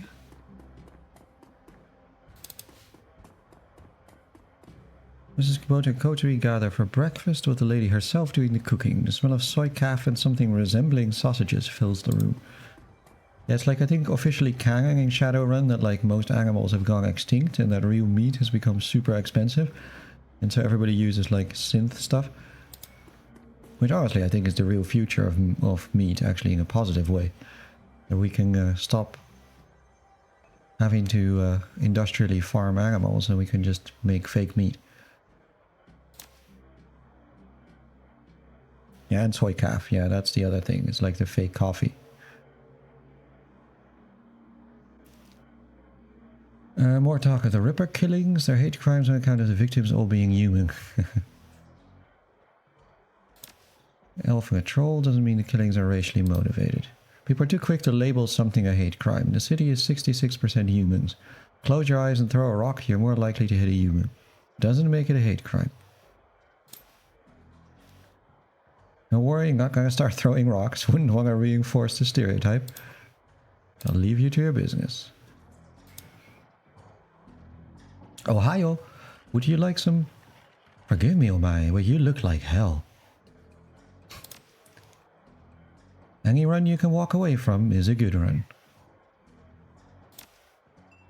I can tell you've been busy, and I can see by the look on your face that there is something you need.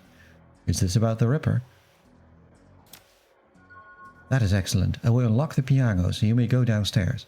I'm certain someone in the safe house will be able to help you if they're awake. It is likely that you will visit the Matrix before the day is done. Take the whole plate. So we have our fake sausages. Actually, I think the Netherlands is one of the leading countries in the development of fake meat, which I think is pretty cool. I don't think it really... we're not really there yet. And by fake meat, I don't mean like soy substitutes or all that stuff, which is long existent now, but more, you know, cell-grown or vat-grown meat. We're doing a lot of legwork on this job. It's going to require a trip to cyberspace and back to ID the Ripper. The Matrix, the cybernetic analog of Inside the Grid, the worldwide computer network. You gotta love Cyberpunk, right? This is so good. A digital world, information brought to life. It's very much like, in a world where the Matrix is a cybernetic analog. Inside cyberspace, your avatar does all the work, while your meat body is left behind. And yeah, so you have like all these like physical representations of data and physical representations of security systems, and it all looks like glowy bits and so on, which is exactly what you want out of your Cyberpunk. To be fair, they had that in The Longest Journey too. If you haven't seen my Longest Journey series, you should do. So as many dangers as the meat world, meat space, locked doors, security countermeasures, black IC that can fry a Decker's brain. Get dumb shocked out and your brain gets fuzzy for a bit. Get hit by an enemy Decker and you can die. Well, teach me about the digital world, why don't you? I don't know anything about it. Is there anything here I want to have? No. Not really.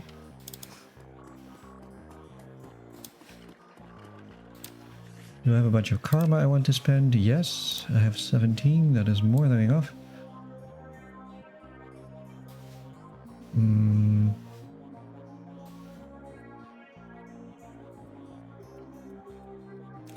What to do, what to do. I think I need to up my... So dodge here corresponds to the quickness level. So I think I need to up my quickness to 5. And then I'm going to up my dodge also to 5.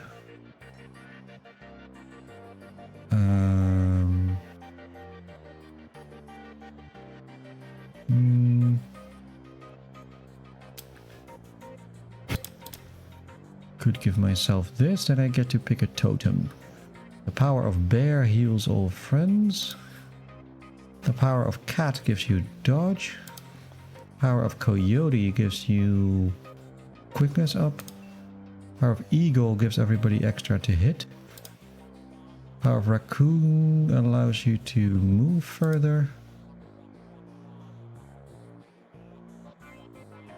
Oh yeah, that heals everybody the most recent attack. I think that's pretty good. I will go with that. Let's improve our spirit control. And what else can I do? Nothing really, I will save the other two.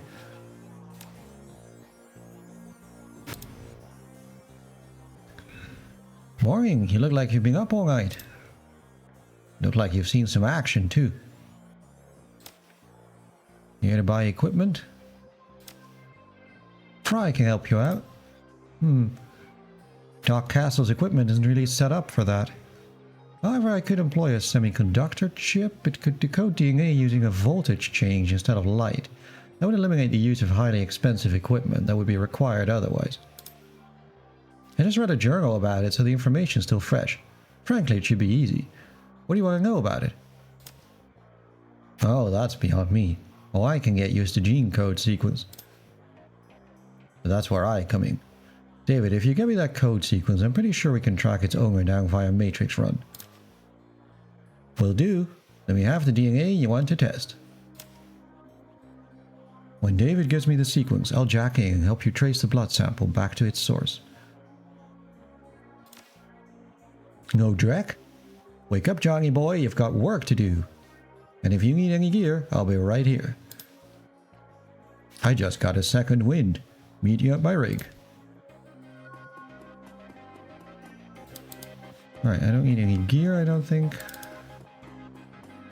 I don't need Van Gas. So let's get into the Matrix. Let's hack the Gibson and jack in and all that stuff. Thanks to the semiconductor-based gene sequencing system that David employed, we should have the information we need to track the Ripper in the Matrix. I'm really impressed with his results, considering it was his first attempt. He was utilizing an unproven technique he'd read about in a science journal, and he was working from memory on minimal sleep. We hit the Lone Star DNA database first to see if our donor has prior criminal record. They have extensive DNA archives, and we go hunting based on what we find. Let's hit the decks and jack into the Matrix. I can get into their private grid easily, but I've got to warn you. Once we're in, it could get a little rough. How much decking experience have you had? I have a Trode net here. It's a headband you wear that lets you piggyback me in the Matrix. You'll see and hear everything I do.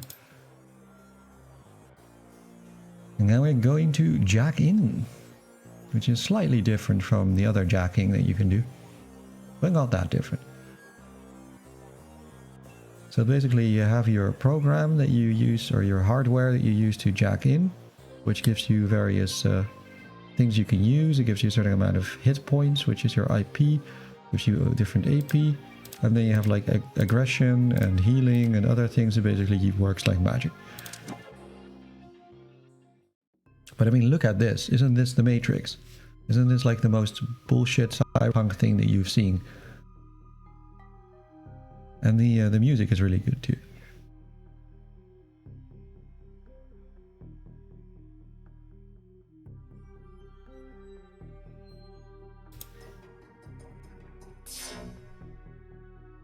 So this is a little tutorial for using the Matrix.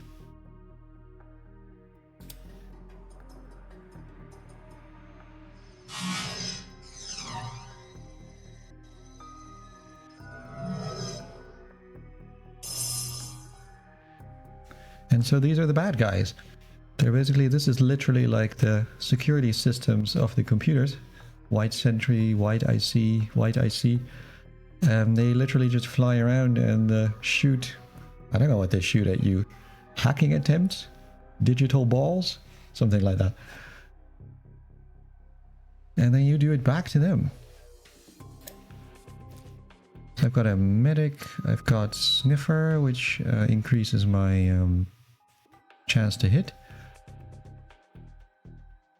Got the killer, which hits it for 75, and you can reduce the alarm state. There's one thing that's different in the Matrix, is that there is an alarm state in certain cases. But you want to keep the alarm state down, because as the alarm state goes up, more and more sort of defense systems get summoned.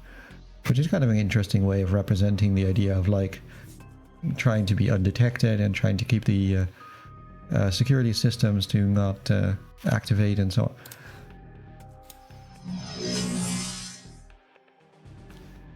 So now we cast damage basically, but you have a cooldown on them, so you can't use all of them at once.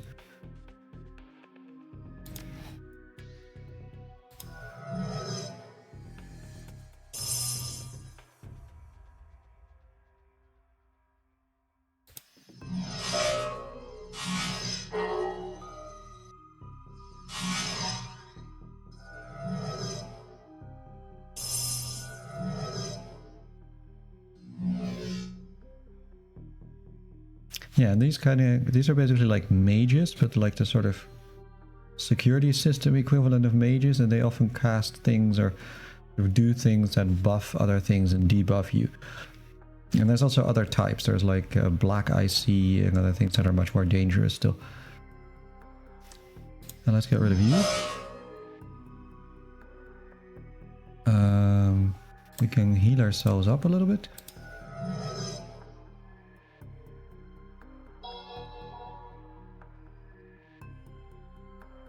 And we can hit the white cinch.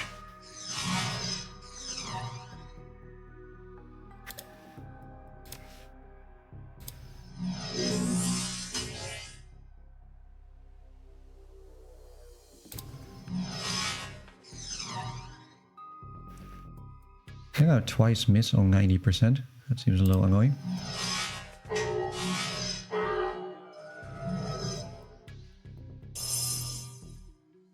The Real Decoy says, I still remember how cool I thought the term icebreaker was when I first played Deus Ex back in the day. Yeah, there's also like, I kind of enjoy actually the sort of overlapping terminology between these kind of games. It makes it almost feel as if they're a little bit in the same universe, which is an enjoyable idea.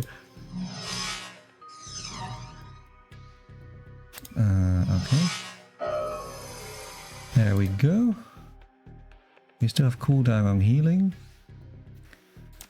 But let's go for you.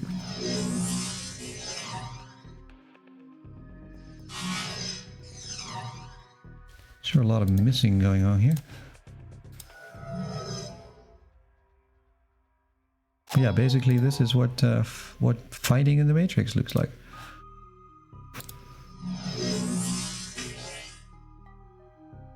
There's not as much bullet time as you might expect.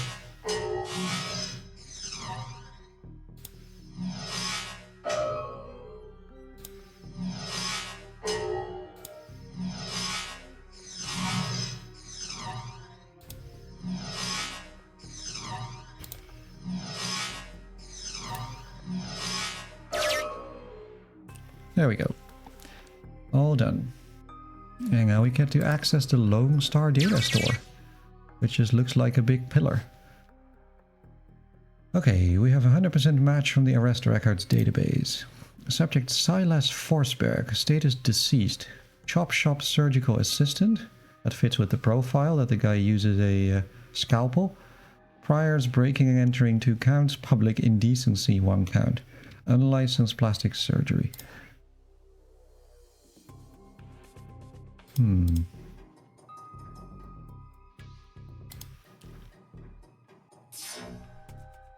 Yeah, also the concept of like ice, right? It has this kind of like silly cyberpunk thing going, which is cool. Ooh, there's some more I see here. What you can also have in the Matrix is these things that are like physically unreachable, because the physical thing doesn't matter anyway. Everything is at a distance. There's no melee. So they just hover on these platforms.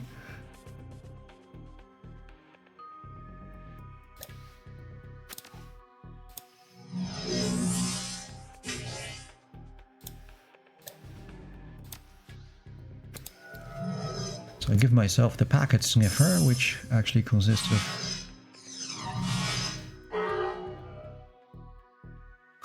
of giving myself an attack bonus.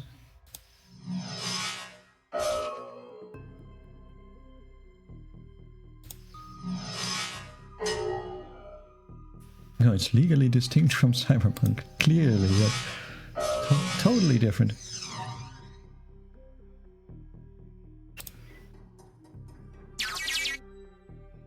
Autopsy records. Silas Forsberg. Subject was found overdosed on half a dozen different sedatives.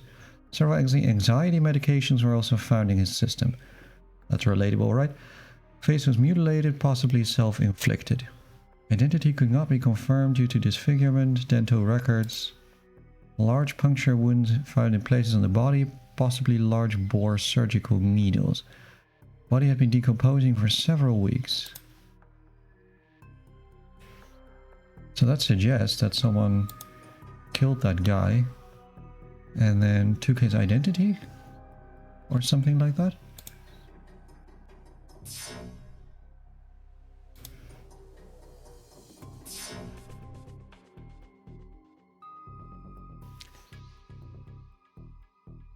But I like that the fact, despite the fact that there's like strictly no physicality going on, there is still like cover that you can take.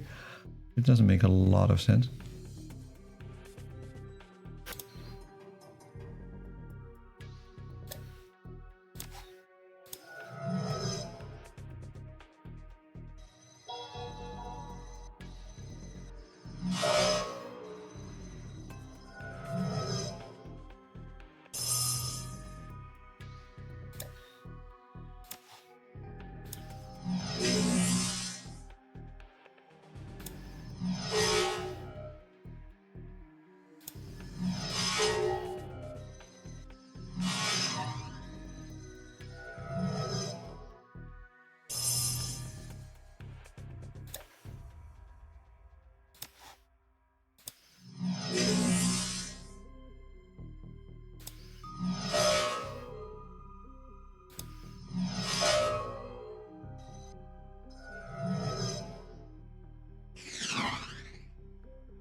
Newsnet. Return on subject Silas Forsberg. Body of Silas Forsberg, blah blah blah. Founding apartment in Snohomish.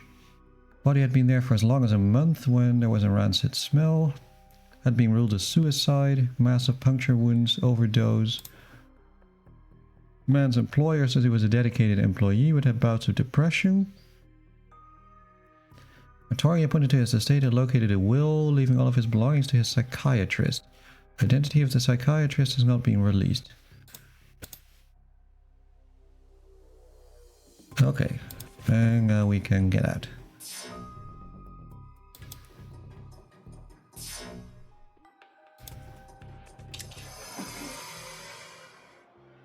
So here's what we know. Our DNA evidence belongs to a dead man whose death was never explained.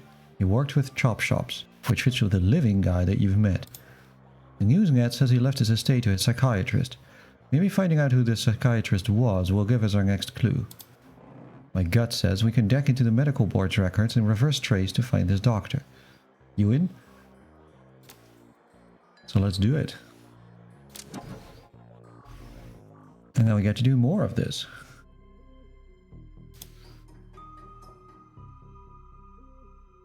Ah, so here's a white Sparky I see. We haven't had that yet. Is there cover here anywhere?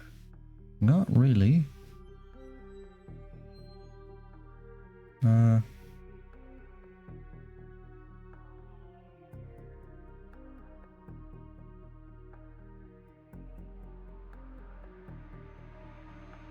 Let you go over here.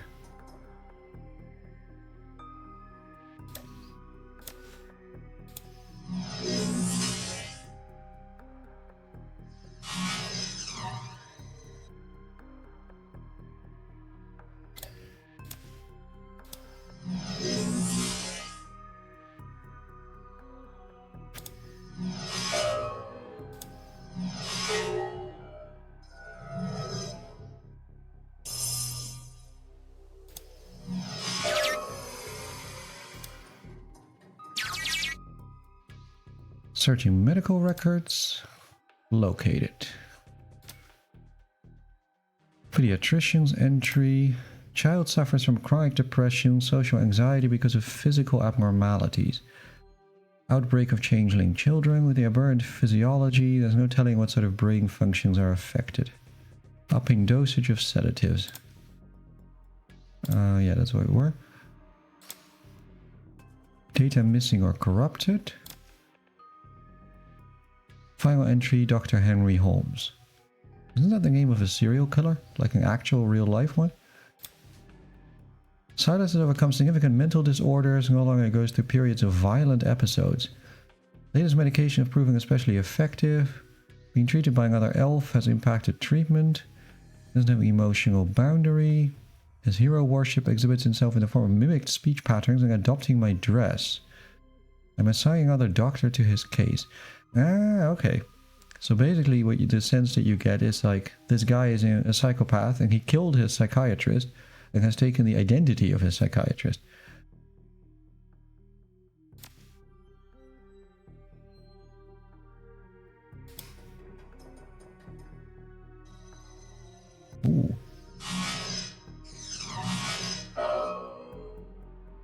Yeah, so here's your black IC, which is potentially deadly.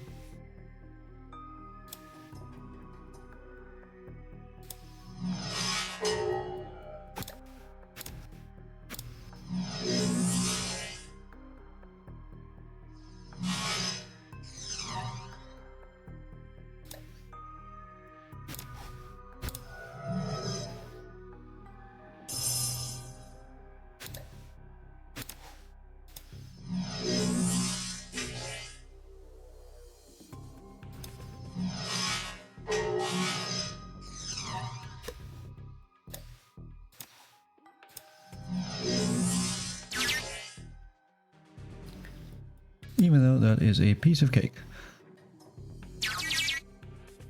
Employment records. Henry Holdings Holmes, MD, PhD. Chief Psychiatrist and Administrator, Mercy Mental Hospital in Snohomish, Washington.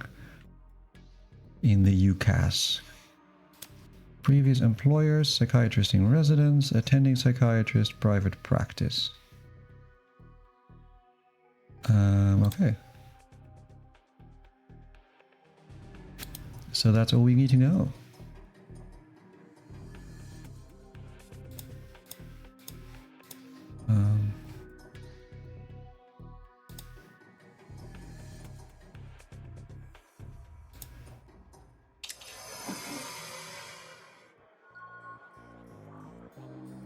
Now the meat space comes back into focus. Our head once again tries to settle on which world is the real one. Your meat body demands food and drink, as does mine. You disconnect from your deck to find that the Union safe house has risen. Cool.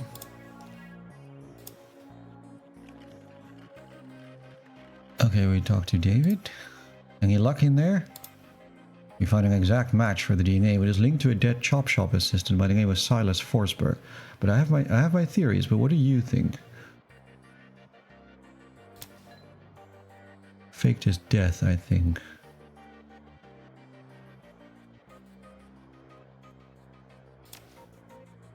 Exactly. This matches up with something I've seen runners try. It's easy enough to find a body shop that will make a replica set of teeth for you. Find some schlub off the street no one will miss, swap the teeth, throw the heat off your trail for a while. Wait, why would he need to go through those lengths? Prior for unlicensed plastic surgery. The late Silas left all his belongings to a doctor, Dr. Holmes. That's probably the same guy. Yes, I thought so too. Should go to Dr. Holmes and ask him some very pointed questions. Please pay him my respects. I always find that high caliber rounds get the message across. You should clearly hire some friends and go loaded for bear. I site loaded a ton of valuable data from those Lone Star Matrix nodes. Here's your cut. Alright. So then we have to hire runners and head to Mercy Mental Hospital. But that I think will be for next time. Because I have some packing to do as I'm going on holiday for a couple of days. Not a holiday that I'm ultra looking forward to, but one that was given to me. And I cannot look a gift horse in the mouth. And I also need to eat something and make sure that I have everything sorted out for that. So I will be calling it here, but next week probably, yeah, almost certainly, in fact next week, I will be continuing and finishing this. And then also intending to play the other Shadowrun games, because they are great and I love them. And I'm glad to see that other people liked it too. So yeah, thanks for hanging out, everybody. Let's see for a second whether there's any raiding that can be done.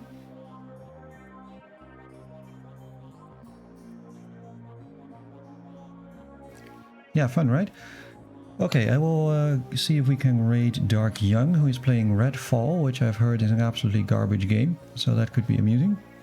And yeah, in the meantime, I will be away for a couple of days, and then I will be making next week with more streams. Until then, be seeing you.